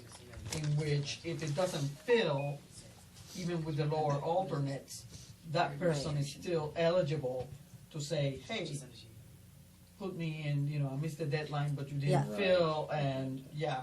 I thought it read that they could just show up too, but they would have had to get their, if they were an alternate, get it in, their entry in time. I did it once. I sent in my paperwork as an alternate on time. You're The right. finals were Yeah. filled. Yeah. I went to, and I saw one person didn't check in, and I said, "Here I am." Yeah. Right, right, Okay. but you had already entered prior to. Right, and I paid my money. Yeah. Her committee Yeah. saying that. Yeah, I think that's just what everybody agrees needs to be done. Okay. It just has to happen. Judy, I saw your hand. No, I'm good. Okay. And we had a problem this year with not enough ribbons. The rule book clearly states that a placement ribbon will be given for 1 through 10. We only had 1 through 5. So, number 6. Speaking as the person who was number 6 I in know, both I'm novice sorry. and open. Yeah, wondered that was about tough. that. It was embarrassing. We'll make them and get them out, right? Yeah. Yes. I've got the And list they of were, everything. these guys were But- great with, after the fact. it. It was just a little bit of Yeah. a, And I was It told was a that they were sadness. ordered, so It I don't know what was. happened. All I know is Sorry. we didn't have them, but we will Yeah. get them. I think maybe in the future, having someone in charge of finals who is actually dedicated to obedience and cares about obedience and is at the event. It can't be someone entered in another finals. No, No. we had Yeah. Patty Warner Exactly. calculated the totals of Yeah. who won. yeah, and for Have the you seen her second- checkbook? For the second round, Guys, we don't understand what that means. Yeah, we Y'all- don't. Well, y'all- the two chairs. Yeah. Yeah. had other in other things. finals. Yeah. The chairs of the obedience finals They were weren't there. not present. most So of the nobody checked in. There was no check-in for finals. There was nobody was told when awards were given. They didn't What was know happening. where awards were happening. They We ended up essentially having them out in drug the stuff courtyard. out, just No, kind no, of. no went. schedule Some of that is then. because things No kept schedule. changing, which happens at nationals. But, you know, as I said, and I mean, I'm sorry. Can I speak? I mean, Yes. does my Yes, ma'am, go opinion matter on this? Yes. Because That's I'm not why you're anybody. here. I'm not anybody. But so for me, this was my first finals, and granted, it was an incredibly emotional Right. sequence of events that brought me here. Now, I had my own dog who qualified in novice, and then Donna's dog who qualified in open. But it was my first experience with this. Now, I did go to finals, watched finals in Greeley, I watched finals in Albany, because I had friends who were there, and this was a really big deal. The awards ceremony was amazing and incredibly, like, you felt like you were really valued, and the sport in which we compete was on some sort of an equal footing with what goes on in the Conformation building. This year, I'm finally here in finals, and you know, it was very, very poorly organized. There was nobody to check us in, and there was nobody knew what anything was happening and where we were going. And then when it came time for the awards thing, well, first it was going to be at 1 o'clock, and then it was going to be at 2:30, and then it was going to be at 3 o'clock. And first it was going to be in a building, and then it wasn't going to be in the obedience building. And then they said, well, let's just take the tables outside, right out here, which is what we did. I helped. We dragged our ribbon tables out. We set them out there. People were, you know, in this little courtyard thing. There was no pomp and circumstance, I guess, is where I'm headed with this. And when you consider what it takes to qualify with an obedience dog in finals, this is a big deal. And, you know, my personal emotional response to what should have been an incredibly proud moment for me was really pretty humiliating. That aside, this should be the highlight of everybody's year. And just because we have our dogs in obedience as opposed to conformation does not mean we don't work hard. It does not mean we do not have an emotional and a financial investment in what we have done. And these people need to be celebrated. Like, really celebrated. This is a big deal. I did not feel that. And even, forget it, even if I'd gotten my 6th place ribbon, you know, I still didn't, everything felt like an afterthought. Oh, well, let's do this, well, let's try this, well, let's go there, well, let's, you know, oh gosh, here. And that's not the way it's supposed to be. It wasn't exactly an afterthought. Well, it was to move the tables outside, that was an afterthought. Yeah. Okay, so I'm Denise Krillman, the show chair for Oh, Nationals. nice to meet you. And I would apologize because I felt the same way this was happening yesterday. Because we had proposed that all of the receptions for all of the finals be in Building 1, and then we were told by either somebody in there doesn't matter. Doesn't matter, yeah. That we don't want to go down there because nobody will go down there. They're all right here. They all want to stay here. So we need to We stay never heard here. that. We never, I heard that. So it was like, okay, bring the stuff back up here. And then, well, it was too close to the ring. We can't have food in the ring. Can't have food in the building. So we're all right here. It's nice. It's nice on the patio, cool, in the shade. Let's do it. Well, we're out here by where it was. Let's just move it out here. Okay, fine. And then somebody else comes back and says, well, this is clearly more than 10 feet from the ring. We can have our cake and our stuff right here. Let's do it back here. It's like, somebody decide. So Yes. I totally agree. But I do want also to note that your venue, your program is no more or less important than any other one here. Everyone had the same amount of consideration by our committees. it just And didn't so feel that way on the end. That's because but it yeah. was all. all over the place. So I would like to propose that, ASCA owns the finals now, and I would propose that ASCA have a definite guideline of how these are to be done, where they're supposed to be done, with every one of them. We went through the same thing with stock, and I was told, talk to your stock dog person, your course director, and they'll tell you what they want for the reception. They'll tell you where it wants to be. Because last time we did this, they wanted it in the grandstand area. Okay, we did. Except then it's dark, and nobody's down there, and it's cold. We do it down there, it's like, oh, well, we were down there in the dark. So, this year, Cam says, well, I don't care, do it wherever you want. So it was the same thing down there. And finally I said, we're going to do the receptions in Building 1. It's near the kitchen, the cakes will be there, the little snacks will be there, and we'll do it there. And then one by one they said, well, I don't know. So, There was just You not can't a please single everybody. person in charge. No. There was no one in charge there. well, People were agility looking was to the me. same way. I said, let's come down here, we're going to do it there. Oh no, everybody's here, they all have their chairs, we can do it. So they did it agility. So the point is, there needs to be a definite, this is how we're going Yes. to do it. And someone in all charge. of them will comply, and this is when it will take place. Is it the next day or is it right after? Something needs to be. Last year with Andrea Torres in charge, she was there on the spot running everything. And that I was think having amazing. those It's hard guidelines to down copy. there. and- so that and that assures that We it's need going to be someone. consistent from venue to venue and from year to year. Right. And you're not going to have this, oh, well, in Greeley they did this, and in Bryan they Because did it's that. different people that work on it. So Yes. I would like to propose that, and assure you that our club and people involved did not think any less of any program. And I don't think this was anything that was overtly done. So, But thank you for another that. thing that you need to consider is if you've ever seen the ribbon order for a national specialty, Oh, yeah. there is room for error. Yes. I helped So, with that. It's you know, crazy. if the office made the order Right. for it, it could have happened at Centaur Ribbons that they did, or Yes. wherever they came from, that they didn't get it done right. So there is room for error, but they will be ordered and they'll be fixed and. Yeah, well, and that's, Repair. yeah, no, Yeah, I guess just, we'll have to talk about how that's done now, because I guess Ray makes the orders for finals. Do the ribbons go to the office and then he sends it to the club? No. Or do they No, come straight Centaur up to sends you? the ribbons here, all 15 Okay. boxes of them. Right. And, so, but that's what we were told. I mean, Gene and I had this conversation yesterday. It only goes to 5th. I thought they all went to 10th. well, and you know, They that do all go to 10th. for me, that was the part of this that was unsettling, was that, I mean, mistakes happen. I totally get that part of it. But the fact that nobody caught the mistake, you know, when they were laying out the ribbons for the table in the morning, or that nobody said, whoa, wait a minute. Nobody knew the rules well enough to catch it before it happened. That was a little bit, it was no one the was in people charge. in the peanut gallery out there that said, wait a minute, and we're grabbing their rule books, and, you know, I mean, I didn't even know. That's because of Yeah. the finals. Oh, here's obedience finals, and they're in this box. Yes. Period.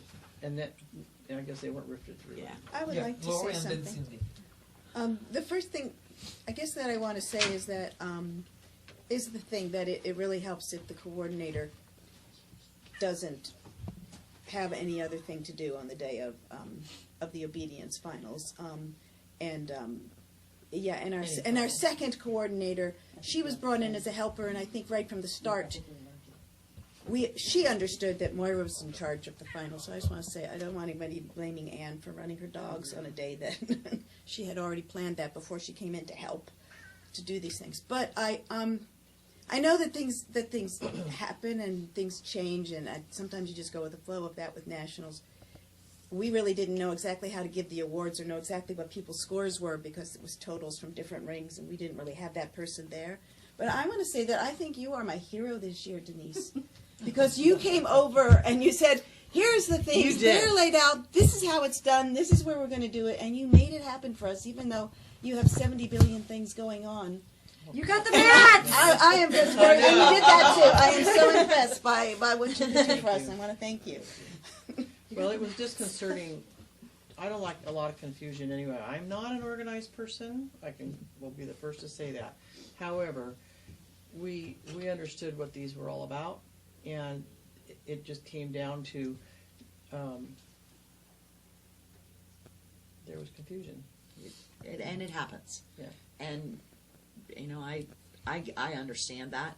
I'm just thinking moving forward proactively, Yes. and that's a great idea. Having there just needs to be guidelines. Ladies, we have a nationals committee, and hopefully we will address such issues as that to ensure that going forward there is a standardized plan for each venue to ensure that there are no discrepancies like this. We apologize.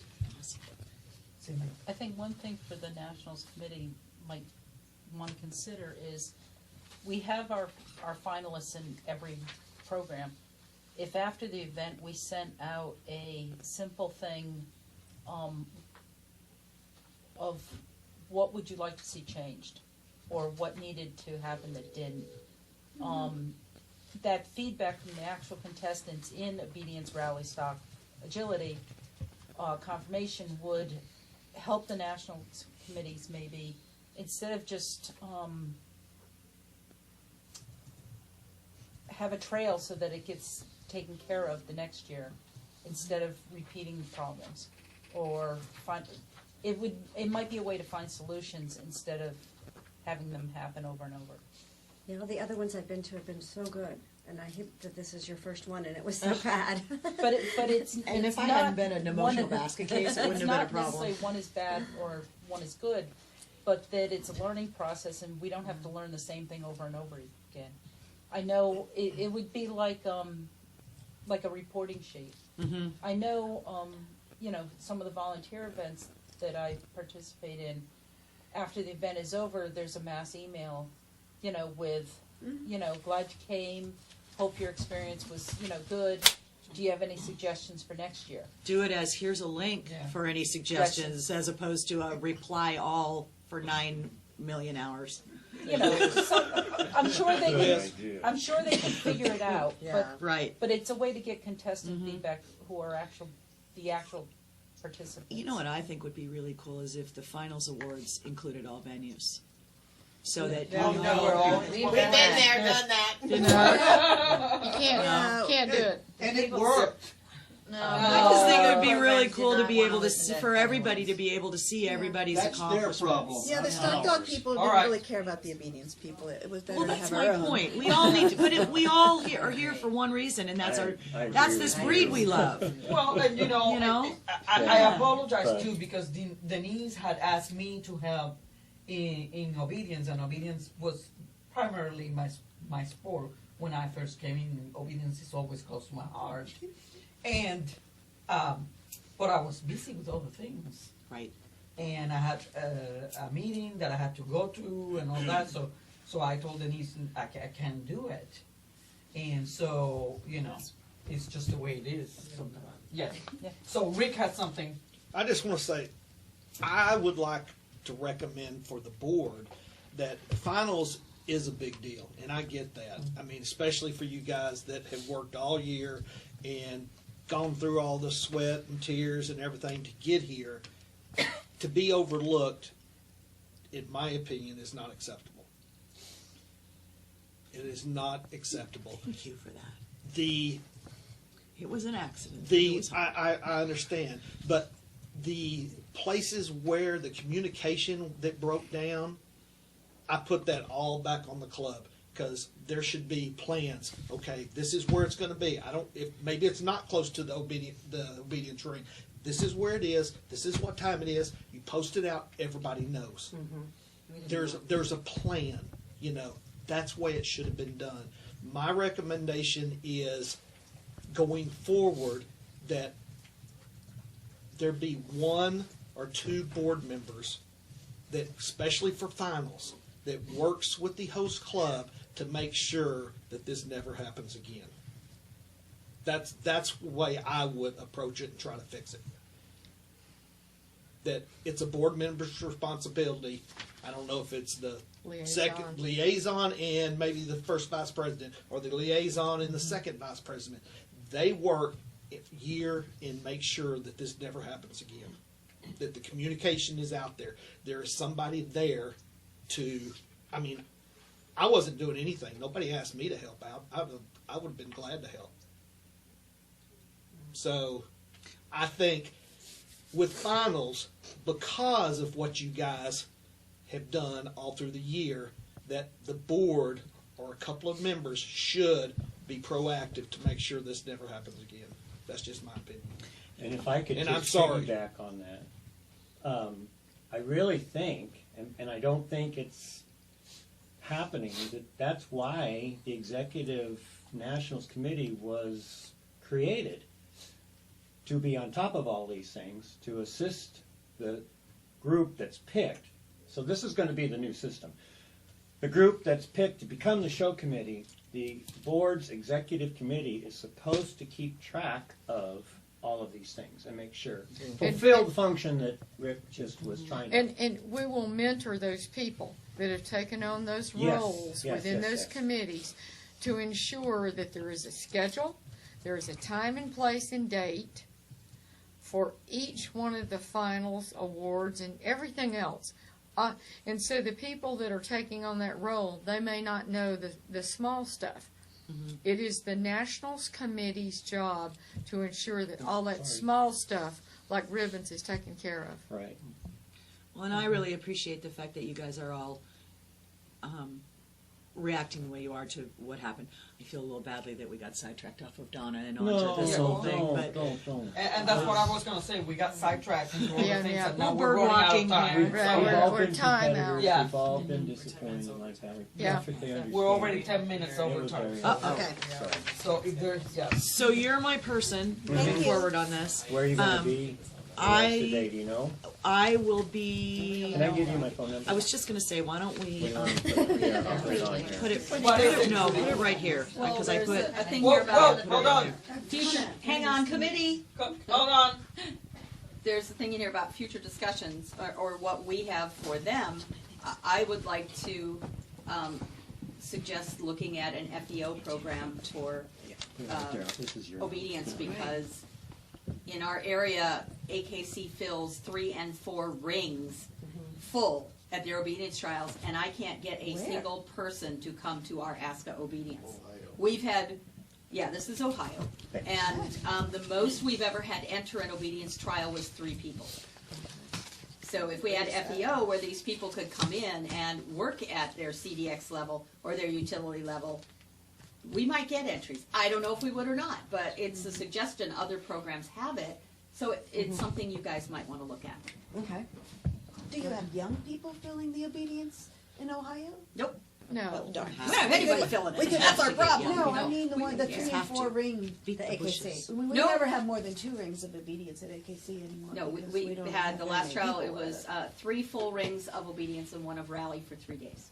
That's what our But trial those- is but every those year. obedient 3 people, are rings any of them obedience young? and 1. Then if they come to the AKC, FEO, yeah. then they might say, "Oh, ask us fun. I want to." Well, Yeah. yeah, Start doing we're always Okay, hopeful. we need to move on. We need to move on.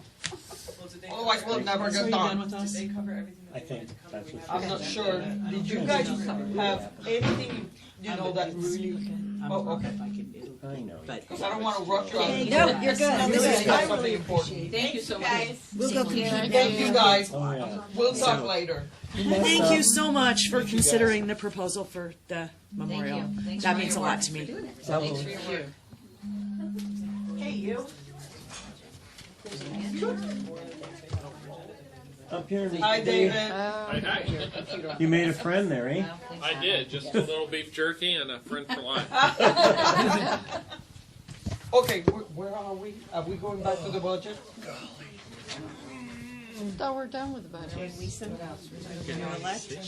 She's done with the report, but Yeah, not the okay, budget. the budget.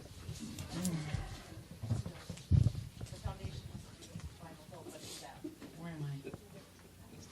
I had it open somewhere.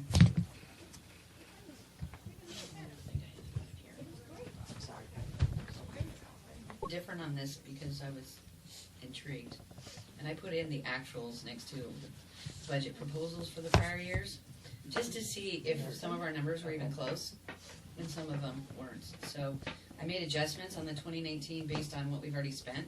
But what I'd like to do, and get it to you later, is I was gonna try to put in some 2020 numbers, because I think that would be important. The one big difference, probably this year and next year, is gonna be computer expenditures. That's probably the one thing that is probably going to change our budget overall. And I wanted to ask Rachel, you know, what do we see happening next year? I mean, I know you've got your system I of happen to reports. have that right Yes, here. yes. Well,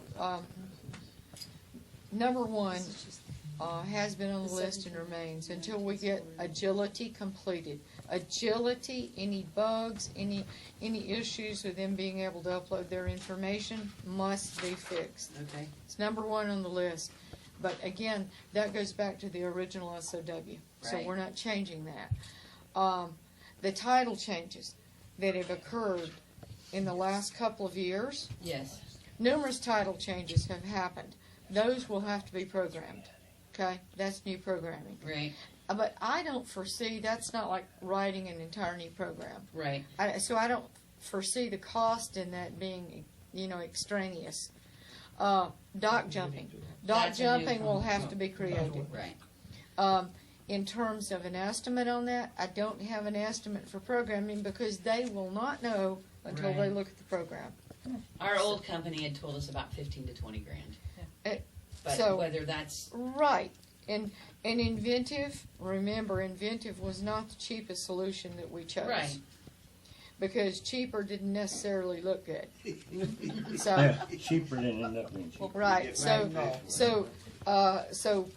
I can't answer that, but we can have them look at the rules as they are written now Budgeted. and give us an estimate.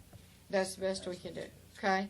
The other thing is, we've got to finish out the portal for the business office side, yeah, okay? That must be done. That's gonna be programming. right, But that is part of the going forward. right. So once again, we go back to the original SOW for that. We're trying to complete that.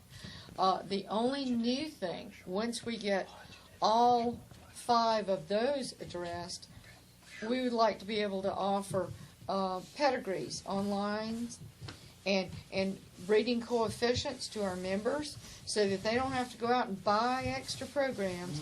It is in our database. There is no reason for a nominal fee that our members cannot have that information. Right. You got a cat under the So, I know. in all of that, you're probably looking, I'd say less than $40,000 maybe, Gene? Okay? So right now, for this year, we've spent $175,000, which I don't think is obscene by any means. I'm just saying, Yeah. that's the number we have. And last year, I think we were at 90. And Right. so I'm just guessing that probably next year, I'm gonna guess by the time this year is over, it's probably gonna be around 250. Remember, Ish. y'all, yeah, we said way back when. Which is fine. I mean, we've got the Yeah. money. We just need to That's right. make sure that we don't, Well, go crazy, because I think we're still looking at a building, right? We sure are. Yeah, we sure. Okay, we sure are. And so, in order to complete ASCA system, the big thing, y'all remember this, the ADMS information must be ported over into this new system. That is going to be in the middle of doing part of these. Some's going to be transitioned over, but in the end, it all must be transitioned into the new system. This is a $500,000 project. We've already went a little bit over now. That's been 5 years ago when we first started this. So I expect in the end we're going to probably spend that $250 in the coming year and a half. Yeah, I was thinking probably, depending on where we're at the end of this year, is going to dictate how much we spend next year. Yes, ma'am. Yeah, so probably another $250,000. I mean, Right, you know. and we may have to look at our budget and say, okay, we're limited to this amount for this no more year. program changes. That's right. Right. If this is what we want, this is what we must focus on for this year. So as to contain our budget somewhat. Yeah. We do And not, that we cannot allow programmers to have a runaway carte block with our budget. Right. Can't do No. that. They Well, at have the to be same time, limited. Just a reminder, I think Rachel and I talked about this, that we need to put some kind of moratorium on committees. Rule changes. Adding up Oh, more Lord. changes and more Committee changes rule because, changes. I mean, by the time we're done, the list is gonna be 3 times as long as, what we had originally budgeted for, so. That's correct. So we have to be very careful. I know Cindy had a question. Well, I just wanted to mention, we gotta remember, the junior programming, but, programming, we have no programming for the junior committee. I mean, for the junior program, so that, programming has to, you have to remember about that programming cost also. What she's talking about is the merit reports. Oh. At the year end, they're all hand done. There's no, so Misty has to compile them. So like when you go into a show and you enter show results, Yeah. it doesn't and let's say, so my dog Hank got a score of 198, and my membership number is a junior membership number. The computer does not recognize that that's a junior. It does not automatically put that score into the junior screen, so then it can be pulled out when you run these reports. What you have to do is actually Misty has to remember, well, you do the junior thing. Misty has to remember when these titles are being printed after the end of a show, look at the dog and go, oh wait, that's one of my juniors, so okay, they just earned a title, so I need to go put that into the screen. No, that's. And it's horrifying. And that's one of the reasons the reports in the Aussie Times, people are like, oh, only the year end's in there, the monthly isn't in there. Well, because it's very disjointed. It's not all together. So, I'm surprised that we went this far without addressing that already. Oh, surprised. Rachel, I'm surprised. we've been bringing that up. No offense, but I mean, It has right been after brought the first up. company was, I don't even remember now. That was one of the first things I went to Misty and I said, did Frog they do Slayer. anything? I said, did they do anything for you about That the was juniors? not in the original SOW. No. And I was Guys, like, that was I not don't in there. I can tell you that. I know that And thing she was by like, heart. no, and I was like, that's the one report that is so important that doesn't work. Yeah. Right. So I guess we need to. Without Misty, there would be no And like, so record for keeping instance, the that's Yeah. the other thing too. That's- You manually have to add up the points that No. the junior earns when they beat, however, like Yeah, if they that's get not whatever good. and you have to add 25, you do it. The computer doesn't do it. Yeah, that's not good. No. There's a pot of coffee made if anybody wants coffee. Thank you. Judy? Well, you're saying, we have to tell Want some water? the program Coffee, thank you. that they can't make rule changes. Well, that's already done by Ray, because in agility, it's been 5 years since we've Oh, no, made. agility, that's not. Well, no, a but different because when we check with Ray and he says, no, that requires programming, so we can't do that until the computer is programmed. So that should be happening with every single other program. Because he has actually the final say on these motions, because when he says no, that requires programming, we can't do that, then the motion is dropped. So that should be going on in every committee as it is right now. Yeah, but the problem is that I think Ray has been too nice in some cases. And he says, well, you're just gonna have to wait for the program to do it, we'll just have to do it by hand until, it can be programmed. If it's ever possible. And so that's where we have to stop.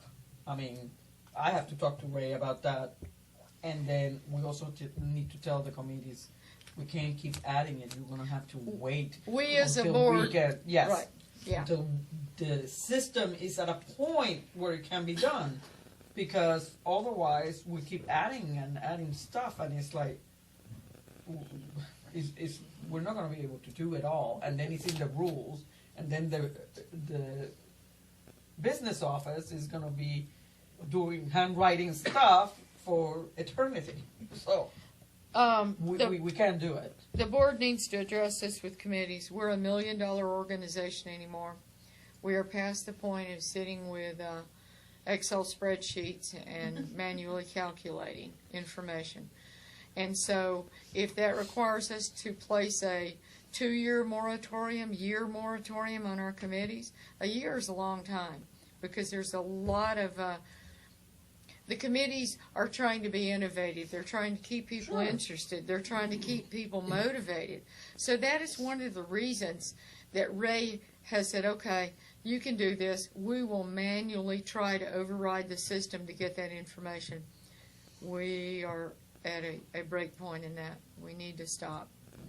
So I'm going to recommend at some point in time probably a year moratorium on committee changes in terms of program rules, at least.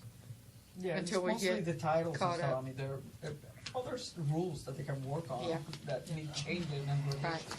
Yeah. Okay, Cindy. I just think the junior changes, if they're made before the programming, that would be fine, wouldn't it? Such as agility and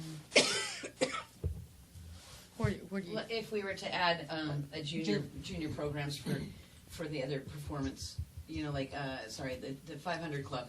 What for we've the been performance. requesting, what we've been Right. requesting So for if we could so get that long. before they started the programming, I don't. she's Oh, yeah. asking, Yeah. Right. before it even starts is Right. different. If we could get that going. Yeah. Because there's nothing there to change, there's Right. nothing there at all. Yeah. Well, and we've been asking for that for how long? For all the different committees to set up for the juniors, for their programs. A very long time. Mm-hmm. So back to the budget. Basically, the change that we will probably see in this next year will be more computer expense, and then I don't know when we're starting on that building, but everything has stayed fairly even. We're not making any great strides, but we're not losing anything either. We've seen some increase, in some of the program income, but there's.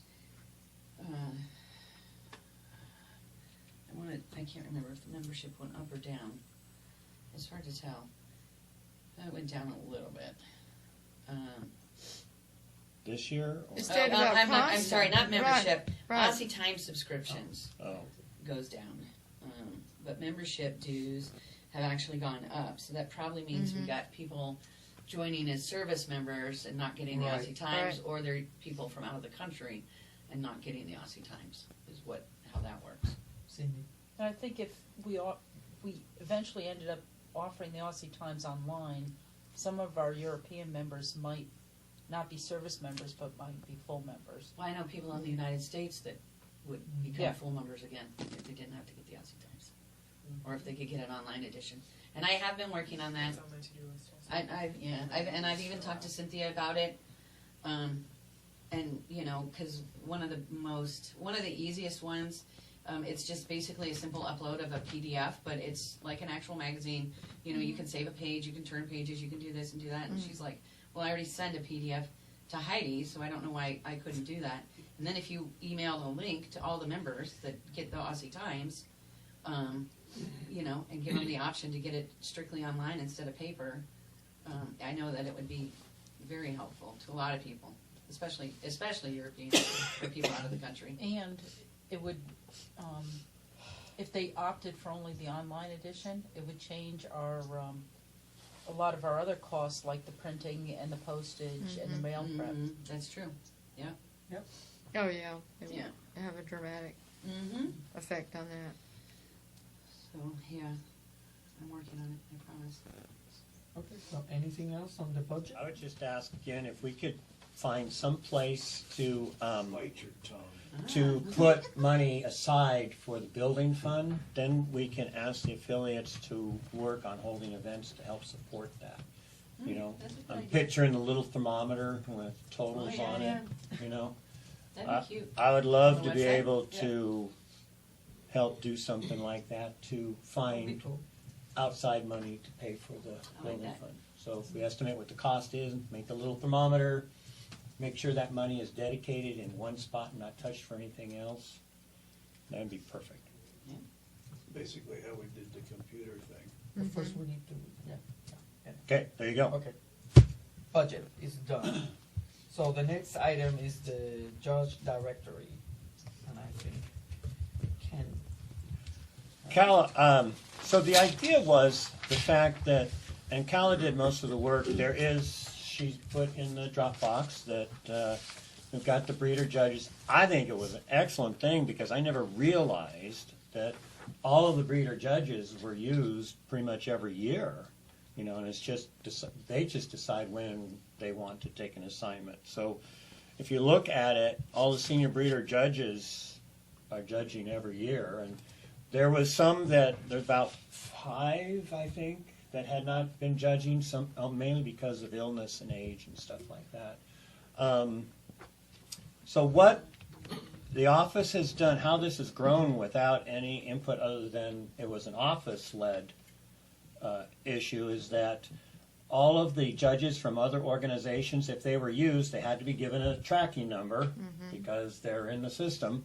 And somehow they're put on this database, and people believe that this is an ASCA-endorsed database of judges. And what we've come to find out is that we've got judges from AKC, UKC, and CKC who are on there, and they're listed as ASCA judges, so people feel they're endorsed by ASCA. They're legitimized by ASCA. And this is certainly not the case, as we've found from all the stories we've heard over the last 6 years. So really, we should only be listing the ASCA-approved breeder judges, and then put links in for the judges' directories for AKC, UKC, and CKC, and let the affiliates then choose which judges they want to.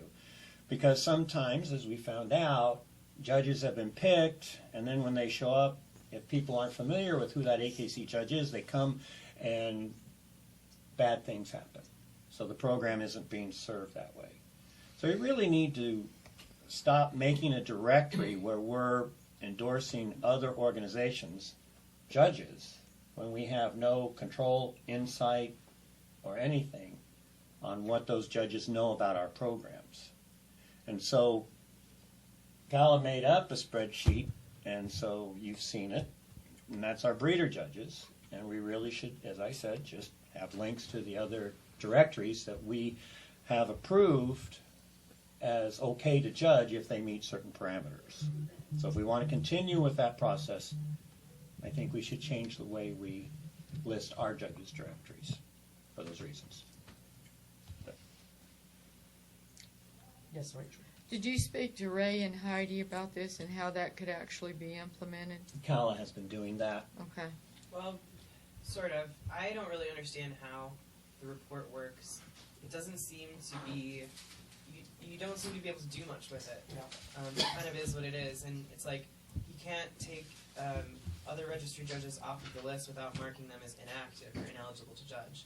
And I'm not sure what the issue is with removing judges from the list if they haven't judged in 5 years. I'm really not sure about how that process is updated. My suggestion was to have the directory in the back of all the rule books like they do with Stock Dog, and that I could keep that updated as I do with the regular rule books, but we could still have the big directory, the report put out online, which would have every judge, you know. But then in the back of the rule books, you would just have the ASCA-approved judges.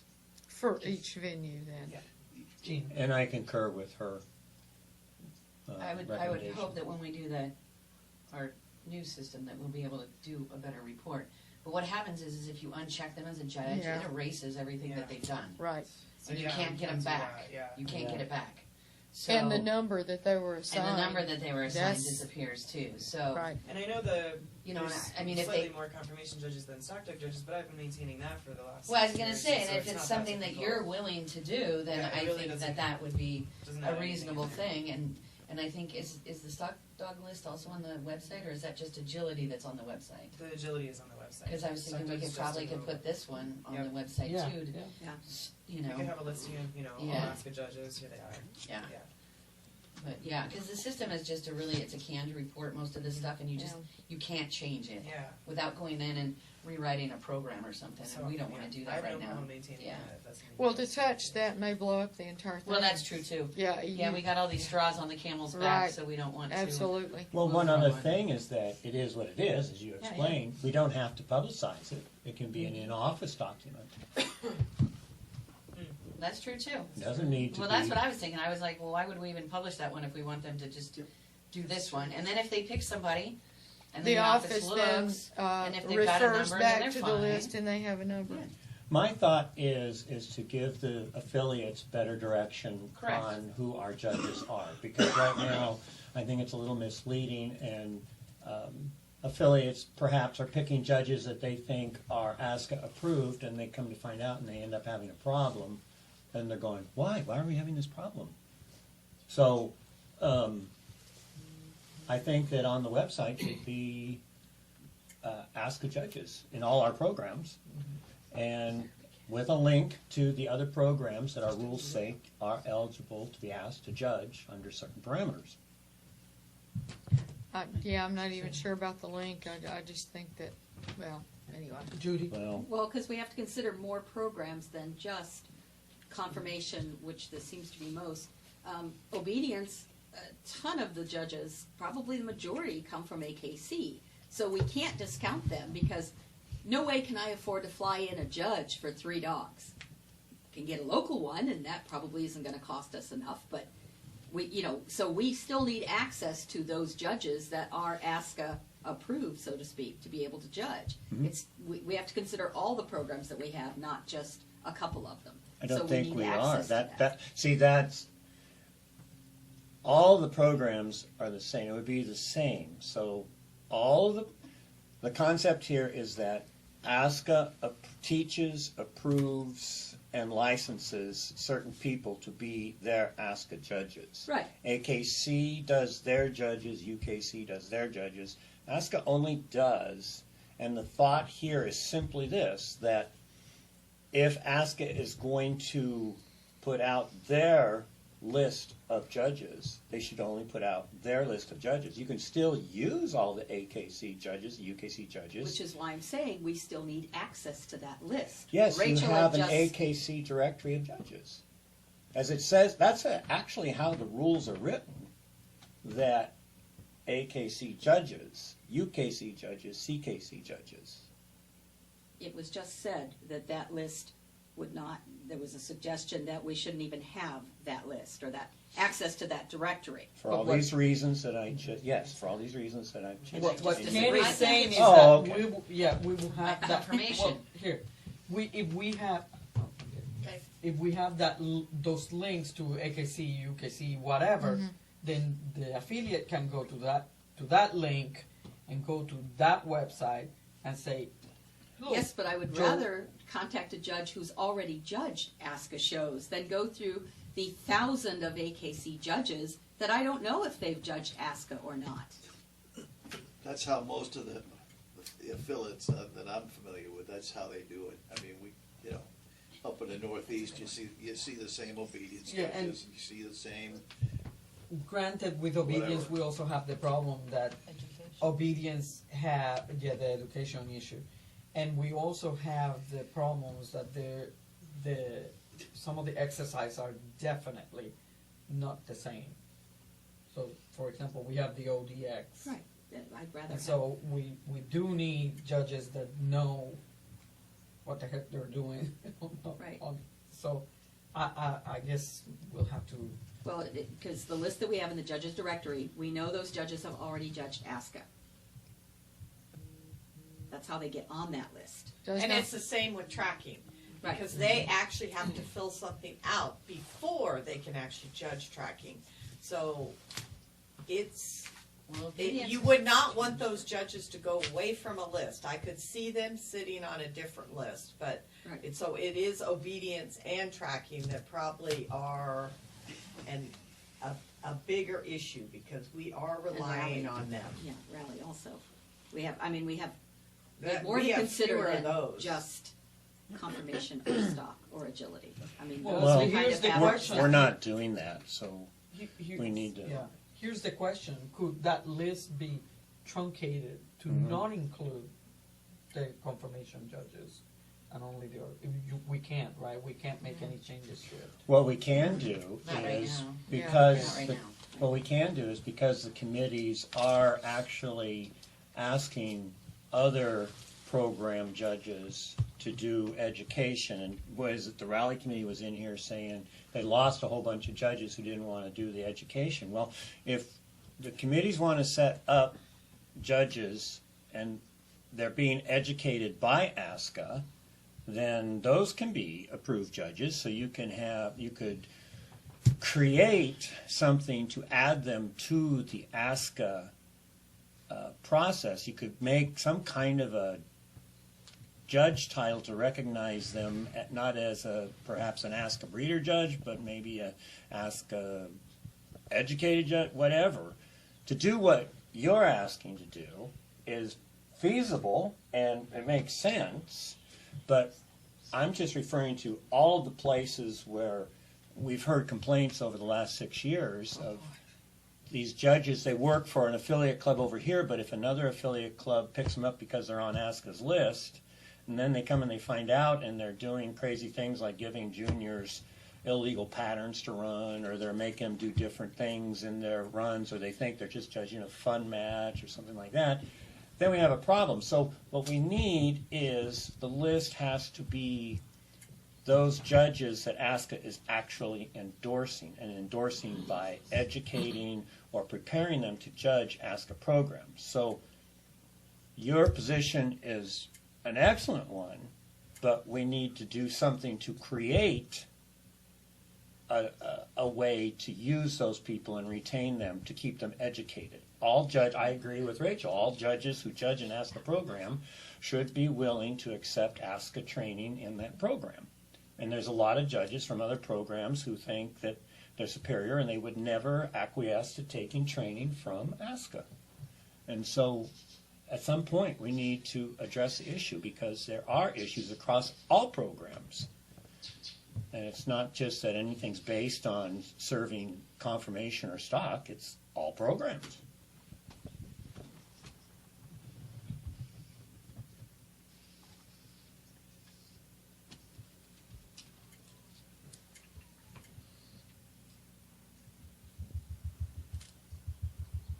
Anything else on this? I guess. Yes, Jean. Well, I just want to say, because I thought obedience had changed it. Actually, the AKC judges actually have to take an ASCA test. Yes, they do. Yeah. They do. So they would be still an ASCA judge, in my opinion. That's to my point. Yes. Once they pass the test. Yeah, yeah, so they wouldn't need to be removed. Right, Unlike, yeah, but- unlike the confirmation judges that are just accepted by virtue of their. Being a judge somewhere. Correct. Raising But to chihuahuas for Julie's AKC. point, what she's saying is, if we take our original list that has all the judges, and we hide it somewhere where the office is the only one doing it, then we don't have access to those obedience judges. That was But our So- point Yeah, so is then- that those names get added to the list. the Right. ASCA breeder judges list Yeah. under the new title that they're given, so they can be on that list. You can, one thing you can do is you can put a judge's book together without confirmation judges in it. Huh. Because you can check the boxes for each one of the Right. programs. So Yeah, we like could put the one pull. online, Yep. have all of them except for confirmation. And that would solve the problem, right? Yes. Well, that's what I asked before. Yeah, Can it be I didn't truncated understand- so I that didn't- only the confirmation I is- didn't understand that. Okay, It okay. took me a minute to think about that, so Well, now, yes. All right. It takes a long discussion sometimes. Well, sometimes, you know, you gotta think about all the angles, so yes, that Mhm. can be done. Okay, so great. It's That's the answer. There you go. And if obedience, especially since obedience already has designed a education program, Yes. they're going to be ASCA-approved judges. They're gonna be on that list. They'll be on the list. Yeah, so cool. There you go. I think that's And the does solution. Agility have Yeah. that, where they trained AKC, UKC, or the other judges that are approved to judge? No, right now, yes, every judge has to take a test, and we no longer accept. At one point, the board approved judges from other venues to come in. Yes. There was no education, there was no Right. that. We have kind of weeded out most of those judges who didn't want to play ball. Good. By their Good. by the every other year test. And again, as I was telling the other day, in agility, you must take the test, and you must return it within the 30 days, or you're off the list, period. And all of those judges, no matter where they originated from, are tested and approved by ASCA, and they should be on the judges list. Yeah, Right. they are. That's our And position. That's been the problem with the judges directory, as far as agility, is it isn't correct. And there have been judges on there that haven't Mhm. judged in 10 years, and some are Right. dead. Or dead, Yeah, yes. the dead judges. That's a always the huge fun. problem That's always with the nice when you judges call when he's directory. Yeah, been dead for 5 exactly. years. And But it's the not thing is, if they're workable. not judging, we should have them in action. So is that a no? Except you lose all the Right. information We from moving. can't But accept a no because no, in somebody ASCA, might it's have just not wanted an to issue. move, so they tell We them. have that. Oh, yeah. And in ours, Oh. like the breeder directory, for confirmation, which is a very great document, the only thing I would add is, in agility, we add the airport they fly out of.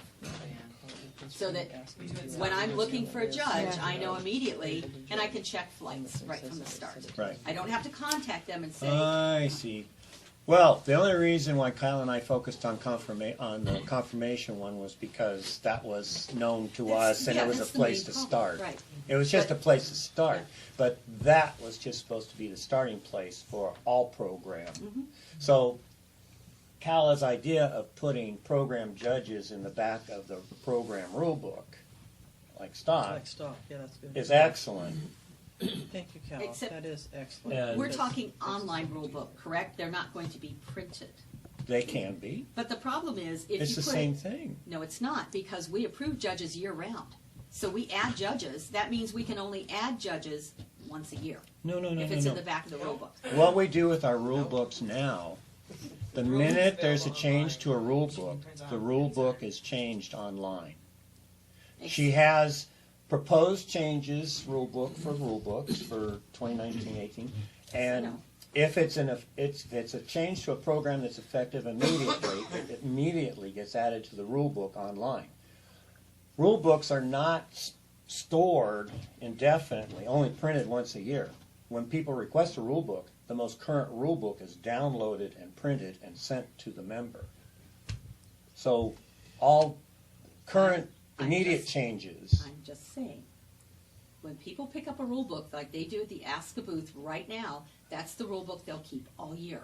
right, And that's what they'll refer to. So I'm just saying they may miss judges if they don't go. I would rather have online, we have the judges directory, rather than it being in the rule book, all of those separate individual, this is our confirmation breeder judges, these are our accepted obedience judges, these are our accepted agility judges. They're all available online, they're not in the back of the printed rule book. There could be a link in the back saying, here are our accepted judges, so that clubs do not miss out on judges that were approved, you know, in 3 months before Yeah. or whatever. Right. Right. We only add them once a year to the printed rule book, because when people take that rule book from that ASCA, I just took mine, that's gonna be my table copy. I'm not going to Okay, print out a well- rule book every time we have a trial. well then this is a good point of discussion, because the effective rule book Pardon? No, for, they don't send out rule books anymore, Cal. Why not? I don't know, they haven't been. they haven't been? That's, No. I guess. I That's haven't. okay. I I have when we not update gotten the rule stock book. rule books. When we update the rule books online, we're under the assumption that when a show is hosted, they're getting a new rule book. Oh, That was the right. whole point of this. I know, but I have not gotten a new rule book for our last four trials. I have a computer with the rule book on it. They got one in, well, everywhere I've judged, there's a new rule book that came with the paperwork. So maybe stock is different. I I'll think, ask Ray about it. I think we all have to have the same understanding, though. What I'm hearing is that people don't understand that what's online is the current effective rule book. They see something in print and they think I it's understand, but for ASCA, the current effective rule book is the one latest officially published rule book. It is not dependent on June 1st of that year. It could be, there could be subsequent rule books published during the year. That's why they need to be sent every time with every show package. Yeah. So, But you have to remember, we're not allowed to change rules more than once a year, so most people assume that rule book is not going to change. But Right. there are some changes in the rule book which are not rule changes. I Like a understand that, definition but and I'm whatever. just talking the average person. but we have to teach Right. people, To the title. Right, we have to teach people yeah. that the current effective rule book is online. Okay, let's put that for the next president. There you go. So do we need a motion to do the confirmation, if you wanna go ahead and get that done? I don't know.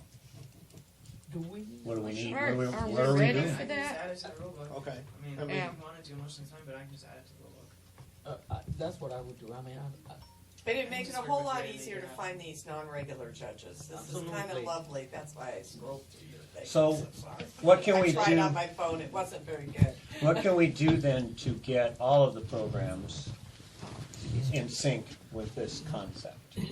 Do we go to the committee and ask them for a list of their ASCA-approved judges? No, think they because know. you'll I never think get the that. only ones How that would are we not do that, ASCA Judy? approved judges It are depends our on confirmation. which program Everybody So I else, does their judge testing. Right. Because everybody else has, Yes. are So- ASCA Yeah. approved. Right. There's only confirmation Yeah. that isn't.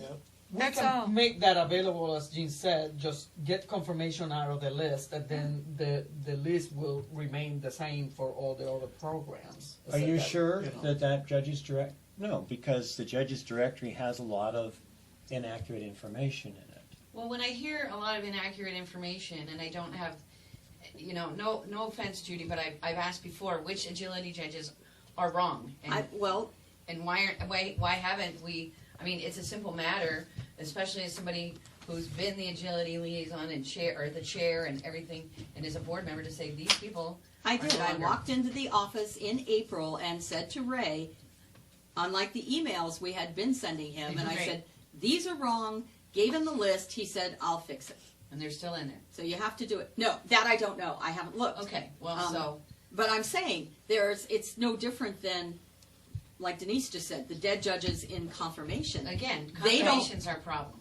Yeah, it's Right. a different animal. Well, because Well, they won't accept when you say, That's But right. that's a whole different discussion than what Right. we're discussing right here, because what I heard is we wanted to get the AKC judges or the other Off the organization confirmation judges off of our judge list. It's my understanding right now that the other programs are, unless we have old AKC obedience judges still listed, which is entirely possible, I couldn't swear that they aren't. But according to all the processes, tracking has to take a test, obedience has to take a test, and I remember when tracking changed their whole judge thing, because I was still in the office then, so that's been for a while. Oh my God. And then agility has never accepted AKC, you know. yes, we did. Oh, really? Okay, but we got rid of, I mean, all of those guys are gone, other than the list that you gave Ray, that we're not sure whether or not they're still on there or not. Right. And then Stock has never accepted other organizations. No. Right. So So really, that's why- confirmation's the problem. Well, the goal was not just to focus on one program, it was to, I understand. this should apply to all programs. But they don't, other They ones don't do need it. not, They do don't not need it. accept AKC just on virtue, or other organizations just by virtue of the fact that they're a judge somewhere else. None of them do. Confirmation's the I only think one. by taking this out would make that list Much much more easier. functional. People out in the community are having yeah. a hard time looking at the pages and pages. I think that we do know that there are dead judges listed on probably for all programs. and we can slowly try to get rid of that. But I think that to have something that affiliates can use now, Yeah. we put this. These is our confirmation list, and then get that other list with all the confirmation out, and leave the other programs for now, so that the affiliates at least have something to go on. And it's like the other problem that we're having, and that I promised yesterday that I would talk to Ray about, was the fact that affiliates don't know when judges have not taken the education and stuff, and then they're not eligible at that point to judge, and they don't find out until the sanctioning is nixed by the office. Okay. And then the office is telling the affiliates that they have to tell the judge, hey, you're not, you know. Oh, we And were gonna to- talk about that. Yeah, and so we talked about that, and really that should not be the affiliate's job. So I need to talk to Ray about how that process is really being done in the office. How do they get to know, okay, this person is not eligible, and what's being done, and all that, and figure that out. There's the notes, I forgot to do that. Yeah. Okay, from my education then. Wait, Oh, gee. Go, girl. one question for Calla. Can you add the column or columns for additional things that confirmation judges judge? Because that's important to a lot of affiliates. Oh, if yeah, they're yeah, yeah. combining. Yeah. Oh, And that is yeah. a convenient thing on It's a there. cost That's savings. one suggestion, if that's something you can do. And my other, And airports. Good job. yep. Well, airports is gonna be a bigger challenge. Yeah. Because that it's was a big big- list. And it took the StarTech committee like a year to get all of that It was- information from everybody, Yeah, so they don't have that would definitely be a committee function. If the Conformation Committee Right. wanted to get, you know, the airline, the flight information for people, then yeah, I can add an additional. And I did find that people felt that was a personal information. There was Right. several judges that didn't give it because they felt it was their private Invasion. information. And. What airport they flew out of? Mhm. But I mean, their address is published, so. Yeah. Really? And their phone number. And their I know. phone number and email. We'll just get it from Google. Yeah. And is Tell us there their a address. record? In the judge directories People are so funny. Oh, for stock.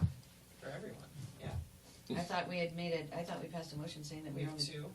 We have one that's on the public list that only has your email. Oh, okay. One behind the members only that has your address. Oh, okay, Mm-hmm. all right, there you go. Okay. And the other comment I had is about the judges test and the last active. There is a column for last active, but Yeah. it doesn't appear that it's used.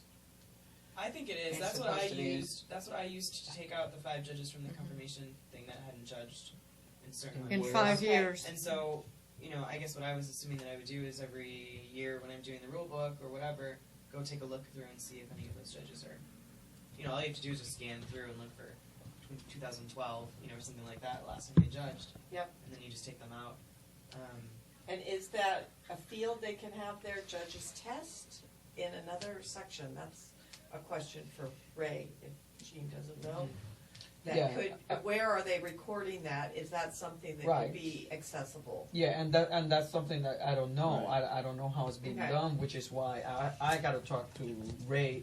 You at got that on length. your list? Yes, I Okay. got that on my list There's right a here. box that says You have- judge inactive, that's supposed to, So- if you check it, it's supposed to take them There are out of these the, 4 things. Yeah. We need a procedure. out of the, Judges must be informed. 11. The Right. 5 that we Right. took off If of you this check the list, inactive, there's it's supposed to judges take no them out of this the list. book Yeah. and keep all their information. And then. And I have that put in there Yeah. on purpose.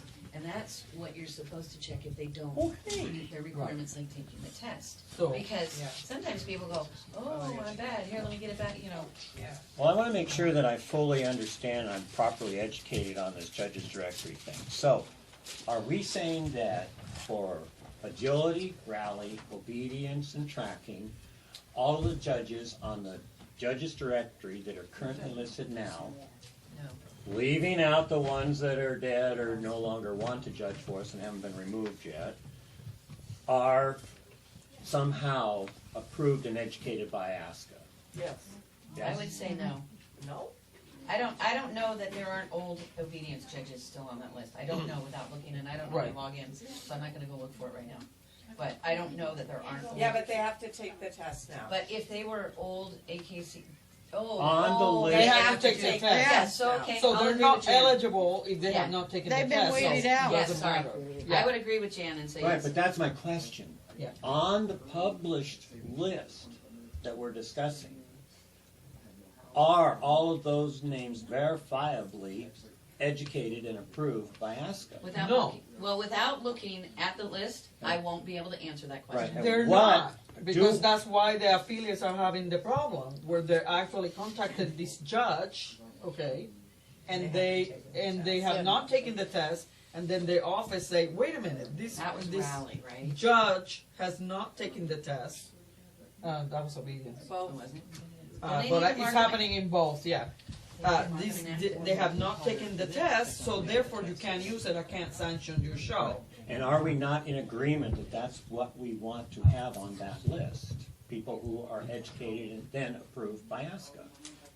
Liz, Well, yeah, but I got, like I said, I gotta talk to Ray and Liz. figure out how they're doing it, yeah. my suggestion would be that we, with the committee's agreement, tell the office to make all of those that haven't taken the test inactive. They Yeah. they stay in the system as judges, and But if they're they, inactive. but they won't show up in the judge's directory There until we go. such time that they take that test. If the committee doesn't wanna have a hard line, like Agility does. I mean, Agility has a hard line, it's like, too bad, you're done. Yeah.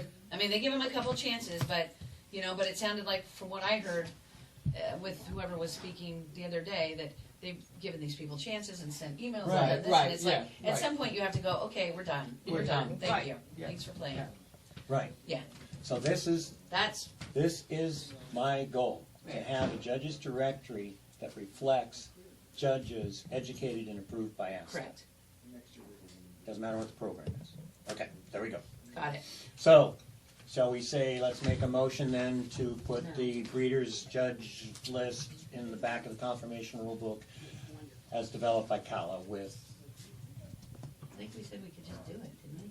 did we say we could just do it? Yeah, we can I mean, just that's do what it. we're just doing, because then we can kind of work out like where we want to put it online, and we're not Okay, figure it then out. we don't, okay, I If that thought, works for. I thought somebody asked for a motion. No, yeah, we did, but we'll, yeah, Rick We mentioned a moved on. bunch of it, then we decided, Did you hear that, we don't Judy? need it. We'll just do it. About the judge's directory? I heard part of it. Okay.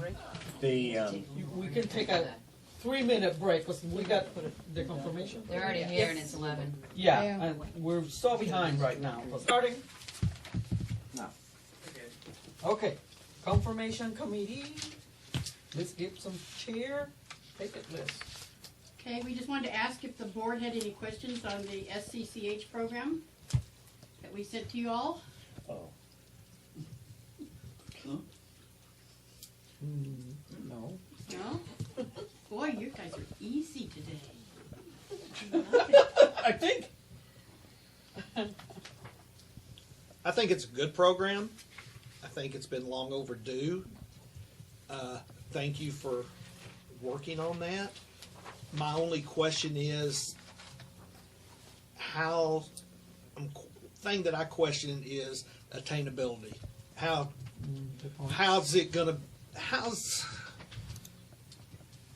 are these dogs gonna, I mean, I know how they're gonna acquire these points, but how long is it gonna take for these, I don't know that you'll ever have a dog that reaches some of those end goals. We did actually, and I'm gonna have to find an email. So before I voted on it, I did that. I went through all the top 30 dogs, whatever the list was, and went through it and saw how many we given. So I think, if I'm not mistaken, off the top of my head, one did hit diamond. The number 1 dog hit diamond. The number 2 dog hit, what's the name of it? Emerald. Emerald. But I can send that Okay. to you. Well, that's good. I'm not just. I was concerned there would be too many, to be honest, like the first in the first group. But I have that. Yeah, and he presented it on the CC list, so. Yeah, so there's an email that I emailed the group, and I can find it, Rick, and I can send Okay. it to you. Thank you. Yeah. But I think the program's good. Yeah. I voted no for it, not because I don't like the program, but the way it's been set up, and what I do not like is if only one sex has a major, you will still get the points, even if your sex doesn't have the major. That's what I didn't like, and I know that now we're using the names of the UKC club, and that I didn't like. I know nobody wanted to go with AKC, which I understand, but there is not a lot left then, and now that the juniors are gonna go with bronze, silver, gold, it, in my opinion, it could have been all the same, even if it was AKC who started out with that. I did not like, but Debbie did not realize that she had used the UKC titles. Designations, I would say, not Yeah. titles. Right, the emerald, the jewels. The jewels. And being a jeweler. Right. Only. We know that. No, it was by accident that I ran into the UKC titles. I saw that. And the other thing, she got the points down already because I did the math at home. I said the dog is 8 or 10 years old when he reached the highest level. So who's gonna go that far? So she took points. She lowered the point schedule. Now it's odd numbers, but it's Obtainable. yes. And I think we decided not to do this grandfathering so that dogs from the past would get these titles. It starts when we start. So they have to start getting the points from the next Yeah, from show when this year or is whatever. approved, so this would be June 1. Yeah. When it would start, the program would start, because that's the start of the show year. Because one of the reasons why we're having the program is to have people show their dog more, so that it can financially help affiliates. It's one of the purposes. Yeah, if you went backwards and said any dog that had done these various numbers of wins would get these added on, then that didn't accomplish the goal of getting more people to show their dog. And they didn't do it for the juniors, so that makes sense. Oh, so, okay, so it's following this same, okay, Following the same pattern. okay.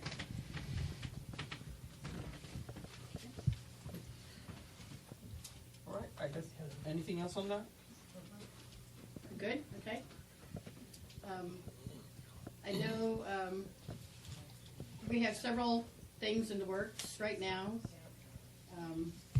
We have, on finals, we're changing the areas. It's the motion already out there. The votes are all in, I just haven't gotten them out to you all yet.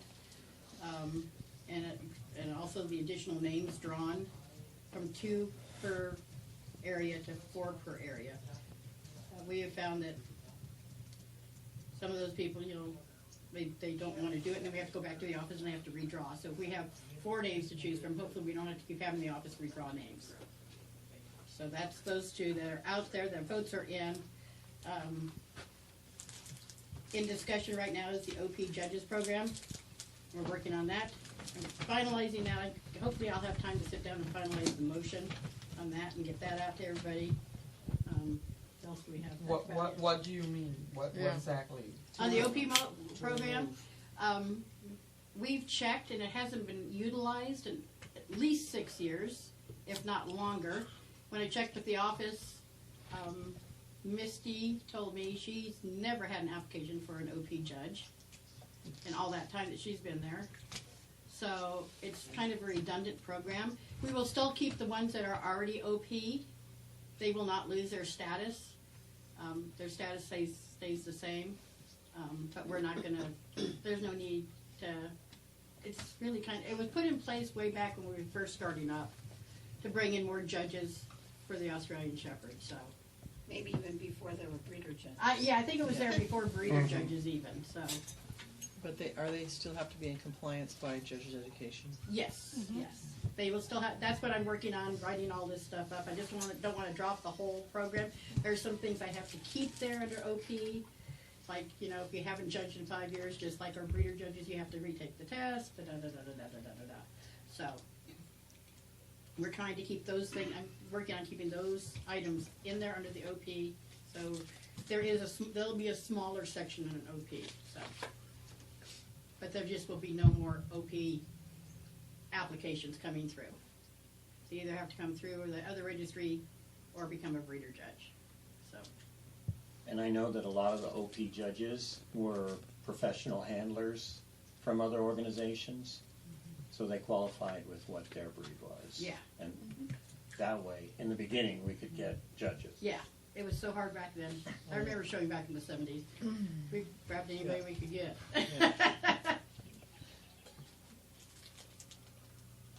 Any questions? And the OP, okay. That's kind of what I had, unless you guys have anything. We are still trying to get a final draft for becoming a breeder judge, confirmation. And yes, we're dabbling with that for a while ago, but we think that if you failed 3 times your test, because it's an open book test, they tell you what you marked wrong, that you should not be eligible after failing the 3rd test to reapply. But before we put that out, we would like to get the board's input. So to be clear, what you're saying is the person comes in, puts in their application, takes the test 3 times, they failed, and you're saying that's it for you, never. 3 times. Yeah, yes. After the 3rd time. What people did in the past, they circumvented the wording and reapplied so that they could take the test 3 times again. Right. And eventually pass it at one point. But because it's an open book test, you can read everything on the internet. You need what's in the test. So we think 3 times is good. And when the board discussed this, they requested that the Confirmation Committee work on having additional education requirements before they can apply. But you guys were not in favor of. Well, we have a subcommittee that's working on it, and the subcommittee doesn't all agree, so. Denise, you got something? So, I would not be in favor of never. cutting it off. I would be in favor of having to wait 2, 3, 5 years, whatever, less than 5 years, because people learn differently as they, if you have somebody that misses it and they're younger or whatever. Also, the questions in the test there have been several of them that are very hard for people to agree on. And so I would highly recommend that, and maybe you've already done this, the questions that are missed frequently need to be revisited and see, have you done that already? Yeah. No, I haven't seen anything. Just so that you guys know, when I became president, I told Misty, please let me know, because we had these issues with the test, and remember you guys were working on it and all that. I told Misty, please send me the questions that are missed. So if any applicant comes along and they miss the questions and they have to retake it, let me know which questions. So I have the information, I just have to go through the emails and get it, so that you know which questions are being more problematic. But it's not as bad as it was, a year or 2 ago, because the questions, that are being missed is probably 1 or 2 that maybe the wording could be revised, but some of the questions are questions that probably, anybody judging should know. So it's not as bad as it was. Yeah.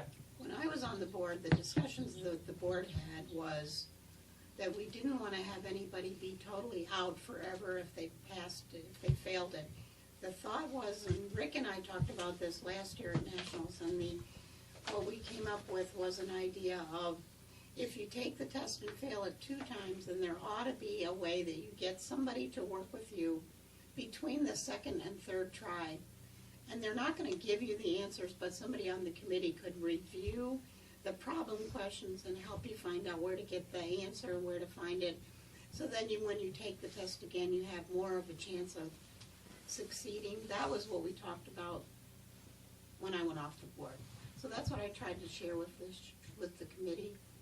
And I just wondered I think what Mary's getting at is, what are the feelings of the board now? Okay, can Because I it could change. continue on this? Yeah. Okay, one of the things that I would like to see is more procedural, ring procedure, suggestions and There are ring procedure questions on the test. Right, And there are. they are in the judge education section of the rule book. The Okay. questions came out of that. You just have to read to find those. And that's the whole idea is, to, hey, read, you know. Right. But some of them are, I mean, you and I have talked about Right. some of the questions and how they are. But I think that forever's a long time. We need people that are breeder judges. If they need more education, then I think that's a great idea between the second and third time, that they get Well, they more have 6 months between the second failure and their third attempt that Right. they can get help. Right. Nothing says that they can't go, hey, can you help me? But if we have a program that says Yeah. they're contacted by somebody after that, and maybe they can Well, sit put it down on with the a person. application. or If two. you miss this, if between the second and the third time, if you miss it a second time, you can contact whoever So- and organize some help. Yeah. Because there are questions on there that are not good questions, in my opinion, and Right. and it's not a judge's job is to see the consistency in the dogs and know the rule book, but there's some things that they can't see, that they have no idea of, and also we've talked about this in other venues also, is have a person who is not a dog person read your rule books and read your tests, because you and I know what we're talking about when we Right. write the question, so we know all of it. But when somebody else reads it, they go, what does this mean? You know, so everybody needs to be able to understand your questions and understand what the answer is to the rule book. So basically, you want something after the statement in D, a failure after the third attempt will result in a denial of her breeder judge application. Do you want something after that is what you want? No, A between 2-year 2 and 3. Well, you want something between 2 and 3, but you also want something in between. They need to have education. Right. Maybe they need to sit and with someone and mentor at the ringside, and talk about the rules. We tried to bring up a mentorship program and it kind of got poo-pooed because. But we're asking them what they think, Right, so that right. we know what Yeah, to work on right. and how to work on it. And I agree with Denise. I think what she's saying is there should be, like, after the third failure, there should be a longer waiting period. But I think ASCA's programs need to take a more active role in properly preparing their judges to do the job, because we're not doing that right now. The Agility Committee probably is the only one that's actually prepping their judges. And if the open book test if the question is literally from the book, and the answers are literally from the book, it should just be an exercise in going to find where that rule is, reading it, and finding it. So if a person misses that kind of a test 3 times, then there is some kind of other problem that, and I think this is what the committee's saying, that if a person, perhaps a person has some kind of a learning disability. Perhaps a person, I know every test I take, I read too much into the question and I pick the wrong answer. I will invariably do a stupid mistake at least once. And that's a bare minimum. It's going to be more than that. Kendra just took her test. I took it. I didn't take it when you asked me to take it because of that reason, but I just took it while she was taking it. And I got some suggestions. And we talked, yes. Yeah, and I've got everything together for you so we can talk some more here. But I think that it's difficult for an organization to say that you are permanently barred, but then the organization needs to make sure that at some point in time that judge will be able to assume those responsibilities, even if you have some kind of inability to work with a written test. I mean, the teachers know there's different ways to test students and to work with this kind of a thing. Oral testing, mentorships. Mentorships are so important.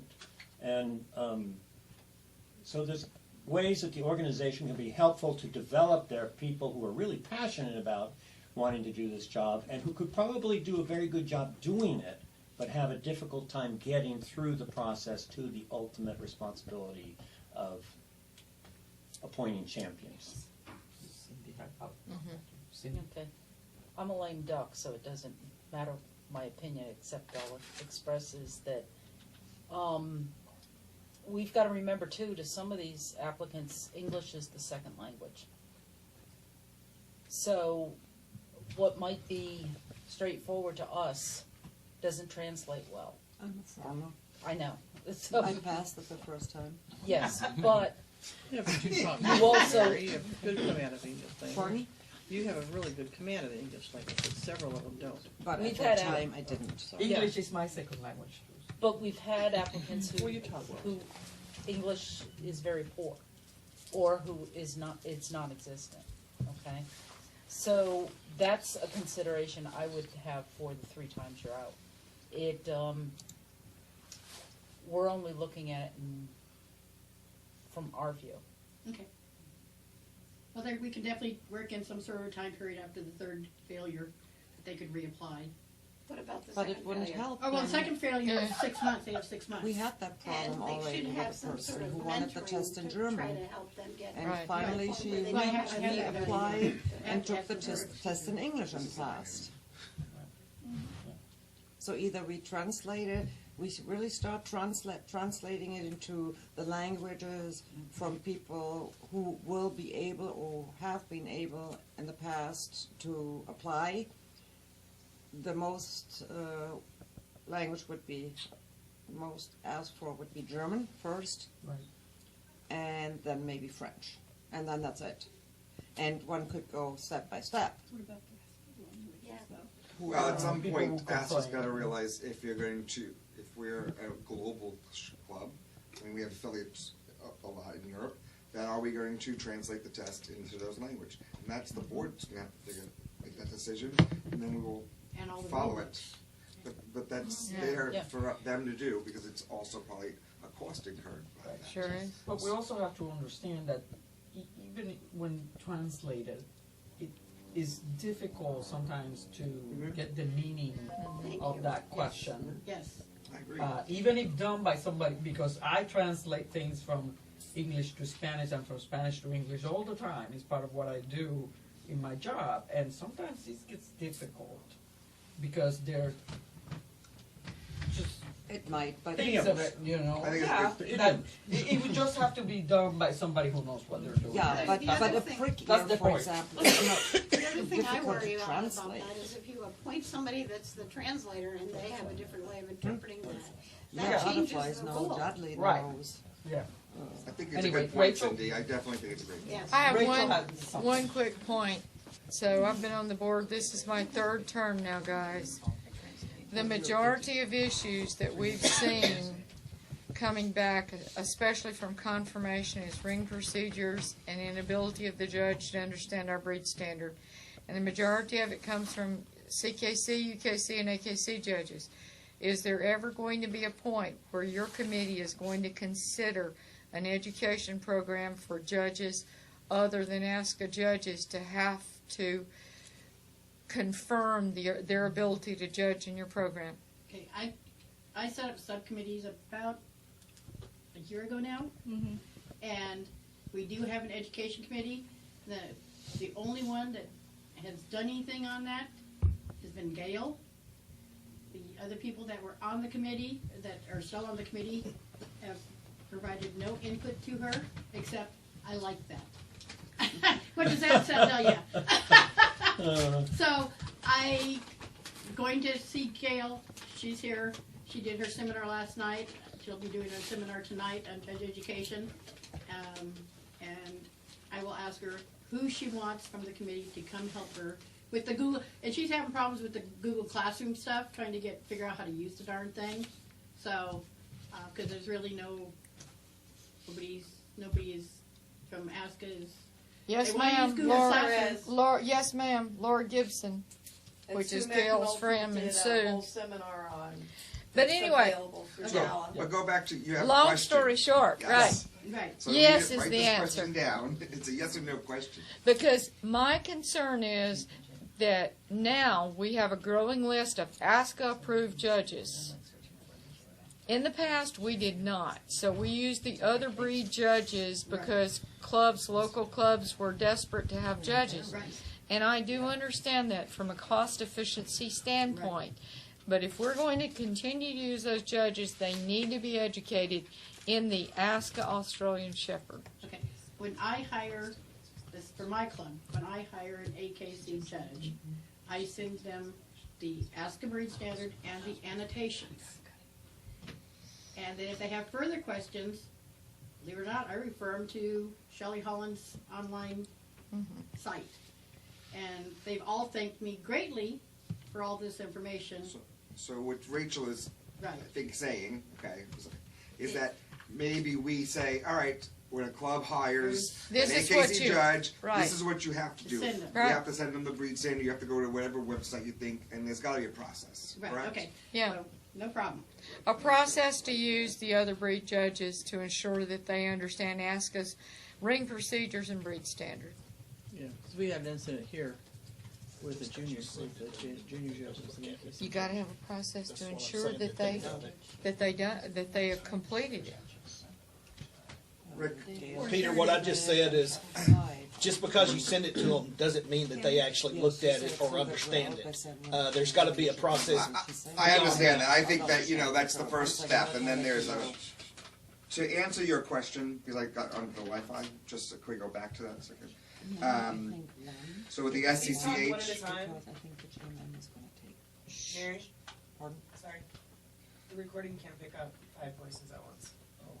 so with the program, so from 6/1/18 to 5/31/19, if you took the award of merit, 15 dogs would have achieved just the Supreme Champion, Conformation Champion. 15 would have hit Emerald. 11 would hit Ruby. 7 would hit Sapphire. 5 would have been Diamond. 1 would have been Diamond 1. 1 would have been Diamond 3, and 1 would have been Diamond 4, which is the highest.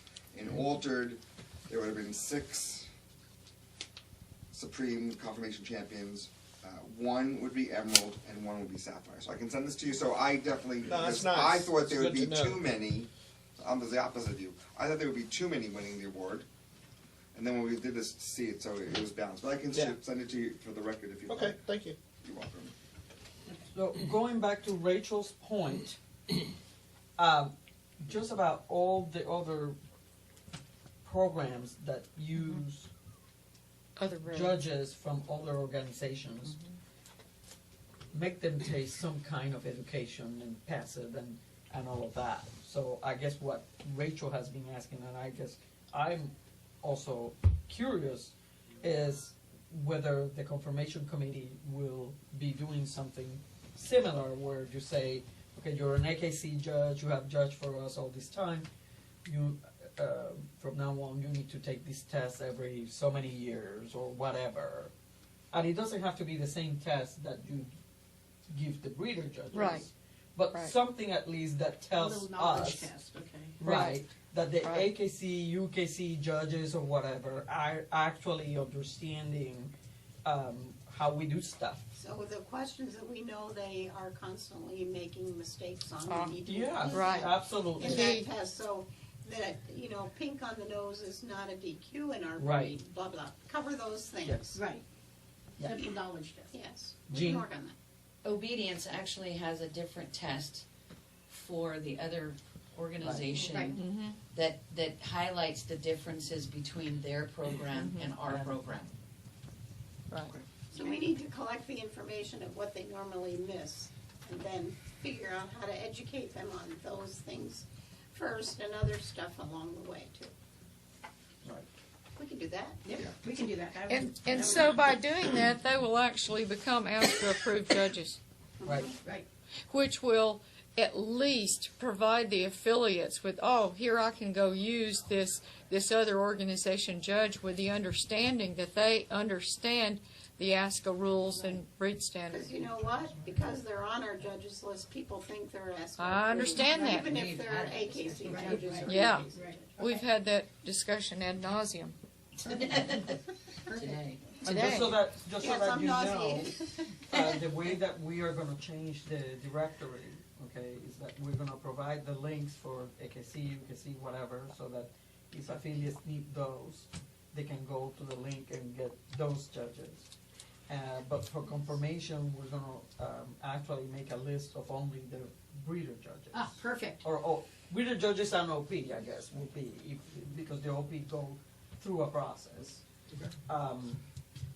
So that if the affiliate really needs to find an AKC judge, then they're gonna have to go to the AKC website and find them there.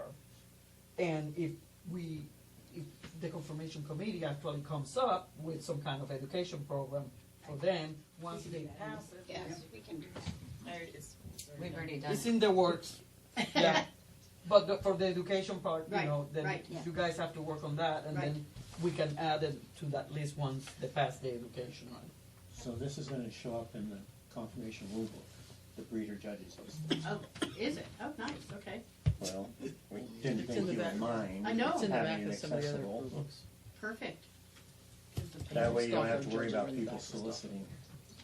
And then can you take dead people off of it? Please, please. Tala can handle that.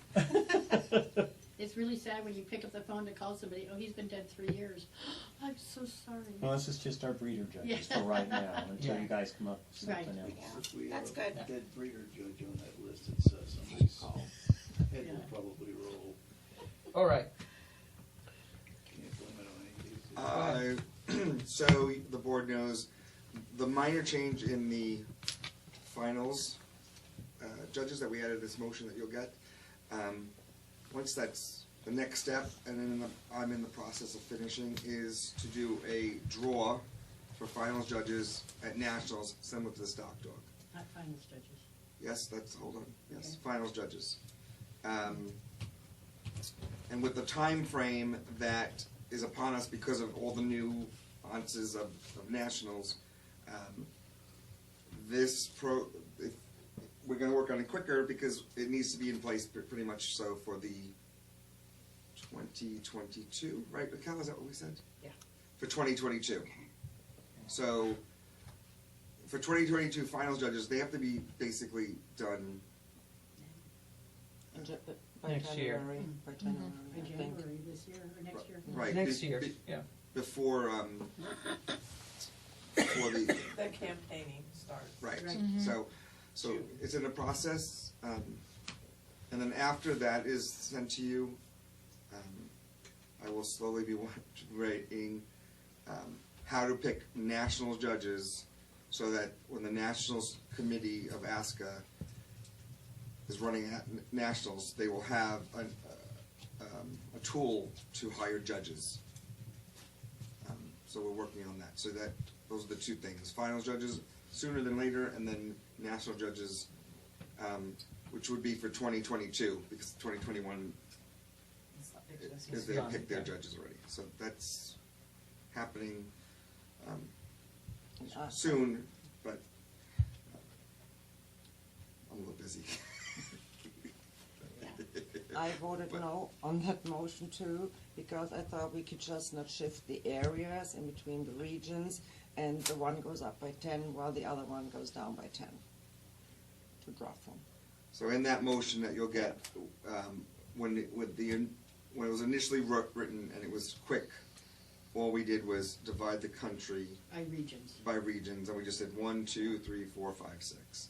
Well, Region 5 includes New Mexico, so it's not really an East Coast. So at Nationals next year, our judge for finals from the East Coast is from New Mexico, which is because she's in Region 5. So I took the country and divided the regions up a little more evenly.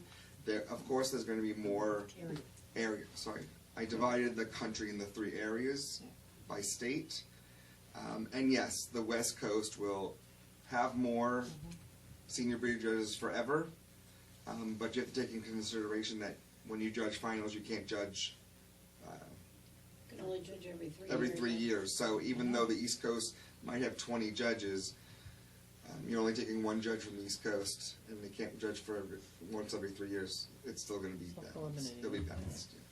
So my question is, why did we need? What was the original reason for? Is it because it's considered that those judges see those dogs from those areas, and therefore somehow that's more fair to the competition, or? I never really understood why, so I can't explain it to anybody. Why we had a.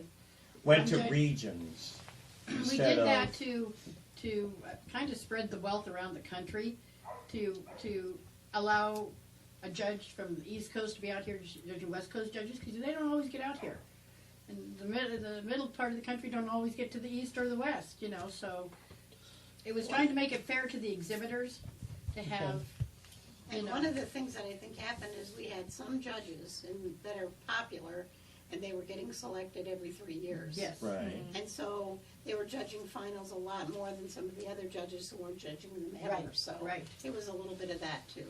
And it also was when you are putting on a nationals in your area, it's very easy to pick judges from your area because you're familiar with them.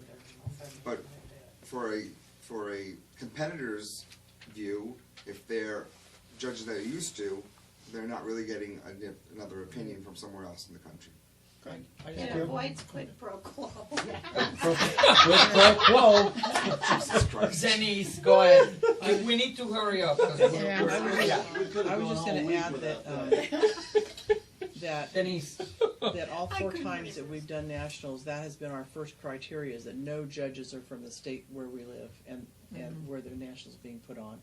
And so we try to do this like this. And when Liz called me and said, "How'd you do on the regions?" I said, "Great, one's from here, here, here." "Well, these 2 are in the same region." I said, "No, they're not. This one's clear over here and this one's clear here." Yeah. But in your region, they were the same. Right. But we were before, so Right. we didn't apply, it didn't apply to us. But we have done that, and I think many other clubs have done that also, by not using their own locale to have anybody there. That's all I'm saying. 2020 is the same way. We have no East Coast judges judging. You know, right? You know that. Right. So. Okay. Anything else you guys got? No? Do you have anything to express? Anybody else have some questions for the Conformation Committee? Thank you. Okay. Thank Thank you so much. Thank you. You should sit outside. It's beautiful. I know. I would have thought we were going to be on the veranda. I'm going to your Yeah, I house. know. It's so adorable. I assume so. But it's the light. It's getting closer to the edge. Or there's that little dog food bowl in the motorhome behind the stove. The keys are in the motorhome. Okay. They're either in the truck, the silver truck. Silver. What kind of truck is it? Pickup truck? Yeah, it's the pickup. We need to skip 15 and 16. Yeah, I don't think that's Right. They're in the motor. Right. There's a dog, Okay. dog bucket or I'll be something building behind one the stove, there's a sometime bunch of junk in. different. There's a key ring. Here's a key chain. That and the Yeah, most it's important to talk about is probably. And Stan, Right. Stan's gonna meet you. So it would be, Oh, yeah, we were already 10 minutes later. We're going to well, 19. you know, the Everyone's DNA gonna fees, door we off. don't know. Yeah, but can't. I mean, that can't do anything about that. That's just an annual thing, we kinda go, yeah, it's still Yeah. there. Yeah. We'll know about that when we, Yeah. Get Yeah, whatever. but then it's locked. Right. But he's Sign up. adorable. Let's see, I. All right. Right. I do want to go. It's nice meeting you again. Pleasure. Good luck. Don't get up. Yeah. You wanna go over what? Your address? That'd be nice. Number 22. Well, let's Oh, go yeah. with 19, 20, and Drug 22. How's that? And the, Yeah. That's fine. yeah, and Stan said he'd meet you at 1:30. Excellent. All right. Well, that's Thank what you I'm again. going I'll to see do. you guys tomorrow. there you go. Yeah. At 3. That's exactly what I'm going to do. All right. Let's keep going, guys. So, because we're running out of time here, we're going to jump up to 19, 20, and 22 on the agenda, okay? So for 19, DNA fees, as we know, that's, that's being negotiated with Therion at this point, and then after September 1st, we're gonna have another lap, and therefore the fees are gonna be different, and even though they have been explained to us already, we don't have a contract signed yet, so, I think that there's nothing that we can really do about 19, is what I'm saying. So, let's go to 20, and see what the remaining issues we have with the DNA lab transition that we need to talk about This was also here a in good person. sample. Yes, I know, yeah. Is it on here? What is it you already have listed, so we don't have to repeat ourselves? What do you mean? Okay, so for the DNA lab transition, like I said, we still have things that we need to set up with PPG, right? Okay. And yesterday, Ray, Lisa, and I had a meeting in which we discussed how the office wants to deal with the DNA once we start working with PPG. And so Ray has put forward his preferences. So far we know that he doesn't want to be in charge of getting the orders anymore. Right. So, starting on September 1st, those orders are gonna go straight to PPG. The member can go straight to PPG and say, we want to order whatever, and they get it. And what we have to do, right, and we discussed this too, Ray and I are gonna work on developing a form, which is that our council will get also, because it's kind of a release from the members saying, yes, ASCA has a right to a complete access to the samples and the DNA results. And so that form, they are gonna be able to download it from our website and from PPG's website. So when they get their kit, they can take the sample from the dog and they can fill out that form and add it to the kit and send it back to PPG. The kit will come from PPG? Ray won't do that anymore? The members are gonna go straight to PPG, Okay. get the kit, download that form, take the sample from the dog, put the form in the kit with the sample, and send it back to PPG. Good. So PPG is also, and this is gonna be something that Ray is gonna be working with their IT guys, with PPG's IT guys, to develop the database, because it's gonna be an online database. And what's gonna happen is that he's gonna have access to it live, basically. So PPG is going to flag when there are discrepancies or problems, so that Ray can immediately look at, say, oops, there's a flag, let me go to the database and see what this is about. And then ASCA can take it from there if there is a problem with, say, a multicellular liver or whatever it may be. Okay? And how will ASCA store that information to bolster the registry? Okay, so that is another thing that's gonna have to be worked out with the IT guys, because besides having online access for each dog, we want the actual alleles, okay? And of course, there's gonna be 99 of them. So 99 sites on the genome, and what PPG is used to giving their customers is not as detailed as what we want, right? Because they only say, okay, sire X, damn what, these are the parents, yeah, you're good to go, right? But we want more. So we want to actually have those numbers for each marker, basically, just like as we've had in the past. Okay, so it's kind of a dirty, what she calls a dirty report, because it's not very pretty, having 99 markers in there. But she's gonna work on it, and that's Ray will get a copy for each dog on that, and so we will have that in our files. Okay. So we will have the online database, and we will have a copy also that Ray can file with all the information on that dog. With that dog's registration file. Yes. Good. Or whatever. All Yeah. right, thank you. Yes. Or however it is that However it's done. Yeah. So that's the process that we have worked out so far.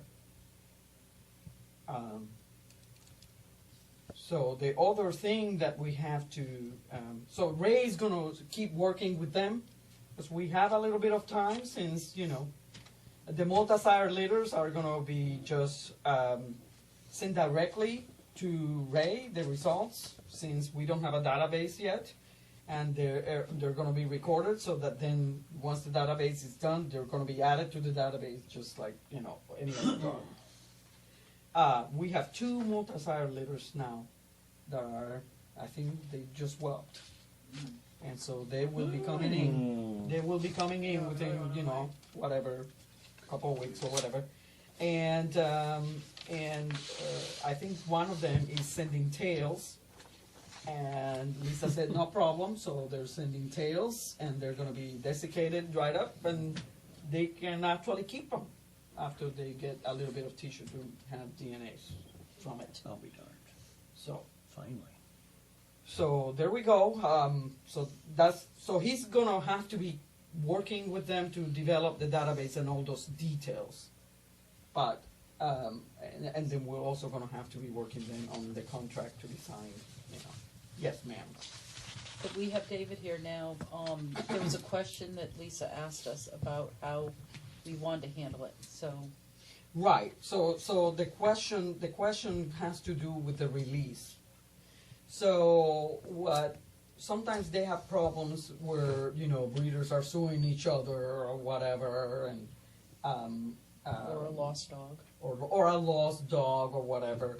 And so the question was, does ASCA want to have the right to have access to those samples if some of these issues arise? Or if there are any conflicts or whatever that are under ASCA's, power to address. Because that has to be added in the contract, and like I said, it will have to be added to that form that the members have to sign each time they send a sample. So we don't know what kind of a legal, roadblocks or problems could arise from something like that.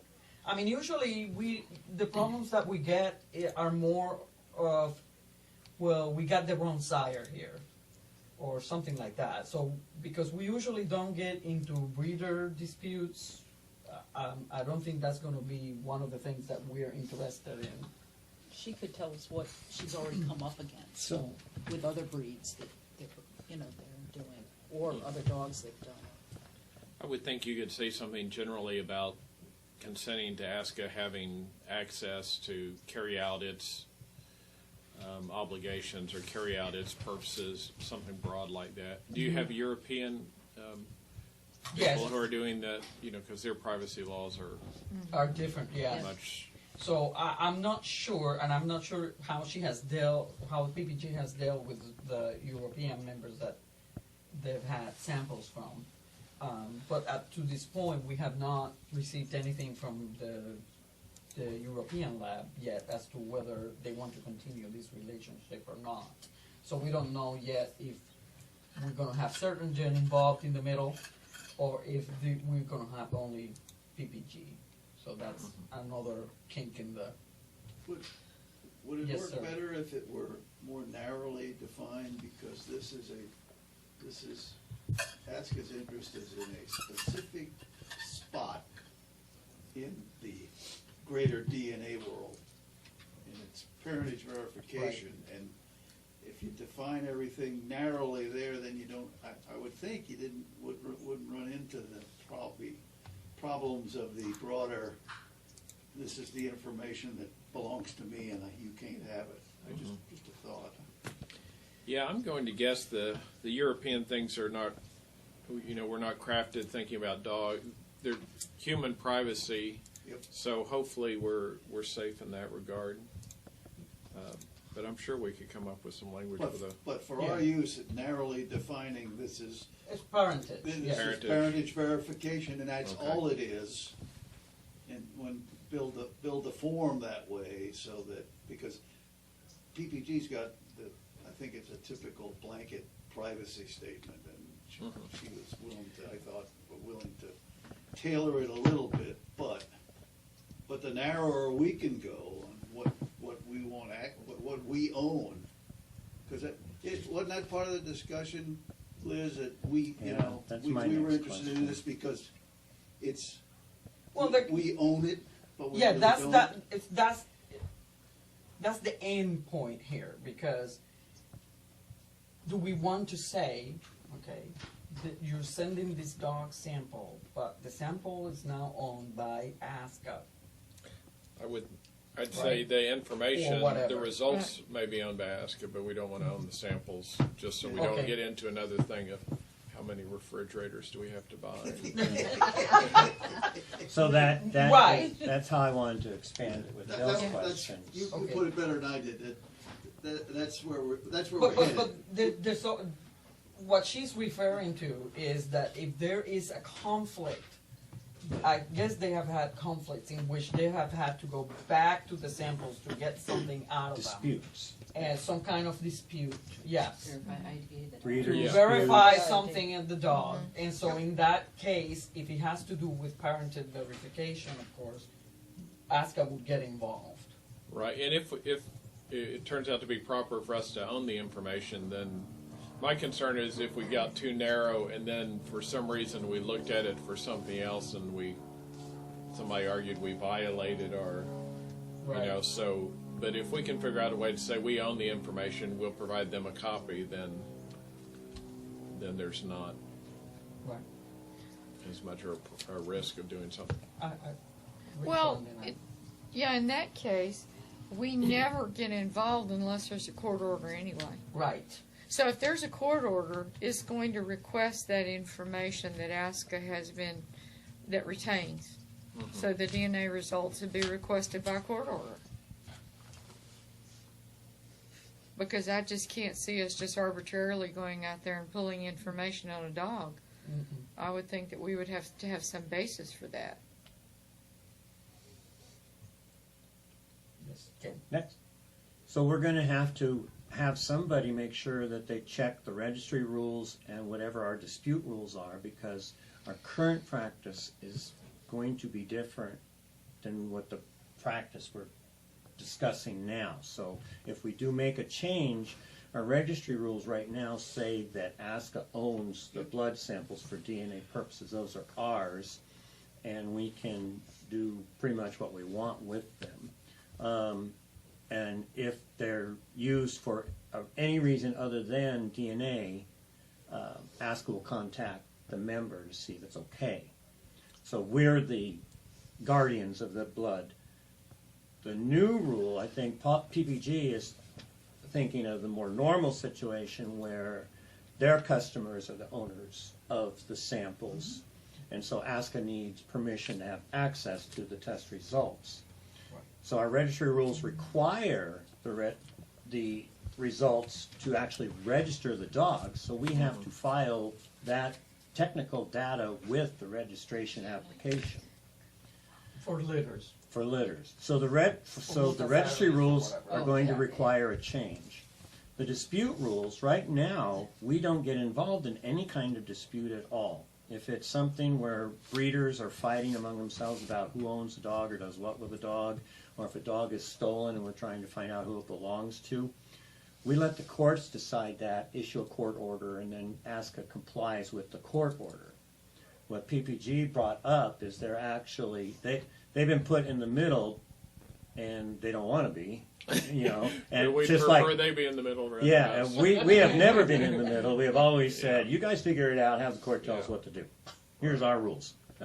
So the dispute rules, depending on what we do there, we're going to have to change our focus. If we don't change anything, If then we don't I change think that the form has to be worded in such a way that, yes, we're having still access to the data, but if the sample is owned by the by the owner of the dog, then whatever disputes is like, and whatever other health stuff they wanna do with it, that's up to them.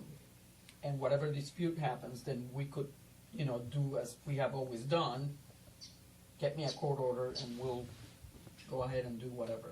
That's why I used the narrow approach, because what Ken quoted in the rules was based on, we get this sample, and now if the owner, if you want to do something else with it, other than parentage verification, then it's available to do that. We're going to PPG, they provide all those other services. Right. And all we're interested in is the parentage parent. verification. And I saw there's some wording in the existing rule about getting permission if they're used for research. Does that actually ever happen that ASCA? Yes. I think it They has have- happened in the yeah. past. Yeah, yeah.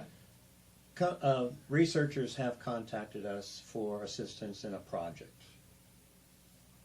So what would we do under the new rules? Just refer them to PPG and they can contact the owners? That's probably, I don't know. That's Yeah. probably I would mean, have to be because that we way. have to, as I read it, we have to go and contact the owner. If a researcher comes to us, we have to That's contact. because we own, locate currently the we own owners. the samples. We own the Right. samples, right? Right, but Okay. we have to get the owner's permission anyway. So I'm saying if Right. we make the researcher go to PPG, I mean, they're not doing more work than we are now. I don't want to stop the research. Yeah. We But- could but- introduce the researcher to PPG Right. with our permission, Right. and then they can take it from there. Okay. So, All right. those are things that, the legal parts of it that we're gonna have to just make Yeah. sure that we're going in a way that it's not gonna get us in trouble. That's the Yeah, only well, thing getting I'm their concerned, existing form would be a real good place to start. Yeah. Because they probably had a lawyer look at it. So. Right, yeah. So, And they have European customers already. Oh, good. oh yeah, they do, Mhm. they do So have, they yeah. Good. would have Well, that's what I'm that. saying, Yeah. we will have to ask her how that has been done with European members, Yeah. but, Are they already working with Surgeon? Or no, with no, no, somebody else? when Oh, European somebody else. member, well, I'm sorry, when European customers want some testing done, so they've been dealing with Europeans all along for other things. Right, I was just Yeah. wondering if PPG was also had a relationship with Surgeon. Or No, that's what we're trying to We're establish. trying to foster one. Good. Yes, Thank you. exactly. Thank you. So far, we don't know, but at least we're trying to. So, anything else on that? Because those are things that we're gonna have to be working on, for the next 2-3 months and be able to get something finalized with that. But the form has to be done as soon as possible, because since we have the multi-sire litters also going to PPG during this year, we have to make sure that they're following the same process that eventually is gonna be followed by all the other, with all the other samples, so. Well, also, wouldn't we need to, the multi-sired litters they've already done, PPG's already done, don't we need to send the owners the release so PPG can give us that with their database? Mm-hmm. You mean to add them to the database? Database? Cause we already have the results. We have the results, but, I mean, In the long form, in that complicated form? do we have the I'm not sure. I'll release have to from check. the owners? Or they just did it to solve the problem? Well, as far as we know, they did it to solve the problems. So maybe we do So- need to go back to those litters and those, To Back sign up. the release form, you mean? yeah, Back up and collect the documentation Documentation. that they already have that's in our registry. That's Yep. true. We probably do need to do that. Right? Yep. Probably did, yeah, get the release I form. don't know how many that is. but- There's only a couple of them. there's only a couple, but it's, you'd rather do it now than, Do Yeah. it now before Yeah. before we forget. Yeah, And then okay, it'll so come- I if wrote we it here. forget, it'll come around And to so, bite us. like I said, Ray and I will work on something, and then we'll send it to council so that, it jives and is good to go, and then we can go ahead and put it on the website, and the ASCA website, and then give it to PPG as well, so that they can have it on their website. One other thing there, Liz, is we gotta become annoying with the membership and just keep repeating what we're doing, Oh, yeah. what we're doing, because without doing that with some frequency, another hole will open. Yeah, and until they get used to the new system, that's probably gonna be, every month and a half, going with some, something on the ASC members list, something on the e-news, or something on the AP, this is what we're doing, so. Like Lisa said, everybody needs to know what the rules are that we're gonna be working with. Her office needs to know, and our members need to know. Yeah, So- because like Lisa mentioned to us yesterday, these members, even though I have explained it that now, what we're doing for the next year, they're still asking her what's going on and what they can or can't do. So yeah, point well taken, needs to be repeated over and over, I guess. Rachel? Well, and to that point, in the same conversation, we need to formulate the standardized response for PPG when a member calls. Yeah. To ensure that it is consistent, that if Joe Blow answers the phone or Tom or Mary does, it is a consistent response to an Ask a Member. Yeah. So that helps remove the confusion. So the other only issue with the DNA lab transition situation is that we still will need to make some decisions about our store samples. So we know that at least as far as PPG, lab personnel is concerned, they believe that the blood cards should be okay, and we should get them and send them to Brian. But we're still gonna need to, because that takes money, we're gonna need to make a motion on that so that we can go ahead and get Ray working on getting them sent together with those huge, boxes that they're in, sent back to Brian, and then if we need them, they're available. But we'll have to make a decision about the store sample, the other samples. We said those boxes weighed 100 pounds? Or something Is that like what he said? Yeah. But it's over 100? I think they're over 100, and I think they have to be sent, So it has ground, to be whatever, Freight? freight, yeah. Freight. No, I'm thinking UPS is 130 limit, isn't it? Oh, is it that much now? That sounds about right. Yeah. Okay. It was 50 pounds. It might have dropped. No, they were always higher than us, and we're 75. Well, Ray's gonna have to figure that one out, Yeah. because he's got But I'm some thinking range it order. might be something, an option. But let's do either it this way, it's way. gonna be a good chunk of money to get, Yeah. because there are 3 of them, if I remember correctly, there are 3 of them. Do we have an official written position from the lab on the samples? Like, blood cards are okay, blood tubes are not. Well, What else do we have that's stored? They're not gonna say blood tubes She are gave us not. her They're not opinion. gonna- She gave us, that she went to the lab people, and they gave her, blood, we're not sure. But they said the blood cards, if they're dry, they have been dry and everything, they should be okay, because on the paper, on the Watman paper, they get dry, and if there's no mold or anything like that, you should be able to get to isolate the DNA for them. So we're ready to say that we can take and store the blood cards. I think personally, my opinion is that we're ready at this point to say, at least for the blood cards, let's get them, if we agree. But what happens if a dog comes in and Therion needs to use that blood card that's still laying there? What happens? Because why are they laying there? Aren't they laying there in the event that they're needed or necessary? Well, sure, but I think in the rare event that happens, they could contact Ray, and Ray can Okay. take the sample and send it. All right. Because, anything can happen. Well, yeah, but, at the same time, yeah, anything can happen, but it's like, anything can happen while they're over there too. Well, I understand that. So, if we at least have possession of them and put them in some place where they're not gonna be eaten by mice or something, Well, that's That- not our current office. Right.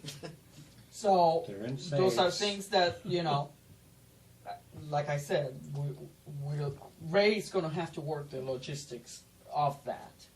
He'll have a But- plan. Yeah, but it's also money, therefore it needs a motion and it needs to be agreed upon by the board. So shall we do that right away? Let's do that. Actually, find out what it's I gonna think cost. we us. need Yeah, to we know can about do cost that under or. Ray. Okay. Yeah. President can authorize up Oh, to, I'm I forget pretty the sure, number. well, Well, no, I don't like to authorize money, just like that. Not that you- much. But, you know, yeah, I think that the point at which it doesn't need a motion is what, 500? I think the Something like that, or is it president It's has a thousand.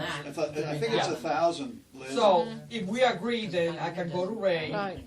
You know, find out what it's gonna and cost. ask him to find out the cost, I agree. okay? And then at least we would have some estimate in the Yeah. motion. Find out, I mean, it's not gonna be a set number, but it's at least gonna be a ballpark number. Right. Well, We we can also vote on find it the limits next on each. Thursday on our phone call. Yeah, if he has the number already, we could vote on it on Thursday, sure. Next Thursday. Where are you going? So what about the rest of the samples now? Raleigh's. What are Well, we I gonna don't do? know, to we're show gonna up have and to not talk show about, the way I feel about the other samples is that if we take them, it's gonna be extremely costly. And we're willing to spend the money, fine, but we also need to find where we're gonna put them.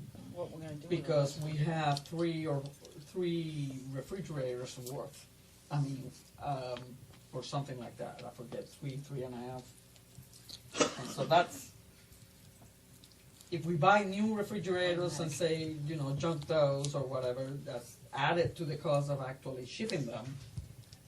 And, so, what I'm saying is we don't have to make a decision today, but we do have to make a decision. Because we kind of keep putting things off and then, it's like we're gonna be next summer trying to scrambling. What are we gonna do about this?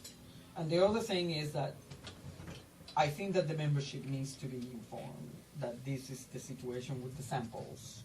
Okay, so, Do we have an because- does Therian have, dumb question, but does Therian have an inventory of what they've got for blood samples, or is? well, I sure hope Yes. so, because They there's said- no way, Well, there's they no way to Otherwise, they know. can They just store them sent to us- get pour them The out. way, Yeah. the way that they have been doing it is by plate number. So they have, like a rack of, tubes and whatever. This plate number, this date, and they have those there, and so on. But And does- they have yeah. a form or an Excel file, however form they have. And it's also in the database. That database that Jan is gonna have to work on because we're gonna have a hard time finding anything The there. access database. Yes, yes. Do we know how much space these refrigerators take up? Well, 3 You said there's refrigerators. three. Do I the got math. one, but I don't know how big they are. Like Yeah. double refrigerators, or they could be? I don't think they are double refrigerators. I Mhm. think they're just the regular, but they don't have a freezer, they're just refrigerated. The other thing is, wherever we store them, aren't they gonna need automatic backup, power backup? That's- I don't think they have it now, but. Yeah, I was gonna say, I doubt if they have a backup generator now. No, and that we don't, and that's what That's the PPG question. told us. Yeah. That there's no way to know really. They suspect that many of them are probably not gonna be viable because they're so old and they have been stored on. Oh, refrigeration. In refrigerator. That's why actually the way PPG stores them is that they isolate the DNA, then they store that. Right. Because storing blood is really problematic Yeah. for long periods of time. So, yes, ma'am, Judy. I really think it's a moot discussion because we have to assume all those blood tubes are good. We have no way to ascertain they're not. And if that is the very heart and soul of our parentage verification, then we need to bring them all together and then try to get PPG to figure out which is good and which isn't. But for now, I don't really think it matters whether they're good, whether they're not. We have to assume they're all good. and they're all ours, so we need to bring them out.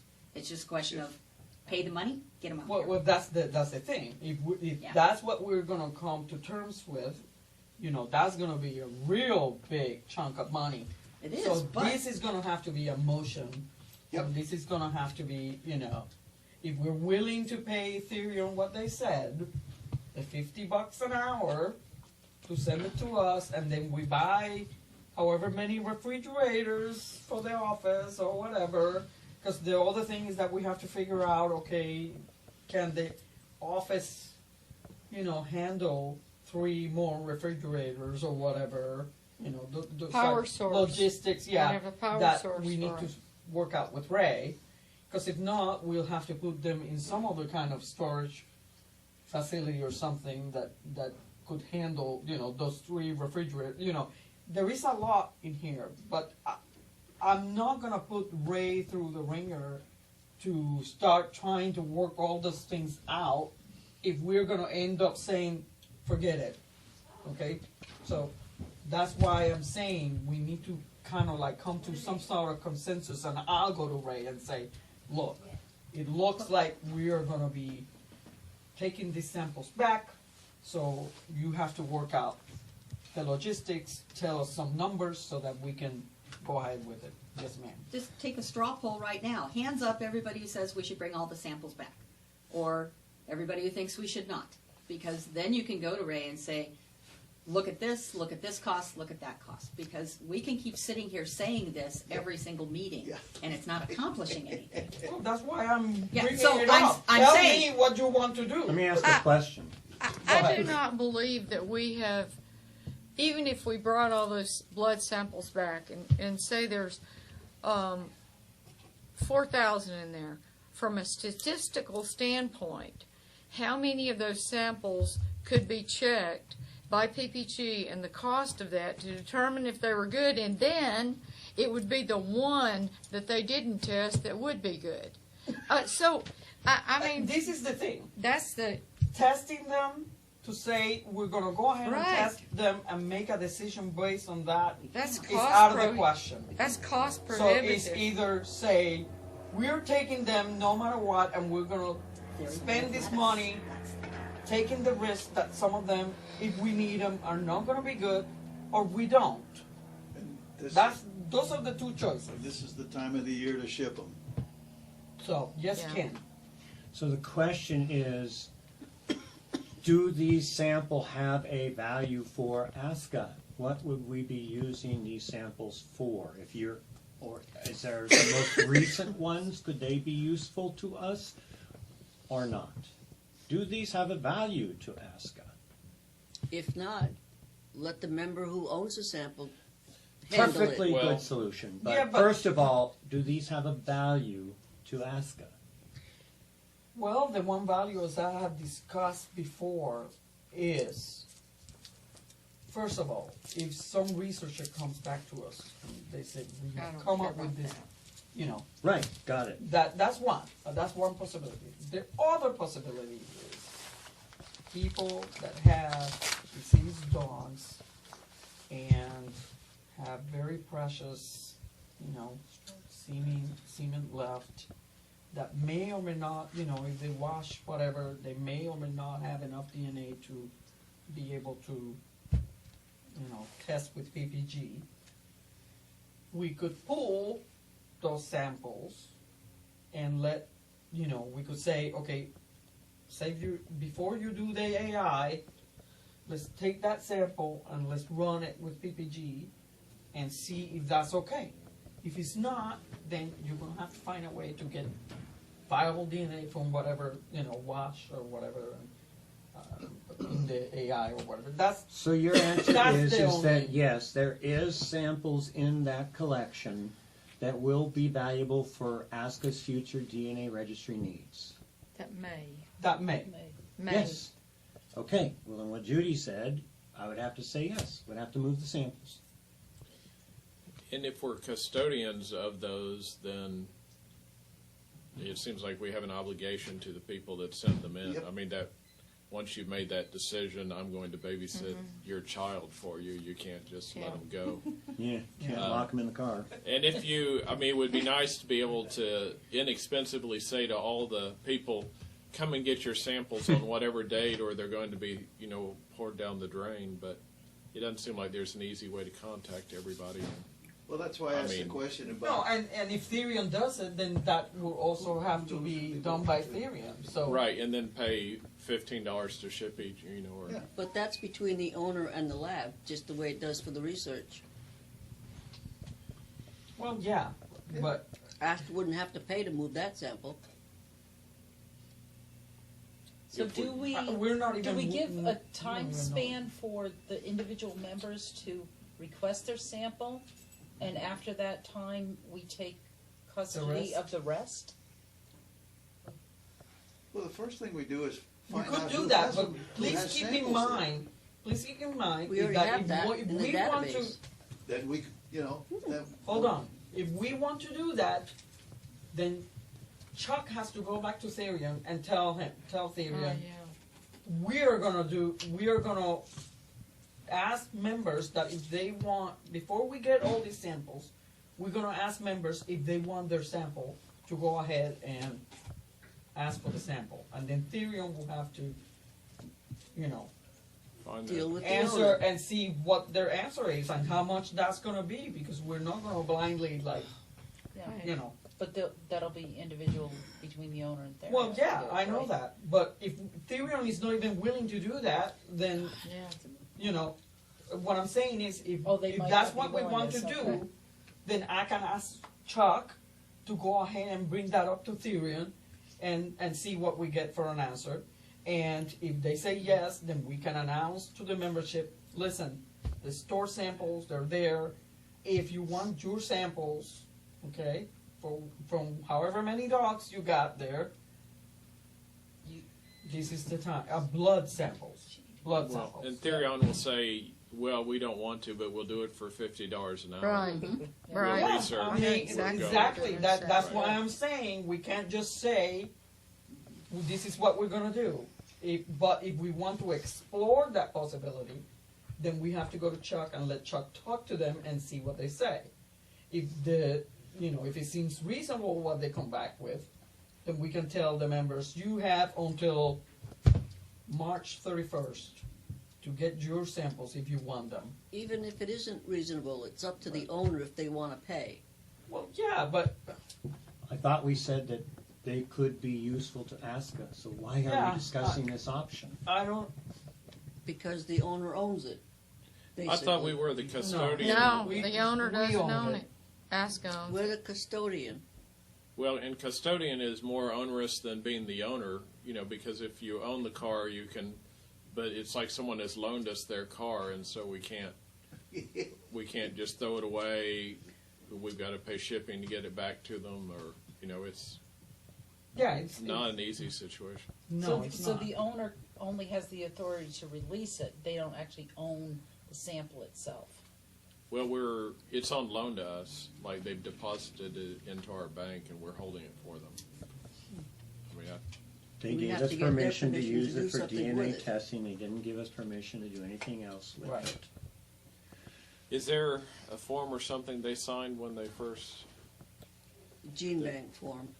The gene bank form, yeah. But then at some point, I was DASCA gonna say, decided that they there's were no going such thing as a to gene just bank all. form. But that's what I'm trying to explain, It's just because a David, rule. we know this, Sorry, but sorry. David does not. Sorry. At some point, we had the gene bank form where they would release them. At some point, ASCA decided that we wanted to keep them all, no matter what. And so that form was done away with, and we just keep them all. So there is no release really, they just know that There's we just- have them there somewhere, you know. We'd have to read what the DNA submission form says. Yeah. I think if a member really wanted their samples, they could request them back. But if ASCA decides that they still are viable and serve a purpose for ASCA, then we should just follow that route. And that would be it. But, you know, if you ask me, the simplest solution is to get the samples, and if members want it, then contact ASCA, and ASCA will send it back to you for a price. Mm-hmm. That's it, because if we Easy. go through theory and stuff, it's Oh, just it'll gonna be a nightmare. It's gonna be complicate another matters. 6 months, yeah. It'll be a nightmare. So, It'll be in the wrong shipping season. so, Find yeah. out the costs So, for yes. all of it. So if we are here in, who, raise your hands, Take who Judy's is with straw asking Ray to go through the logistics, get the prices and stuff, and refrigerators and all that stuff that we will need, so that then we can make a decision. Raise your hand. There we go. We'll talk to Ray. And when Ray gets into his search for someone, he may find a shipper that's able to go in there with a refrigerator mover, pick the whole things up, plug them in, keep them electrified all the way back to Texas. There are ways to do that. That's there you right. go. Trust me. There's There, ways there to are do ways it. to do that. They're called refrigerated. But they're not cheap. Oh, I know. Trust me, I know that. Might be cheaper than UPS. Well, No. blood cards would go. Liz, has Ray checked into any of this before? Do you know? No. No, because he has been waiting for us to make a decision. Yep. And so that's why this was added here so that we could talk about it in person, because it gets a little frustrating, by email or whatever. So we'll talk to Ray. So we're good. Okay, so the last one before we go, number 22. Feedback from judges on affiliates. Yeah, I've had Rick. Yes. recently, I've had 3 different ASCA breeder judges contact me regarding how can they complain, or they felt like they've been done wrong by the affiliate on a judging assignment. The affiliates have their paperwork on judges that if a judge does something or breaks a violation or whatever, they have a form that they can fill out, and we use it as an educational purpose for the judges. But the judges in return have nothing to give feedback regarding the affiliate. For example, The stock dog judges have form. the confirmation does not. No. I'm talking confirmation, I'm Okay. sorry. I'm talking I know somebody's working on one for confirmation.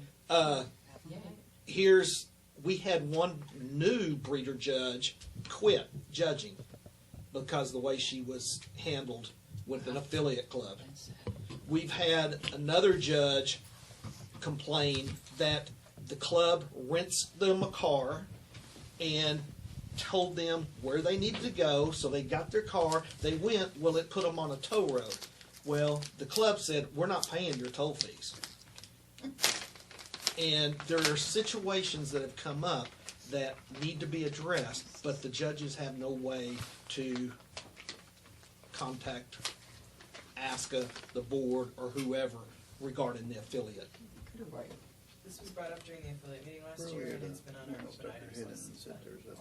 Yeah, So we I need think to- I brought it up before. To get it done and But to me, Yeah. I think it's more of a just administrative deal, to where Create a form. Cala or the officer, Create a somebody form. can just create the form. Agility's already got one, Well, I threw it there, so maybe we can create an all-program form. and it should just go out and the judge, the little Yeah, information talk to thing. that Sarah, the office because gives. she's really quick about that. And so, But to me, it's just an administrative deal that. Yeah. And really, most of those questions would apply to all the events. I Right. mean, Right. there's some The ones that are specific, Yeah, but right. a lot are pretty generic, Did you have a bite? Did you have an incident? Was it a good club? Blah, blah, blah. But I would like to be able to go back to these individuals and say, okay, this is what we're doing. There's a form. There will be a form. Could we put a deadline on that, Carla, to get it done? And I mean, here? Yeah. I can do it in the next yeah, few whatever. months. I just Yeah. want a deadline so that we Sure. actually do it. By And the time we get back from break, I'll have it ready for you guys to vote on. And January. would it Awesome. would it be doable to put that in the envelope when the judge gets Mm-hmm. his premium and everything, so that the copy goes to the judge, directly to them, to ensure that they have it in their Well, hand? agility, the judge has to go, they are required to give the report to the office within 2 weeks. And so you go online, you man. get the report, you fill Yeah. it out, and you send it in. Yeah. And the good thing about it being specific to each program is that for agility, for example, it's a pretty extensive form, but the judge evaluates the site, the equipment, so it lets everybody know where there's problems, where there's not. You can do the same thing with confirmation as far as the site, this and that. It just gives more information than a very generic form. Sure. So it might be something to For consider. example, the rings that Right. they could have said, Yeah. you know, yes, Sure. I was judging We'll an change that. unsafe ring. Right. And Yeah, go for folder too. Except that right now they would have to start sending all judges notice of their assignment, and the form would be included in that with that letter. Like Stock Dog, they send us the page that we're supposed to fill out, and they tell us what our assignment is, but we don't get that for confirmation. So, Yeah. well, I think. Yeah, confirmation doesn't get it. But if the form's out there It's under our online. forms and we had notified, okay, now we have this form Right. for you judges, I think. If they know that it's available and we actually want the form, then they can just go online Right. and get it. Say it happens on the weekend when they're judging, they get back home on the following week, they can go pull it up and complete the form and send it. yeah, we do that.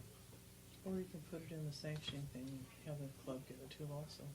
No, they never see it. Well, right now, Are a you lot kidding of me? a lot of the clubs demand the judge give them that form when you judge for stock.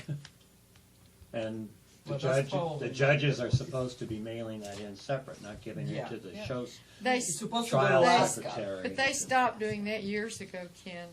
Years ago, it was stopped being mailed. It is to be given to the show committee now to be sent in with a trial paperwork. Does it say that somewhere? It does, because I had Yes. to call the Really? judge and say. It does. So, you can just tell him it was good. Okay. And the reason they stopped that because there was one judge that was never sending his forms back, so they had to change that in order to get the forms back. Long Nice. ago. There you go, that makes sense. All right. I think we are basically done unless, yeah, I think we're done for now because we're way behind. I know What David about wanted to talk to us. 21? That's so easy. We've talked about that just about every year, and we've always said, yeah, do it. Reyes What- goes, what is This it? is the 21 only- Cheryl yeah, better Package, paper better for copy. for titles. Oh, I know, I wanted to talk about that too because I haven't registered a dog in a long time. I recently registered my puppy and I was so excited about her pedigree that I paid the $35 to get the 11x17 pedigree. And it came to me and I folded up in an envelope and paper, like thinner than regular paper. Like, No, we tissue decided paper, it needed to practically. be on And it was all folded expensive up parts. and Yeah. it was Yeah. not a certificate. I mean, it was We not have- something that was worth $35. If I was a member not associated with ASCA, I would have like gone and blasted you guys. I mean, that was pretty disappointing. all Like, I for got real. was a PDF. You Yeah. mean you have your There's different options. Yeah. Cal, you should have a motion somewhere where we actually said that we want those things On a done in card. I parchment. thought, I mean, they're printed off at the office, right? So why can't we just have nice paper at the office for them to use? I thought that we discussed it at one of the spring meetings and that Yeah. Ray even looked up the paper or whatever. Yeah. So That's I don't what know I where thought. the disconnect is. I don't know, Well, you're but talking about Yes. pedigrees, but this Pedigree. is about well, we can just do it in general, get better paper. Our Well, I discussion think what was they for want is every better- official document like that Yeah. that you do. Title paper to be Excellent different paper. from Right. regular title paper. Right. 32 So like or your started 20. open advanced would be, Yeah. and then when you get the widget, it'd be different. You know, when thicker you have paper. when you get the AKC Something paper, like that. No, So- I think they when just you want a better register with paper. AKC, you can- Yes. it's So, $25. so let's ask for- Ray for to a go ahead certified and pedigree. look up the And they say paper. Tell him, when tell him to you delegate to register a Sarah. home. Yeah. Yes. So I Well, always get it we're for giving Ray, him a lot, get but really it nice just needs to be done. for the breeder. And then Right. put every puppy there. There Okay. is a regular flag. That All ought to right, be so a that's system. it for that item. She's The good last, at stuff like that. what? Whoop, whoop. Before we go, David is here. It's the only time that he's gonna be here during this week. Oh, And I wanted to make sure that he tells us about the entry clerk contract. So the entry clerk contract, the one I looked at would make have the person performing work as an employee in Georgia and North Carolina, I think. Something like And that. we don't want to have to register as an employer in those states and withhold taxes for those. And so I would like your permission to have that written as an independent contractor, but come up with what the typical fee would be and do it as a flat rate, because one of the ideas of an independent contractor is they can make more or less profit depending on their efficiency. So telling the person you're going to get this amount, include in there what you would typically reimburse someone for expenses, because that's usually not for an independent contractor. Just, well, like $5,500. Right. And just say, this is what we're going to pay for this, and then, if they do it efficiently or not, that would depend on how much profit they make on it, and that way we're not. I've had clients that oh, did I tell you I had a friend from college in California, and I da-da-da-da, and they ended up with like a $23,000 judgment against them in California, so. We certainly don't want that to happen to us.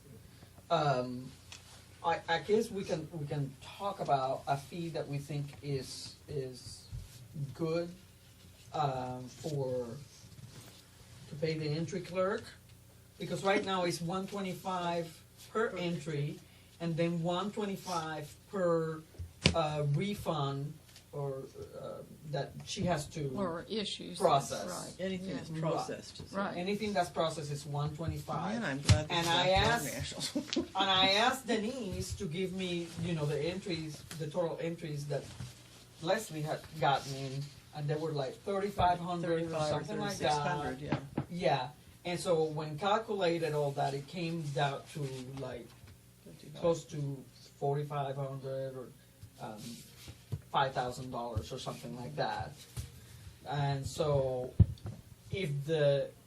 so I don't know how much more from that we want to go, because if Georgia says, has, instead of 3,500, has 4,500, so we're gonna have to discuss a I flat believe fee we're that going to is have fair. to look for an average in order to be able to even come up with any kind of best guesstimate. Okay, so we on will the have to number of ask entries. Colorado and Texas. Yeah. Yeah. Good idea. Could Right. it be a number, and then if the number exceeds a certain number, there's A range. per piece after that? We could do that. Could we do that? I mean, it would be ideally it would be flat rate, Just a flat rate. but if you, we could do some. Because it's so variable and we don't know Maybe what you that. could do a flat rate Right. up to this much and a flat rate to this much. Would that give you kind of a? Yeah, Yeah. a rate based on the ranges of entries.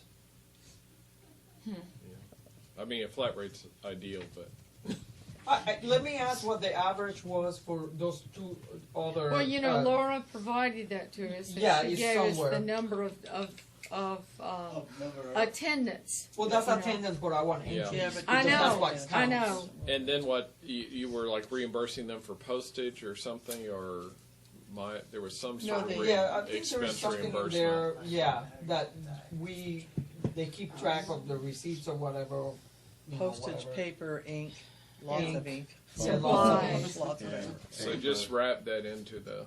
into the fleet. Into the fee. flea. Yeah. Into the fleet. Wrap the flea. Okay, so we will have to add that up into our average. So let's Mostly find bunch of out bins, then what the flat fee would be, Files. and then we'll get the entry clerk contract done, because this has been dragging for a long time and we need to get it done. So, Because depending on the contract, Terry may say, I don't want it. yeah, exactly. And then we so don't- then we're stuck. So we really need to get this going. And, I want to thank David that he was willing to work on it, because Chuck has been busy with other things. And for months, we haven't done anything. We've been asking him to do it, and he hasn't done it. And David was kind enough to say, I'll take it on. So this is where Did we are. we So- know that we didn't have that contract completed? Did we know that? I guess I thought it was all done and completed. It was all done, but you see, I had sent it to him to revise. Oh. See? And so when David revised it, then he found, well, this is probably not going to be a great idea, the way it's set up. And so, I had been asking Chuck to revise it, and it hadn't been revised, so that's why I asked Okay. David. So no, we didn't And really. so now, so now we need to solve it the way David, I just, we've always done this as a volunteer thing. Yeah. And to me, Leslie never questioned that we were gonna pay her for it. And it's come up now that it's gonna be a paid position, whatever. I'd do it for $5,000. How many people would do something they would have done for free for years for $5,000? That's a lot of money. Calla, would you do that on the side? Probably. So, Sign her up. I mean, if we know in the ballpark of what the attendees have been at the last several nationals, then look Yeah. at something and say, let's do this much, and you say a flat fee. I'll email Laura today, and She's traveling today. I think so- she just left. Yeah, she's traveling today, but I'll email her today and get those numbers so that we can get that decision made on Thursday What too. did Tennessee pay Heidi? Yeah. Well, she was paid a lot of money, but she was paid a lot of money because she was in there to It was- troubleshoot and It fix. was an emergency. Terry is, Yeah. Terry is That's- here. that's Let's your- ask that's your Terry how limit. many she did last year. Terry's here. You can ask her. Oh, I don't want to. Yeah, that's not. I don't yeah. think that's PC. Especially because she was the one that we chose, so she really doesn't need to have input. Well, we know in how that. many she did last year. Laura gave us a number. Well, that's what I want to find that number is what I'm saying. For You don't both have your pie Colorado charts? and Texas. Well, I don't know if it's a pie chart or whatever, but we need to find that number No, so that that we was can. attendance, not That was So that we attendance, can- not entries. Yes, she gave us attendance, not entries. Yeah, your pie chart's number of people attended. Yeah. You Right. take that and multiply it by 1.75 or Or 2 or, two or three, pick a yeah. number. Because not everybody enters everything, but No, every- it's better every, to have the entries. That give us a better idea, and that's not that difficult to attain. They have to have that. I didn't number. realize the amount of refunds and other processing, but I mean, her list of emails every day was like, Yeah, and so we have to factor that in also into the fee. You can So, see, Yeah. you're Anyway, gonna see more of that. People don't read anymore. no, they don't. They don't read So- it. We're asking, not AKC, that the AKC papers aren't read. What we need. Ken, any more coffee? No, thank you. anyway, thank you, David. Still So on we're work gonna for us? postpone. On the, And Chuck agreed on Haven't the. gone through yet. Do we have a The Kennel Titles. That was you. I don't know what. Oh, It was merely, again, a compilation of the conversation because there were so many ideas put out there, some good ideas in relation to that, and it was kind of written to be sent to the committee so that they had a framework to work with during the discussion, and it was also for the board's edification.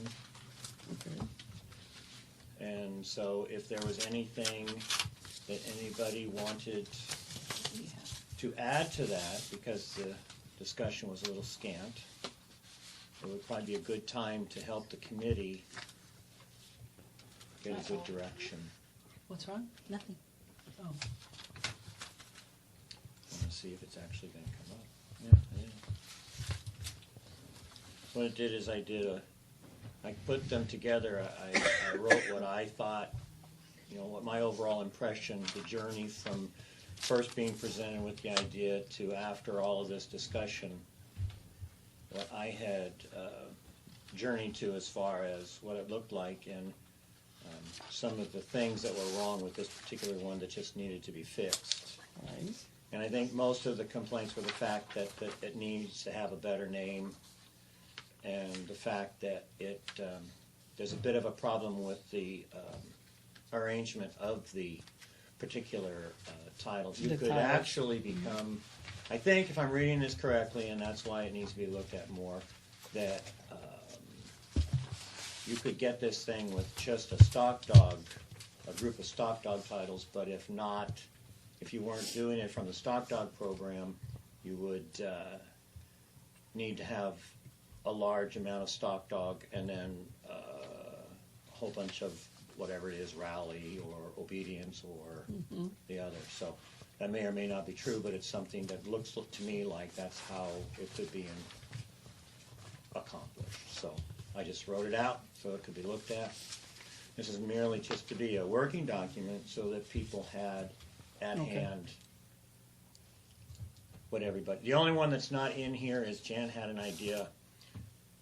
I think it kind of came almost towards the end of when I was writing this up about putting an initial for the particular program that you majored in to earn a Hall of Fame. So, Okay.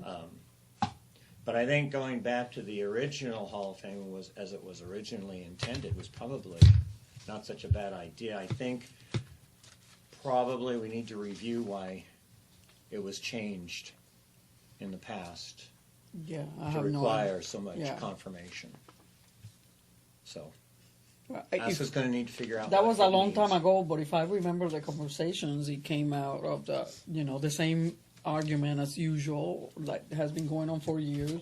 Well, the stock dog people need to do some confirmation because, the dogs don't look that good and they need to learn that, about confirmation. And then the confirmation people come back and say, well, but.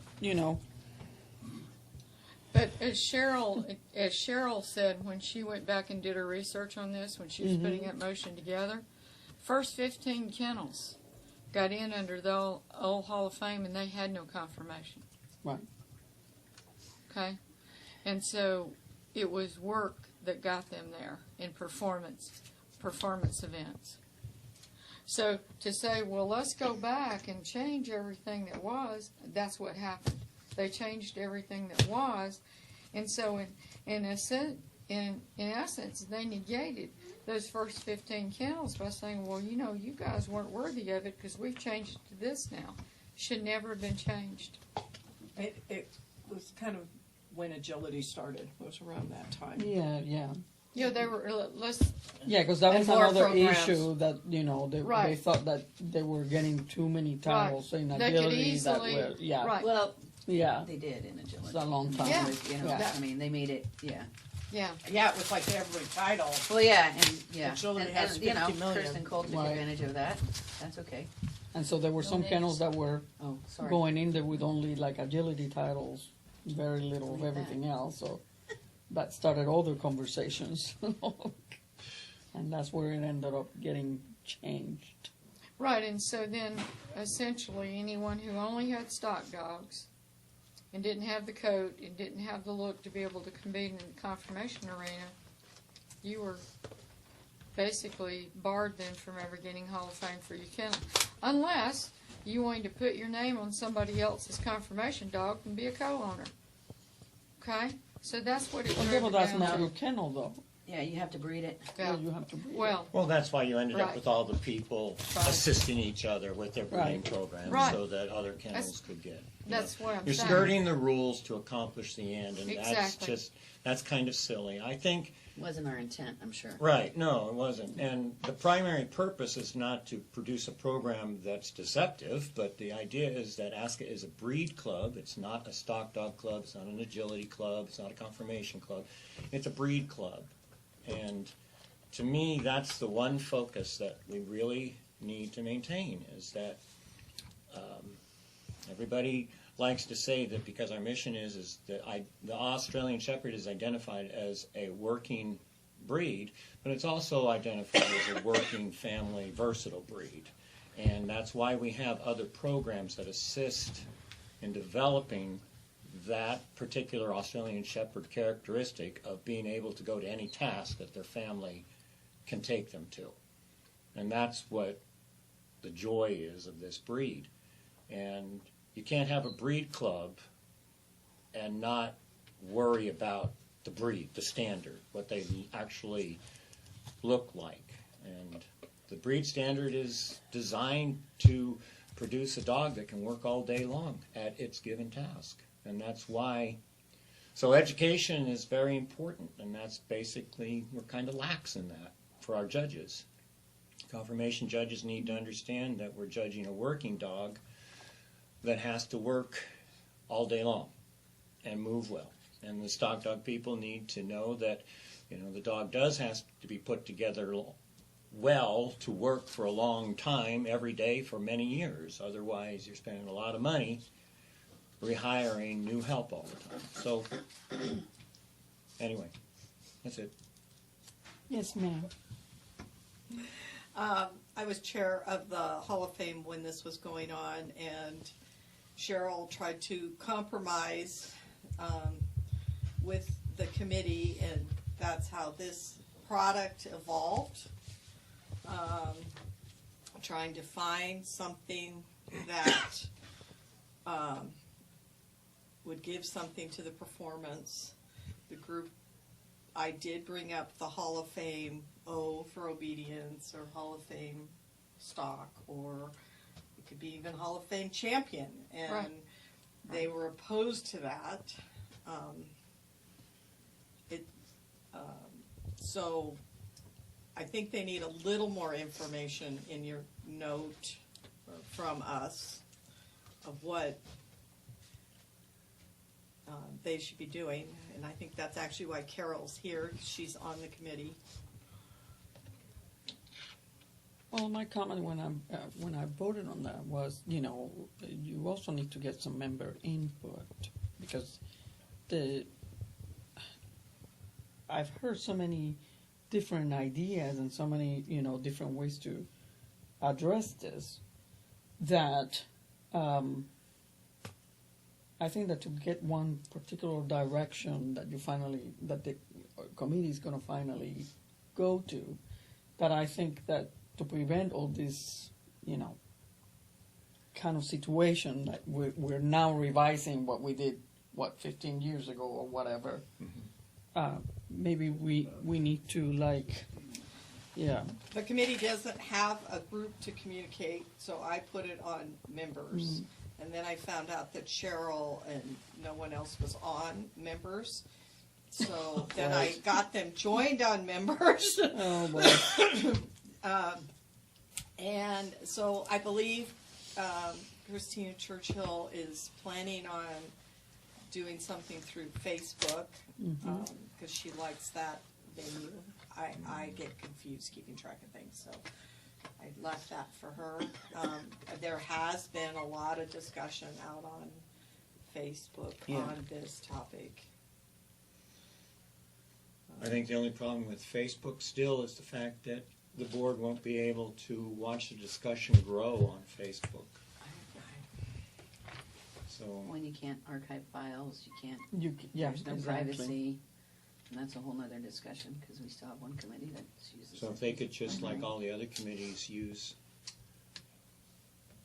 a group like we're using right now, We it have would one be committee best that for still everybody uses to Facebook. communicate easier. Dock diving, right? And she did say she wanted to do a Facebook group, and I said she had to communicate with Ray because it would have to be owned by ASCA. You can actually do a groups IO that will, that can, it can have your conversation go to Facebook.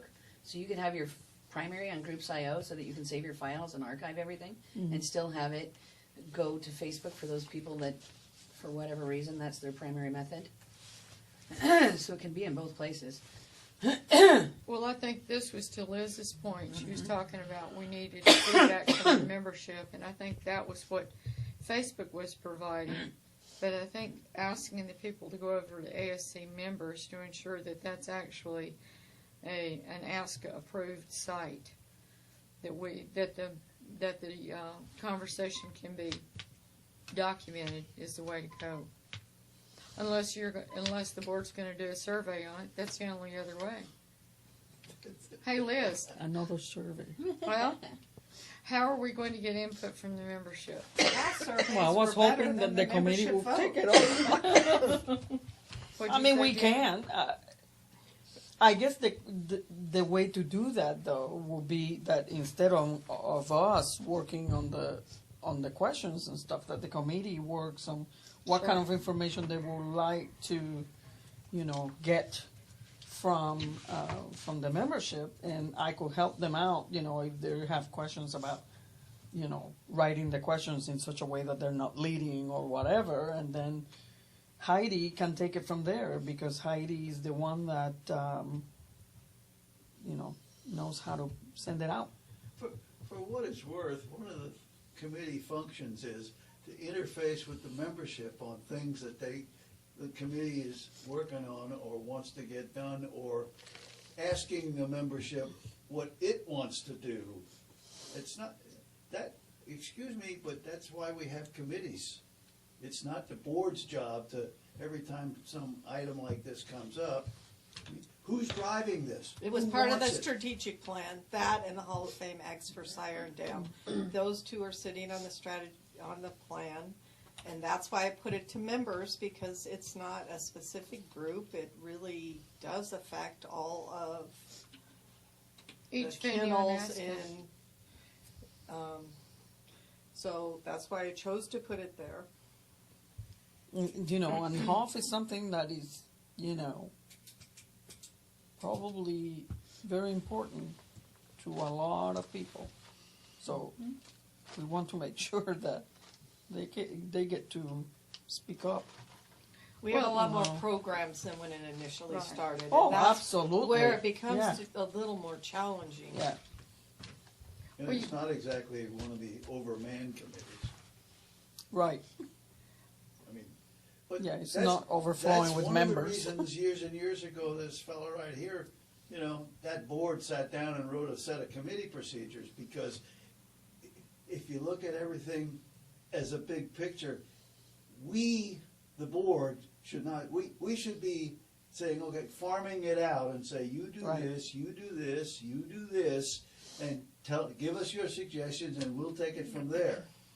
But every time, not every time, but enough to be significant, the board gets directly involved in something like this, it will take an immediate right or an immediate left turn depending on the composition of the board.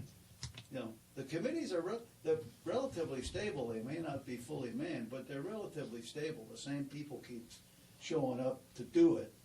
So Well- let's use them. Well, stability of the committees is moot in this case, because that's been on the strategic plan for about 5 years. And we're looking for a way to reward kennels Right. for continuing to excel and grow in ASCA. It's looking for a way to reward people for their work. And I understand that. All I'm saying is that in the current environment, I'm talking about the process. Yeah. How do we do it? Yeah, but that's why I was Yeah. saying that, we could send a poll, but, the committee is the one that has to work on it, because they're the ones who, have the knowledge, and the ones that need to talk to the membership. I mean, Yeah, so I was kind of letting everybody say their thing. Being on the committee, I think that because we had a huge amount of discussion on this before it was presented to the board, that it would be really helpful to the committee if the board would have some specific requests of what they didn't like about the initial proposal, or if you want to do a more group gathering of information from a larger percentage of members, that we would do it on a specific site like ASC members where it could be documented. If that's a directive, then that would be something we wouldn't have to discuss and have everyone on the board try to decide how they wanted to do it, or on the committee decide how they wanted to do it. And I would also like to suggest, I don't know how you really choose these things, but I would like to suggest Jen to be our liaison, because she's worked intimately with this process and has a good understanding of where we've been down the rabbit trail here. Well, the committee The chooses the committee liaison. chooses, so you Oh, make I have a to motion on that. Make a yeah. motion for them. So, This is the time of year, 30 Yeah, days. 30 days. 30 days. okay. So I can do that. But I think that, the committee needs to take it on. I mean, we can, I think that some of us that voted, they put comments on the motion about, the problems that we had or didn't have or whatever. So, the committee can take a look at that and can take a look at also at what the people are saying and either try to redo this in some way or come up to another solution. I don't know. Judy. Just looking at this, to me, that motion, not input. I would love input. When that motion was presented, to me, it just reinvented the wheel of the regular Hall of Fame. It wasn't a performance kennel Hall of Fame. Because to me, you still needed 8,000 different venues or programs to get it done. When I thought the Hall of Fame committee was developing a performance Hall of Fame, it would be stock. 75% of your titles come from stock. Agility, 75% of your titles come from agility first. Then you can fill in with anything else. But why call it a performance kennel, whatever, obedience, when that's not really where your titles are coming from? I don't think it's, not that it's not possible. I don't think it's relevant that every single title comes from that program. But to me, the majority, 75%, 80% should come from that program if you're going to call yourself a performance kennel. And that's where I have a problem with not only what it was named, but what it actually represented. So to me, you guys have to figure out what exactly are you trying to do. Because to me, you reinvented the wheel, which didn't need reinventing. And if you're trying to reward performance, then you need to make sure that's the main focus of it.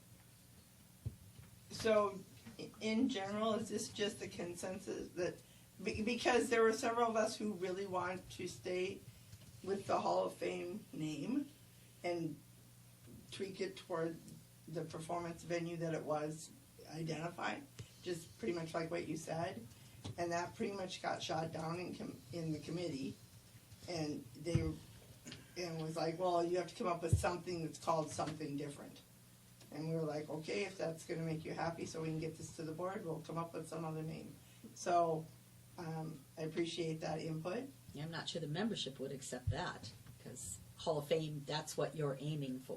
We already do Yeah. that in some of the below the Hall of Fame stuff, like you get the PCH route, and you got the BCH But those are route. just individual. But that's But those are individual I dogs, not understand kennel. that, Yeah. but that already exists.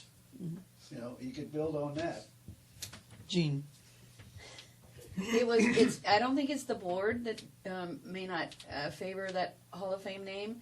It's my understanding from what I have heard from people that people that have Hall of Fame right now that encompass all of the programs don't feel that a recognition for a kennel that is specific to a certain program or area should be called Hall of Fame. So I think that's where the pushback comes from that.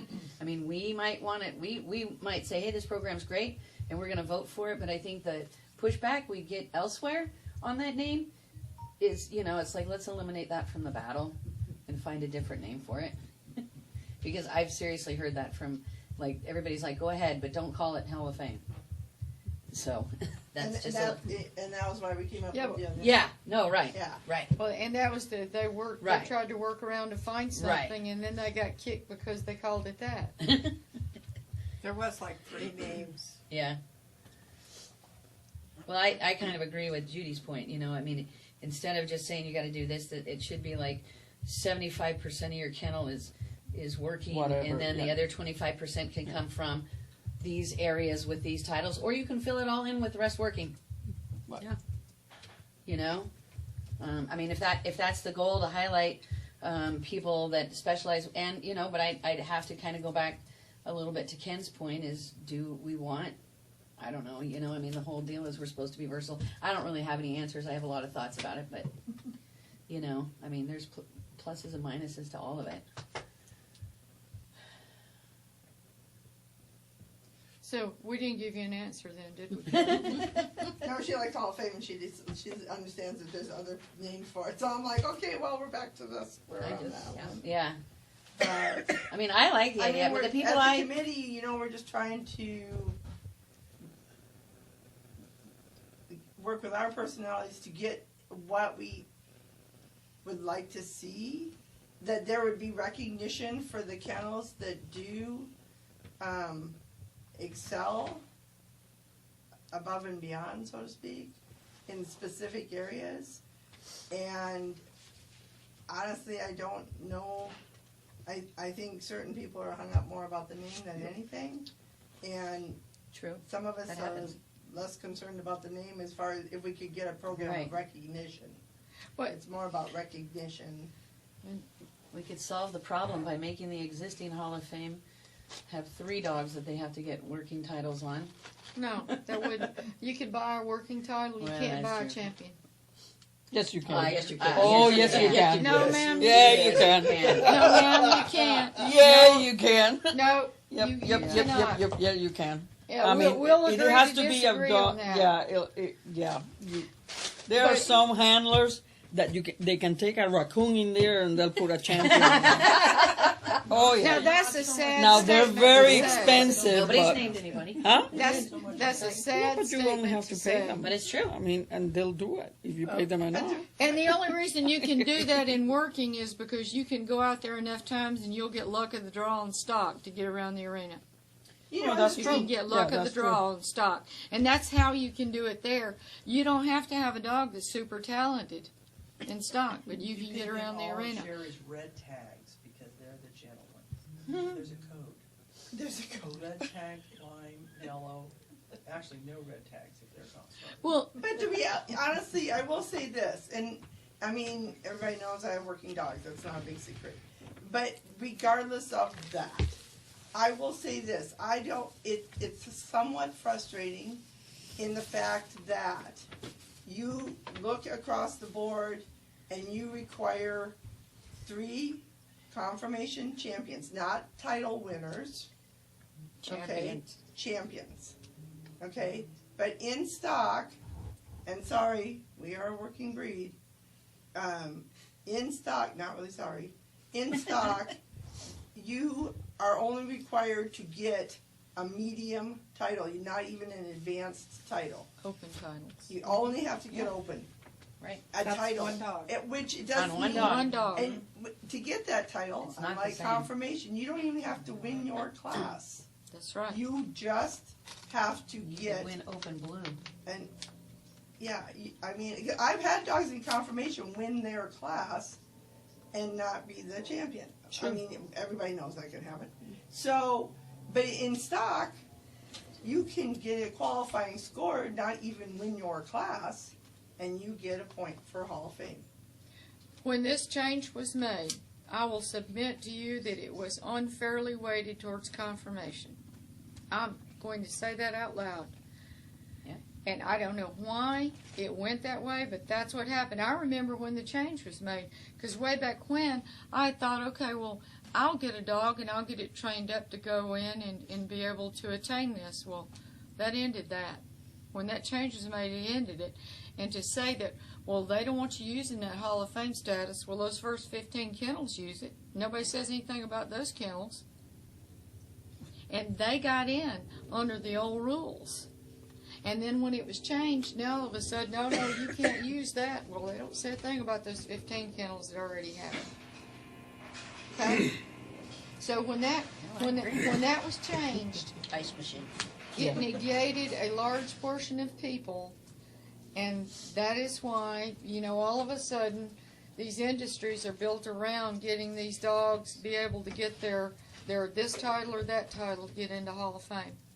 So we essentially shut out a portion of our membership for ever being able to attain that. Exactly what Ken said for their kennels. Ken? Okay, so I think there has got to be an understanding, and we all have to agree on the one fact that ASCA is not a stock dog club. It is a breed club, and what that means is that the club has to be responsible for and to the breed. So the breed has to retain its actual body type. It has to continue to look like an Australian Shepherd. That's why we have a breed standard. It has to have, we have a working standard. So we have to maintain strict adherence to the working standard. So we also acknowledge that when this program, the Hall of Fame program, was originally accepted, we only had conformation, stock, obedience, and tracking. And they did the best they could in the beginning. Then it was tweaked, and I don't think there was a lot of thought put into what the breed actually needed. I think there was a lot of thought put into what the people in the programs needed. So we have to help lead the membership to understand that being a breed club, you must be true to the entire breed. And you can't just say that because the breed is identified as a working group, you can run off and do whatever you want with that breed, because that's the way we do it. Well, that's not what the breed needs. The breed needs somebody to protect its looks, its character, and its working style. It's all part and parcel of the same thing. And unfortunately, I think ASCA is definitely pulling away from that. We're all individuals now. We're not working together so well anymore. And I mean, we're even developing different breed standards for different programs. So that was distressing to see that come out. We just need to agree on the basics for the sake of the dog. And I think that's where we start. We know we need to change the Hall of Fame. We just made a little tweak, but maybe we need to just rewrite the whole thing and go forward in a legitimate manner.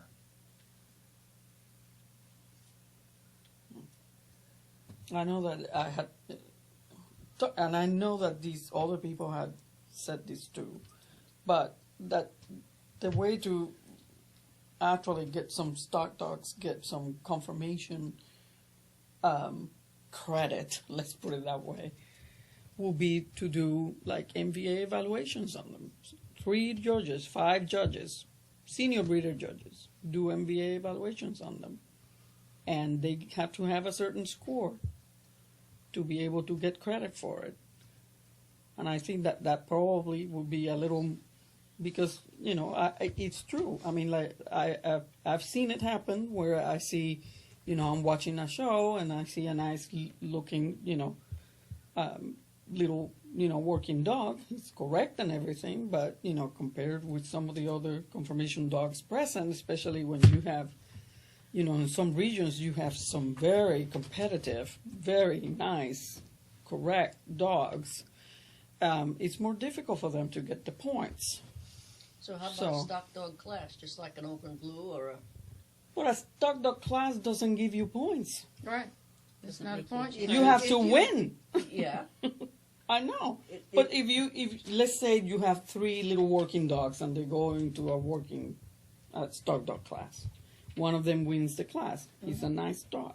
Then he has to go in there on winners against 6 then other make dogs. That stock dog class a point towards whatever. Well, see, that will have to come then from the Confirmation Committee instead of the Hall of Fame Committee. Well, they should work together on it, maybe. That's how that would work. If you had an actual stock dog class, if you won that class, that could be a point towards your Hall of Fame. Yeah. That would make Or you sense. will have to like you will have to win the class so many times to get, you know, so many points, and then, you know, there are many ways in which this can be done where If they stock do dogs that, don't have then- to compete directly against some Right. of the confirmation dogs. If they do that, then in order to get Hall of Fame, you got to get as many witches as you do Yep. as many witches. The problem with that is anybody can train a confirmation dog and go into a confirmation show. Not everybody has access to stock. Hey, I'd have to drive 3 hours. I drove 3 hours Yeah. once a week for 16 Yeah. years. I'm just One saying, way. until it's even. It You must decide be. what you want to do. Yeah. I know, but that goes back then to this push and pull against, I'm trying to come up with ideas, and then we get back, confirmation dogs have to get a witch. Some will, but the majority are not going to be able to get a witch. No. It's just not going to happen. It has nothing to do with the dogs. No. And it has nothing to do with the people. Well, It's just it nobody does has have- the money to it do does it. have to You do just with the need people. lots of money to send it to the right trainer and it'll get done. Yeah, and But Well, all of us as a do. confirmation judge, if I knew, now I can't speak for all confirmation judges because my experience and background is different. If I had a stock dog class and I knew that the winner of that stock dog class, I'm giving it a point towards Zach Kennel's Hall of Fame, then that would be legitimate and you would only be competing against other stock dogs. Right. So, that really is a viable alternative that could be entered into, it could be added to the discussion. So with the Right. MVA evaluation. But I don't think the MVA Yeah. evaluation That's- is as, what would the But word we're be? competing. You're I think it competing would against be- the standard in MVA evaluation, so you're looking at standard. Then that would be part of the discussion, whether Yeah. or not you would have to, it would have to be like the MVA, but you'd have to definitely make sure that it was organized a little differently so the judges actually knew what they were doing and it wasn't a result of some other competition. Right. If they're a senior breeder judge, they're bound to know what they're doing. But yeah, he's don't make talking about the assumptions. Yeah. Try to understand that there's other things in play here. So. Yeah, well. I know, and so does Judy. Go ahead. No, actually, it's, I was getting for Oh, her okay, because thank you you. can't see her. My, I don't sorry. have eyes. That's so what my- I did a minute ago. Like, I am not as familiar with confirmation, so how many, just my own curiosity, and I don't need a specific number, but in general, how many champion confirmation dogs are handled by their owners, do you think? In ASCA, A lot. yeah, Oh. 80 to 85% probably. Maybe more. Yeah. So not professional. Probably more than that even. But It varies, but here, not much. It let- varies by region, but not. there are some owners who also handle for other people and are extremely proficient So they are at what they do. Oh, a lot of juniors. And there are a lot of juniors who are extremely proficient and they show dogs, and so, yeah. But yes, ask, most dogs are going to be probably shown by their owners. Right. In ASCA, that is a hallmark of ASCA, Yeah. that their owner showed dogs. Pretty much, the only people that don't handle their own dogs are those people who are too old to run around the ring, or injured, or they have too many dogs to do it all themselves. Right. Other than that, everybody prides themselves on showing their own dogs. That's a big deal in confirmation.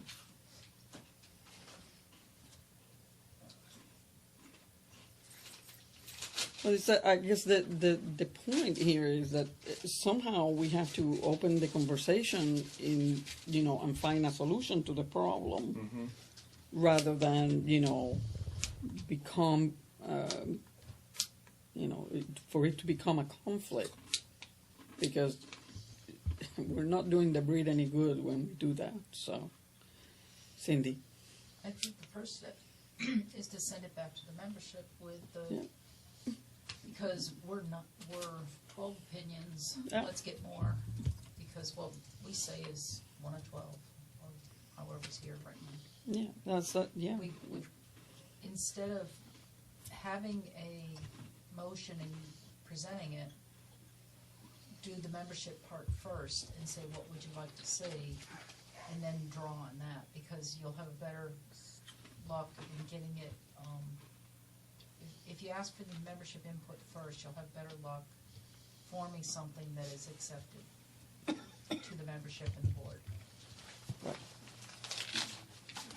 Yeah, you have to have membership input on this because, like I said, all these recognitions and Hall of Fame and all that are extremely important for people. And so how they're done is also extremely important. And the conversation needs to happen. And when you go back to the membership, you are going to have some people that are going to be, on one side of the fence and, the others on... And then there's going to be some that are going to be here. And so maybe from some of that are here on the middle, you can get some ideas about, what is it that we can do. We have to learn to think out of the box, is what I'm saying. Because we're always, just staying on these little boxes that we're in and not, not coming up with original ideas. And that's what prompted this, was looking for ideas to reward kennels. That's what prompted it to be added to the strategic plan. Not the same old, let's look for a way to reward people, to continue to come out and show their dogs. Yes, ma'am. To wrap it up. Okay. We need to go move on. Okay. All right. Well, the committee then should, like I said, go like we all saying here, go back to the membership and see what they think and see if you can come up with something. Is there a crystal? No? Rocky's enough shade. I could be. Okay. Okay. Anything else on this? All right. So the next item here. Last month's email business. Huh? Still need to do We never last did. month's email business. We didn't do that. No, we skipped right, remember, we skipped right down to Because Monday was, Yeah. whatever on because we had Monday. somebody here right away. Yeah. Okay. So We gotta do the. why do I We just have? need a motion. Okay. You need some of these? Last month's email I business. make a motion to accept what month would that have been? Just say last month's. Last month's email business. Second. October. I usually say the month. Yeah, I can write it in. Okay, there's a motion on the floor by Rachel, seconded by Jan, to approve the last month's email business. Any discussion? All in favor? Aye. Aye. Any opposed? Any abstentions? Motion carries. Okay, Kala. Make sure. So the next thing that I have here that The community liaison reports. the liaison reports, right? Yeah. Yeah. All right. Didn't we have those last night? Yeah, we did that. I was We gonna did say, that my last agility night. report was the same as Yeah. it was last night. Mine is too. But this So isn't like a report like what your committee did all year. It's a report like, is your committee working well? Do you think that they need anything from the board? This isn't specifically about like, Yes. The- Status report. That's Okay. exactly it. yeah, it's about how is your committee working. It's just supposed to be very brief. This is something that we just do every year briefly. You can give a thumbs up if you want. All right. So let's do it. Agility committee. Jean. Well, it's a struggle. It's a struggle, still. So, I mean, they do good work. I mean, they've been getting some, I think they've been getting some good stuff done. And they're working on some motions, but, we still have a problem member. But, this is, we don't put this link out for everybody. Is this okay? Yes. Okay. That's why this isn't a good place. I can even pause it. We can do Okay. this in executive session if you want. Yeah. Is that it? Yeah, Yeah. that would be good. yeah, we Okay. need to. So, the only thing. Okay. So the strategic plan, we have the HOF options. I think we have talked about that. I don't think we need to revisit it, right, or what? No, this Yeah. is really just like, this was assigned to be due at Yeah. these nationals, is it done? Yeah, check out. They're working on it. And then Grand Supreme Championship for Conformation Committee, that's done. And then sponsorships and fundraising. I don't think that's done. I think that I'm not sure how we should go about doing this, because I think that this, if we're really going to be serious about seeking sponsorships and stuff like that, there needs to be a person who's dedicated to do that, because board members are like we have enough on our plates already, and it's never going to get done. Our marketing people and our overall membership that could do something like that. Yeah, Cindy. If I they don't want know. to volunteer. I think that idea might Oh, was it? be more successful if we do settle on a one spot for nationals. Yeah, sure. So that might be something we carry over until that decision is made for one or Yeah. two or central, because that would influence our sponsorships a lot. Right. So, anything else on it? I guess we're keeping that one. And then the other one, analyze option of restructuring to cover sponsorships and donations. Well, I thought we had, didn't we talk to the accountant about that? At the spring meeting. Yeah, He didn't have a problem with it. right. So I think that, So this is like, these are things that were supposed to be reported on, like we were supposed to have reports for them at the 2019 nationals here. right, So something was supposed to have been done between the spring meeting and now to have research, sure.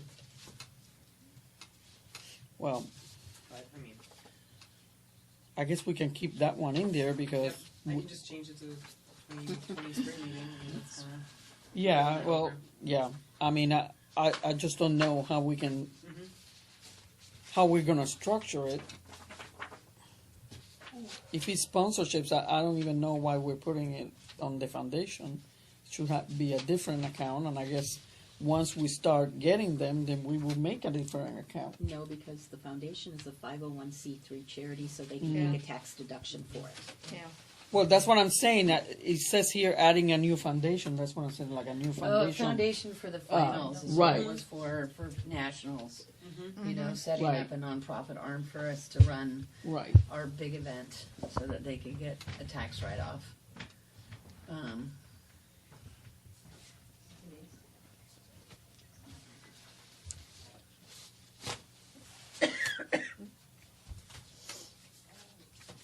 But, you know, we probably, I mean, I guess we probably could do it, but it probably doesn't make sense to do that until Aska is actually in charge of the whole kit Yeah. and caboodle. Right.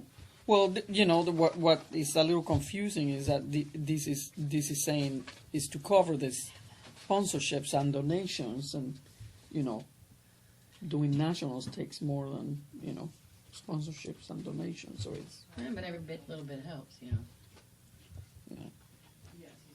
yeah. So okay, so we'll keep that, and then the Aska app. I'm working on it. I've got some people who think that they can develop something for us for free. Oh, well, that would be nice. So it's just a process of finding time for us to all get together and work on it, and figure out the bones. But I finally found somebody.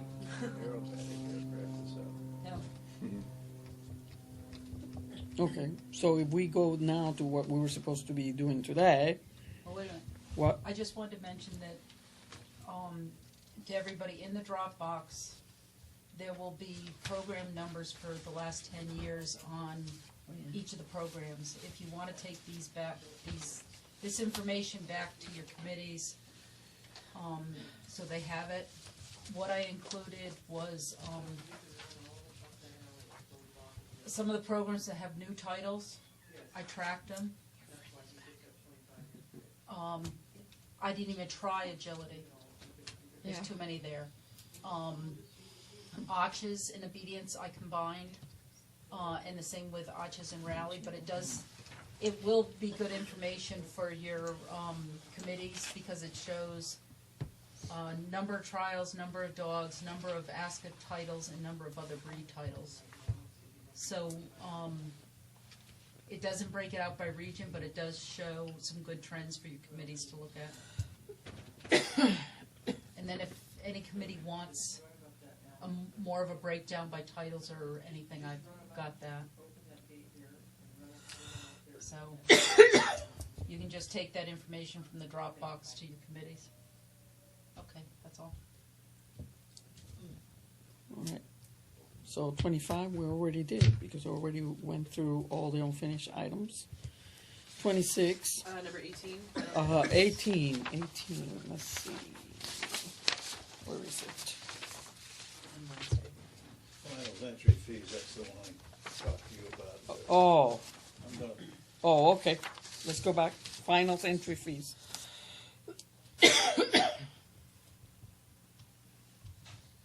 So what did you have? That one's just, it's sort of like DNA.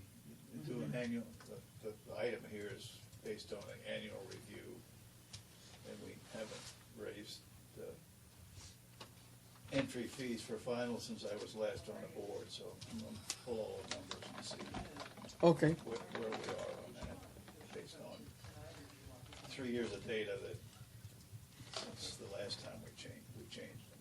Okay. I think I said to you, the goal when we implemented additional event membership dues was to do away with the finals entry fees. Right, to cover them. Yeah. But we haven't been, being on the periphery for the last 3 years and just looking at it occasionally, it doesn't look like we've grown the finals programs enough to, or the overall programs enough to do that. But I'm gonna take a look at it. Okay. Do you have kind of like a time when you come back with the data?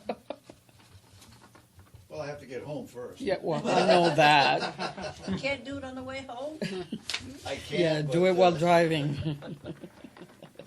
Well, Okay. I you know, if I sat down and went all that, added it all out, I could probably have it before the holiday break, but, Well, that's, I'll be prepared to discuss at length at the spring meeting. okay, sounds good. It doesn't, I don't see anything that would say, let's jack them up. I mean, we appear to be, and Gene, I think we've seen the numbers too. We seem to be doing all right with the entry fees as they are now, but that was a goal that we set when we brought in the program, and we haven't moved on it, so. All right. Anybody else has any comments, questions about this? Okay. So now, Speaking of, hi, Ray. Just in time, so all the stuff Hey. that we needed you here for is already taken care of. Oh, well, I still have the long list for him, so. you just added to it. Yeah, no, it keeps getting longer every time we meet, Ray, sorry. Hey, it's not my fault. I'm just compiling them, okay? All right. So the next item will be 26, yeah? Yeah, you can probably skip that one. Yeah, I think, I don't. That's one of those things that's on. Welcome to Pete and Jan. I think it's really. We look forward Never been on the board before. to it. Yeah. And then revisit norms. I And think I that, think it's a good thing to read these norms out loud. are they here? Do we have them? In the Dropbox. Yeah. Oh, okay. I mean, the OneDrive. You want to read them, Callan?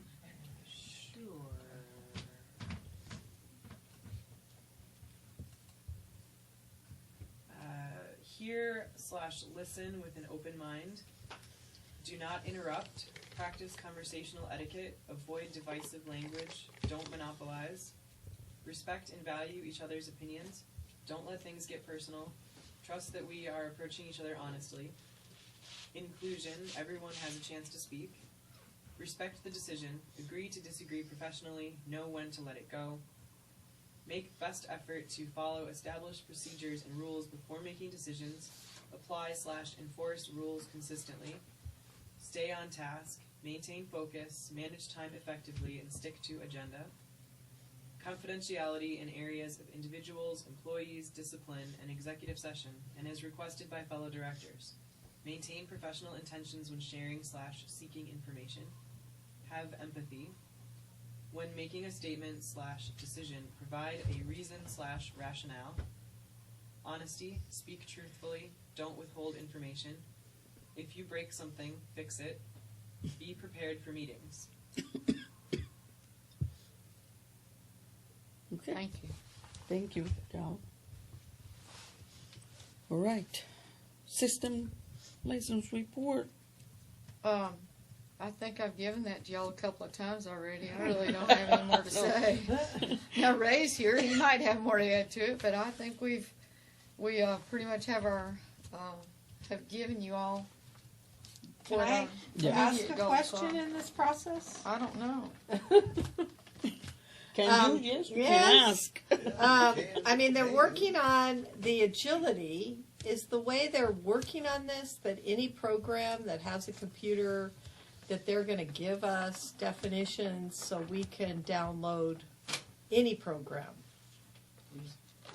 You mean submit results? Submit results. Well, it'll be a Thank you. specific file That's right. type that'll have to be uploaded by the trial secretaries, which we've already deemed available upon, out of the programs associated with agility software, yes. Yeah, but in my former jobs, one of the things we had to do is download data into state laboratories and other laboratory systems. And they would just tell us, we need it, common delimited, or whatever it was, and we need it in this order, we need the fields this size, and we just produced that, and it was loaded in. Yeah. And that was one of the frustrations in the first go-around. They were making it for agility, and a lot of the stock programs and a lot of the other venues, there's even Rally and Obedience, are doing it in the computer. Right. So that your people are double checking, not data entry. Correct, yes. But agility is different. Please don't compare those events, because agility uses its own software programs, Scramble, the three main ones. I know there are programs, but even those programs could, in fact, that is the programming I worked under, was under Access, and we had to reprogram to send it into those. Yeah, that was our job, Yes. to send it to. So I'm saying we should have our members give it to ASCA, but ASCA has to say we need it X, Y, Z. Yes.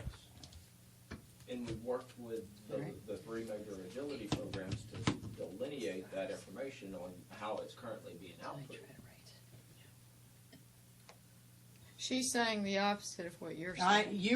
You're building it for them. I'm saying I do programmings for 3 clubs. You tell me what you want, and I will give it to you in that format. You don't program what I take what I need. I don't know. I think what we want to know is in our future building, will we be able to do uploading of results for the other programs that ASCA has?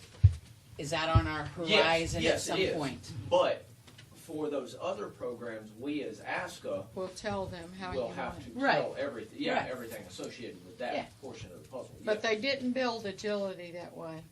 They built agility using the 2 major programs. Right. Because whenever they They do already those have result Right. printouts, as far as the CSV, it's already in a specific Right. style format currently. Yeah, but in Access, those are all easy things to change. So I'm just trying to get people to think of it instead of just agility. We need to think about all of ASCA. Yes. I mean, Conformation, I can't really envision how that can be downloaded the way it's done. Yeah. But all the other programs should be able to be sent electronically. Or even uploaded. Well, that's you what use that Ray stock is dog saying. program? No. Oh, we use the stock dog program that Paul Kirk made. Yeah. And, you know, it spits everything out, and it should be at some point, I think it's all in Excel or whatever. Yeah. Should be able to just be. No, it's as long- access based, Oh, is it? that one is. Yeah. I have, that's the point, it's not about the individual program. Right. It's how ASCA would like to receive it. So that ASCA's not trying to develop a program for Paul Kirk's. Right. And for mine, we could all just send it. Right. And with the agility, it's all CSV file upload. Well, that's what I would probably hand you as well. I'm Yeah. saying it possibly could be set up with all the programs. Well, If we but- just needed to know the But what I sections. hear Ray saying is when the other programs are ready, we will tell the venues, this is how we want it uploaded. Is that what I hear you saying? Yes. Right. Yeah. Right. So then you can tell stock, this is the program, the way we need the program. Correct, once we get that done. Okay. Yes. So does when this- agility's done, everything else will Then be we'll done. start working on So we are on Yeah. the Yeah. program of doing that. doing But that, we've okay. got to provide those clubs with the Excel document or Right. whatever that we want them The to format. utilize to be able to. Yes, you save need the a CSV definition of file. Yeah. every exact Correct. thing Yeah. in Yeah. exactly how you Exactly, need yeah. it. Because So that's my question. Will the office send me, as an affiliate club, a file that I can put in my computer to record all of ASCA's data and submit it to the office? That's something that the board's gonna have to figure out. I think that, If isn't so, that normally who's how it writing works? And, all of those details. Right. yeah, because I don't know. No, everybody. I'm still not getting it. Why? No, he's got it. I just asked a different question. You, okay. I'm trying to All right. understand what's being Okay. said. Remember, we're completing the original SOW. Right. The original SOW called out for every program to be able to upload their results into the system. Yep. That's what we're doing, and when we finish agility, then we'll go on to everybody else. Agility was unique in that the way their programs are set up. The other ones will not be unique. ASCA will say, this is how we want that information provided to us. Am I correct in that, Ray? Yes, and using stock as a situation, Mhm. okay. There's one current program currently out there. That's the only one that I know of as far as an actual program. Right. Everything else is, Paul's program. well, Paul's program, yes. Right. Everything else is just an Excel file. Right. So, at that point, because for agility, once again, there's already set programs out there that all clubs are already paying for and using or whatnot. ASCA, and those are being used for all of the different venue types even. For stock programs, that ASCA has got to figure out, okay, how are we going to get this out to our affiliate clubs? Are we going to have an Excel sheet built to pass out to the trial secretaries? Because I'm sorry, not everybody Are you understands saying how to Excel use or Access? Any of well, them. Excel, Any of them. Yeah. Excel or Access. Yeah. An Excel document or an Access database. Yeah. I think you're still looking at it the wrong way. You're still thinking of, I'm saying that the people that are using, the program that I'm working with has a lot of programming in it. If you tell me I want a 5-digit or I want the E in a separate file and you want the 5 digits and then I want this and I want this and I want it exactly like this and I want the date, I would send that file however you asked for it. Okay. And that's the place that I think initially I kept trying to say, it's not our job to match the programs, it's our job. That's how Agility's getting in trouble, is if they make a change, which we want them to develop other things, the program then has to be reprogrammed. That's not the idea. The idea should be that they just fill in the right cells in the right way, and it should go to ASCA and be able to fill in. And maybe it's a communication with the programmers instead of, because you're talking matching programs, I'm saying let everybody do what they want, and there is lots of fancy programs out there that people have done, and those are the people that are gonna be able to say, okay, what you want? Yeah. I'll give it to you. You're not getting the phone calls on why isn't this uploading? I've got a comma in, or they have a comma in the wrong place because they thought they knew how to program it, and it's not uploading correctly, and it's the office's fault because of that. If you have a really detailed, and it is never perfect. Yes. I mean, once it works, it's lovely, and it is gonna be a learning curve. And you might say, I'm gonna only work with one club at a time, or whatever you want, or one program at a time, to make sure that person gets comfortable uploading. But I think your directionality should be that it falls on us to give it to you, so that you don't have to keep making program changes. I agree with that, but that's gonna be somewhat of a culture change, because at a lot of levels, there's still people who handwrite results and whatever. And so that's going to have to be a culture change in order to ensure that when it gets to the office that you're able to use it after it's uploaded. So that's going to be a learning curve there on that. Judy.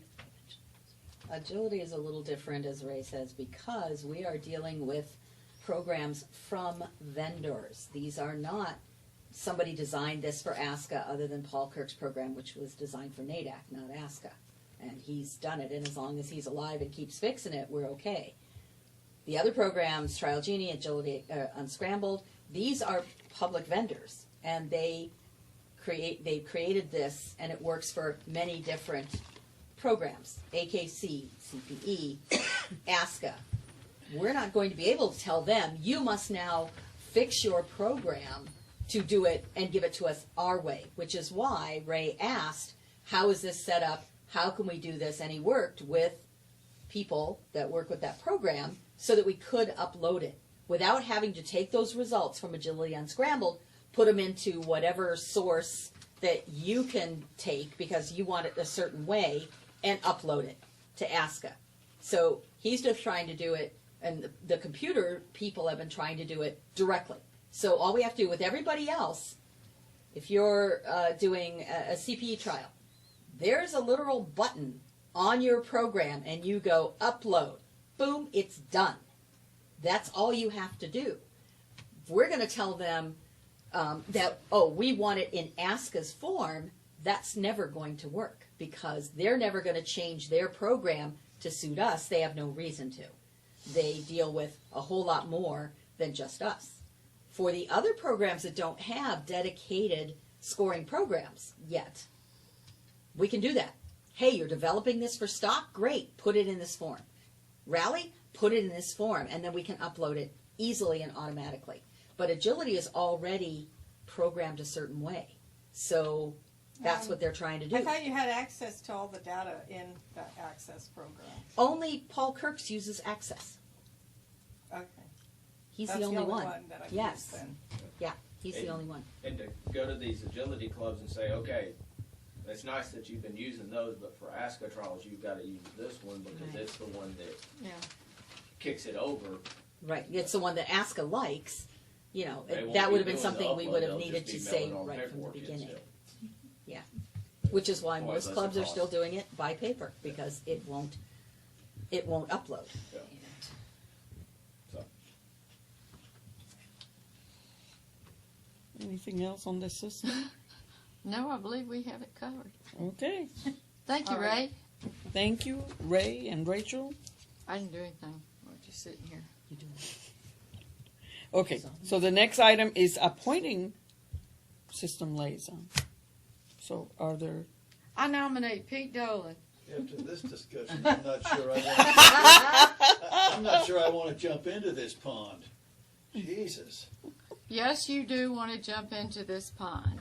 Trust me, the water is fine. Dive right in. As long as we have a significant turnover period, and Ray and I have each other's phone numbers. I plan to stay here through my term, sir. I do not plan to leave early unless the Lord calls me home. Do we need a second for this, or? You know, when this first started, Yeah. I wasn't on the board, but I volunteered to come back to do this, to be the project manager. Got nixed, so. That's okay, you're here now. Yeah. Better late than never. Huh? Cut through the chase. We have a Better never nomination than on the late. floor. Yeah, there's no other nominations apparently. Do we have to So- second or? Let's second. I'll second. There you go. No other nominations, so Well, it's nice to be indispensable. Pete is By acclamation. yeah, by acclamation. Congratulations. Congratulations, Pete. Oh, I have one comment. Yes, ma'am. It says to oversee the ASCA website. That job is under the duties of one of the vice presidents. Yes, I don't it know is. which one. I think it's second. Well, the portion of the ASCA website that's talking about is the portal section. Right, the Portal portal section. The portal. section. Yeah. That's Yeah. not Ties that. in with- I'm not gonna be telling Heidi how to run the website, believe me. Because I was Heidi's liaison. Okay. Because that was not exactly used in that manner. And so I was her liaison, and we're all happy with that. So that worked well. Okay, well, the next item is meeting with the 2020 Nationals Club, and they're not here, that's at 3 o'clock. So I think we have a little bit of Are there time. questions we wanted to ask Ray, We could ask Ray questions. Oh, yeah. since he's But here? about the, Off the the list. comments. Let's Oh, see. Oh, yeah, this, Yeah. So There you we go. go, the StuckDog office at the whatever the StuckDog Processing sorry? office hasn't been sending me the judge evaluations, and I just realized that. she Okay. does erase it. So we have to have that done again. We have okay, I'll get with you. Oh, well, Let's see. she didn't call on me. No, what's happening? Why? Okay, yeah, Are we going to talk about the bank account? we're gonna, yeah, she held she that. turned it No, she turned it back on. Oh, I okay. had it off when I. Right, You just hit it when you wave your hand or something? okay, It's on and off. so, there was a question about whether you guys are sending rule books in the packets, in the show packets? Not automatically, no. If a club requests a rule book, we will send a rule book. Okay, No. And then, as far as judges go, typically the first assignment during the new year, we send them rule books. okay. All right, so another Well, question. let me back up for Go a ahead. second. I was going to say. Okay, Jean. So, if we're not sending the club the rule books, and we require that they have a rule book on site, do we at least include in their informational thing, if you need a rule book, either call us or download it here? Yes, that's Because in the. On that front page of the show packet, it says Yeah. to do that? Okay. I mean, I don't know if that's good with everybody or not. We get a lot of, I hear a lot about clubs that don't have the rule books handy. So I'm not sure if, if the cost benefit analysis works out that we shouldn't send them. I'm sort of leaning towards we shouldn't send Every them. show? Well, the big Well, packet so of let's say paper they're having happens- 6 shows for a weekend, and I know that some of these have different show secretaries. That's the issue. I get it. You don't want to send one to everybody, but there should be a way. And maybe in the old days when we sent all the rule books to each affiliate club was the way they got around it. I don't know what the solution is. I'm not sure. I know- Good, Dennis. I know All right. that when at the shows that we go to, the club has a rule book, and it's on the table there, regardless of who the secretary is.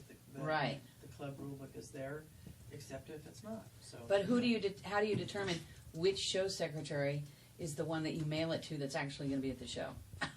Well, our show secretary, we send it to. It comes to well, I have one of my own. Right. But there's one in our box, in our supplies for the thing, Yeah. and they are at the table, and there is a rule book in it, and there are other supplies for the first show, and it stays there all day. I wonder I don't know how other people do it. when the affiliate clubs renew. I think we got a little email or something that said we were renewed. I don't know. I don't remember now. But I was just wondering if when they renew, if we could say, if you need, some rule books, please let us know. And then, I don't know, maybe that way then the club, we know that they've gotten them at least once, the ones that they want. We don't have to send them all. We did that a long time ago, and we eliminated it because it was really expensive. And we were printing rule books twice a year. Right. And we've got almost 200 affiliates now. Right. So. Well, most of the clubs that I know, most of the people at the clubs say, well, we can look at it on our phone. Right, I know a lot of people just put it on their, some people just have it downloaded on their tablet, but. Which is good because it's the most updated rule book then, because Yes. changes can be made throughout the year, so that's the issue that we're running into. If they're not Right. mailed to the clubs, then they aren't always And gonna be apprised maybe of we're the only, newest rules. maybe we're just hearing about the few bad actors, and maybe for Maybe. the most part, Exactly. and we don't need to change our processes. Yeah. I mean, we can, whenever Misty sends out the notification saying that you got the application and everything, we can definitely. You know, and tell them, just say, tell us which rule books you would like Yeah, to have. that's all So we we don't can- send yeah. them all. Exactly, yeah. And that might be an option. We're gonna do that. And do you print off the current rule book to send them, or are Uh-huh. these pre-printed? No, we print, anytime Calla sends me an updated rule book, I print it off and we've got a file for each one of the rules. The old one comes out, throws it away, new one gets put in, I go back and pre-printed ones that we've already done, because we only run batches of I was gonna 5 to say, they're 8 pretty at a much time. printed as needed. Right. We throw those away, that way anything else from then moving forward until the next update is the new one. Yeah. So, Yes, Richard. This is not about rule books, but while we have Ray here, it seems like a good time to discuss this. We requested that all committees provide a method by which finals and nationals judges were going to be selected. And what we found out from last year, it was kind of like the entries that got lost in the mail, that there were 3 stock dog judges that sent their paperwork back and never to be seen again. So therefore, they were not in the draw. So we were, I guess it was in the stock dog committee meeting or wherever we were discussing how to fix that the other day. And I suggested to them that they need to get together with you, all committees that have finals judges that the letter goes out to determine a method by which that the business office and the committee understands this is a procedure to prevent that from happening again. well, this year for the stock dog one, on the letter it stated that once we received either your emailed paperwork back to us or your mailed paperwork back to us, that we would reach out to you via an email of recognition. Okay, that's good. That's good. So- It seemed to me that covers. I didn't even look at mine. Yeah. I tore it up because I knew I wasn't gonna. Yeah, so that way if you sent it in, mailed it in, and you never received an email back from us, call, and There it you even go. said, if you do not receive something, please contact the office. So that same process could be used for all Yeah, for all of them. absolutely. Good, excellent. That answers that. Do you email the letter out, or do you? No, we mailed the letter out. Yeah. Because that's what, at the time was, I think, stated in the rule book associated with stock dog. They can email it back to us, but we're supposed to mail it out to them. Right. Because not all stock dog judges, at one point, they may now have email addresses. Or never read them. Yeah. Yeah. Or changed it to what's on record. Yeah. Well, good. Okay. The other question that I have here is about the process by which we are flagging, like obedience judges, for example, who have not taken education. So, some of the affiliates were saying that, sometimes their sanctioning, doesn't go through because Misty may find that, you have a judge in the paperwork that has not done education. Yes. Okay. And I guess the question was, what is the process that is being done by the office? Who is informing these judges that they are going to be inactive if they don't finish education? Well, it went out in the letter that they received whenever the judge started becoming a requirement.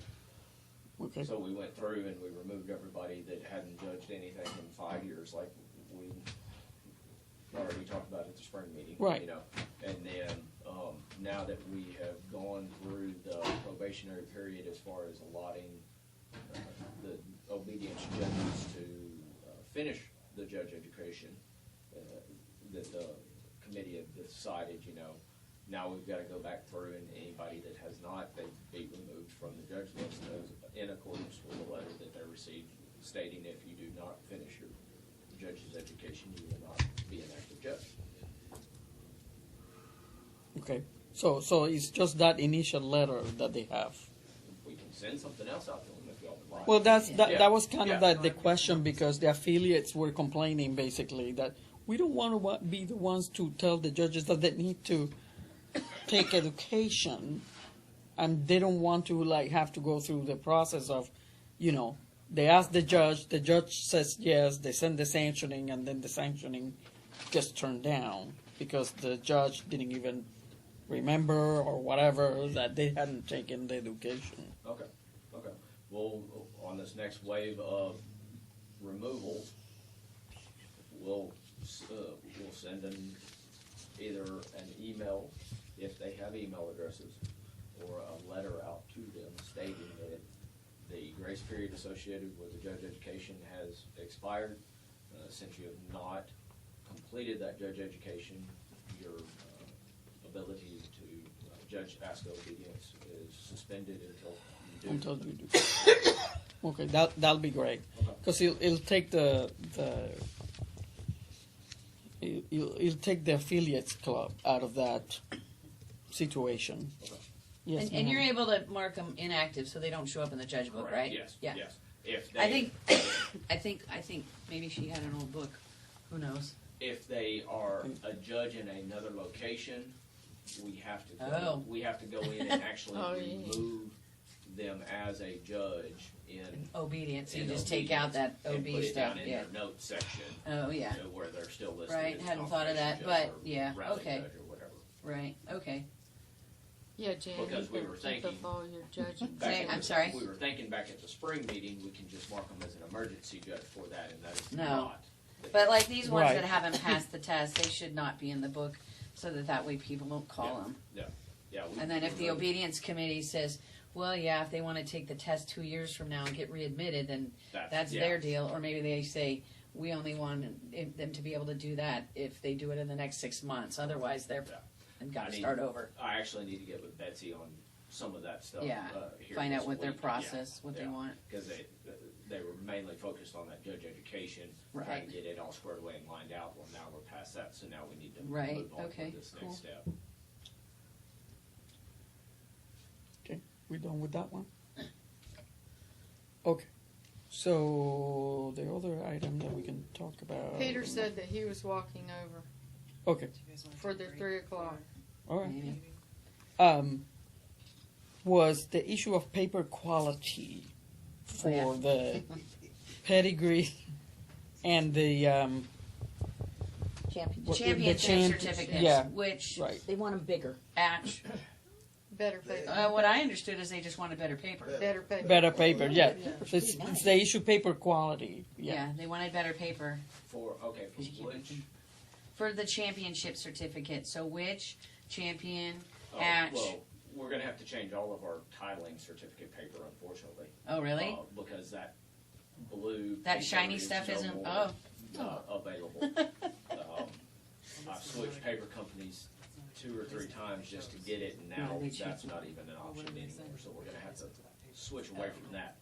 But the problematic situation as far as defining just champions, witches, ratches, and otches from the others is whenever a show is entered into the system, Oh, yeah. ladies in the office go in, they process the titles associated with that. Well, They just spit 'em out, all titles that's right. get pulled together and printed at once. It's not like for That's true. stock, the started and open Right. ones only get Right. done, and then the witches get done. Or that you It's could all even choose, or even it's that all you can choose, you can't. Intercombined, so right So now, maybe we just need better can get paper 2 overall. certificates on one sheet of paper. Well, you might have a witch at the top and started cattle at the bottom of the paper or something, depending on how Right. everything was done, you know. So this was the email that the request was, master certificates are on thin and flimsy paper and many times arrive bent, mangled, and torn. That's another concern. I'm not alone. This is common and topic comes up frequently at shows, trials, and on social media. Solution suggested was better quality paper and a thin piece of cardboard, which will help them go through the post office. Champion certificate should be a full size of paper, and perhaps come in a folder like the merit program certificates. Well, they can't. Yeah, as far as the championship You ones, can't that, program that right now. yeah, that's a program situation specific to that. I mean, I can look at We can do better paper, for sure. Yeah. Right. Yes. Um, And better mailing processes. The pedigrees was a question too. Pedigrees 8.5 by 11 are on solid white cardstock. No, they are not. She got one. The big ones are not. The big I one, said okay. 8.5 by 11. Is Well, on then why would the cardstock. bigger one be on flimsy, tiny little paper? Because you it was can't like, get cardstock paper on 11 by 17. well, then that needs to be very clear because, like, you're ordering, people pay $35 for a nice big pedigree that they think is going to be good, and it comes folded and bent, and, like, it's on tissue paper. And then if you buy the 8.5 by 11, you actually get a much nicer one. Right? I mean, that's basically what we're finding out. So that's pretty unfortunate. Okay. I mean, I think we need to definitely be looking at, like, better paper. I mean, can't you do a roll to, like, send it in a roll? I mean, you can get, and they definitely have 11 by 17 paper in a nice quality that you can roll and send somebody with that. Okay. I mean, if the board wants the additional expense associated with that, I can definitely look into it. Well, it shouldn't be an additional expense. If people are paying $35 for it, I mean, that should cover it. Yeah, it doesn't cost us I mean, $35. it doesn't cost $35 for a piece of paper. No, I know. No, Yeah, well, but- that's why These we're are just bringing it up. new, these are but- new ideas that people are. Right, but Yeah, but nobody's- look up, the prices of better quality paper. And And- what the mailing is yeah. on too, so. Right, and just let us know what. And then eventually people will be able to, for a fee, print their own Whatever pedigrees, and paper. it might not even be an issue Yeah, anymore. Right. whatever Is everyone that- wants it. Yeah, yeah. Yeah, Right? get your own Great. paper, people. That's right. I can buy purple Well, that's paper true. if I To want. Thinking get it paper. online, to get it as a PDF to send to you, and They'd you can have to print it print your yourself. own I mean, that title should be another option. There you go. Okay, so But only It the is. small It one. currently is. But it's But only it's a not small listed one. on the registration as an option. An email Right. pedigree. Yeah. $10 email pedigree Okay. for on the individual dog registration application. Okay. They're here. Okay. I do that one. Well, I just did it, Yeah. and it sure wasn't clear then. It says large letter email. email. Okay.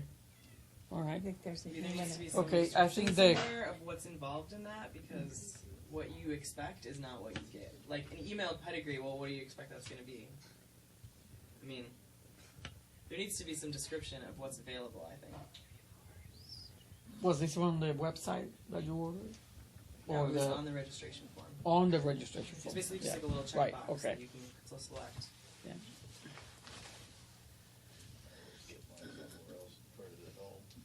Okay, I think well, we if gotta that's the stop problem, then don't the offer discussion with Ray because Yeah.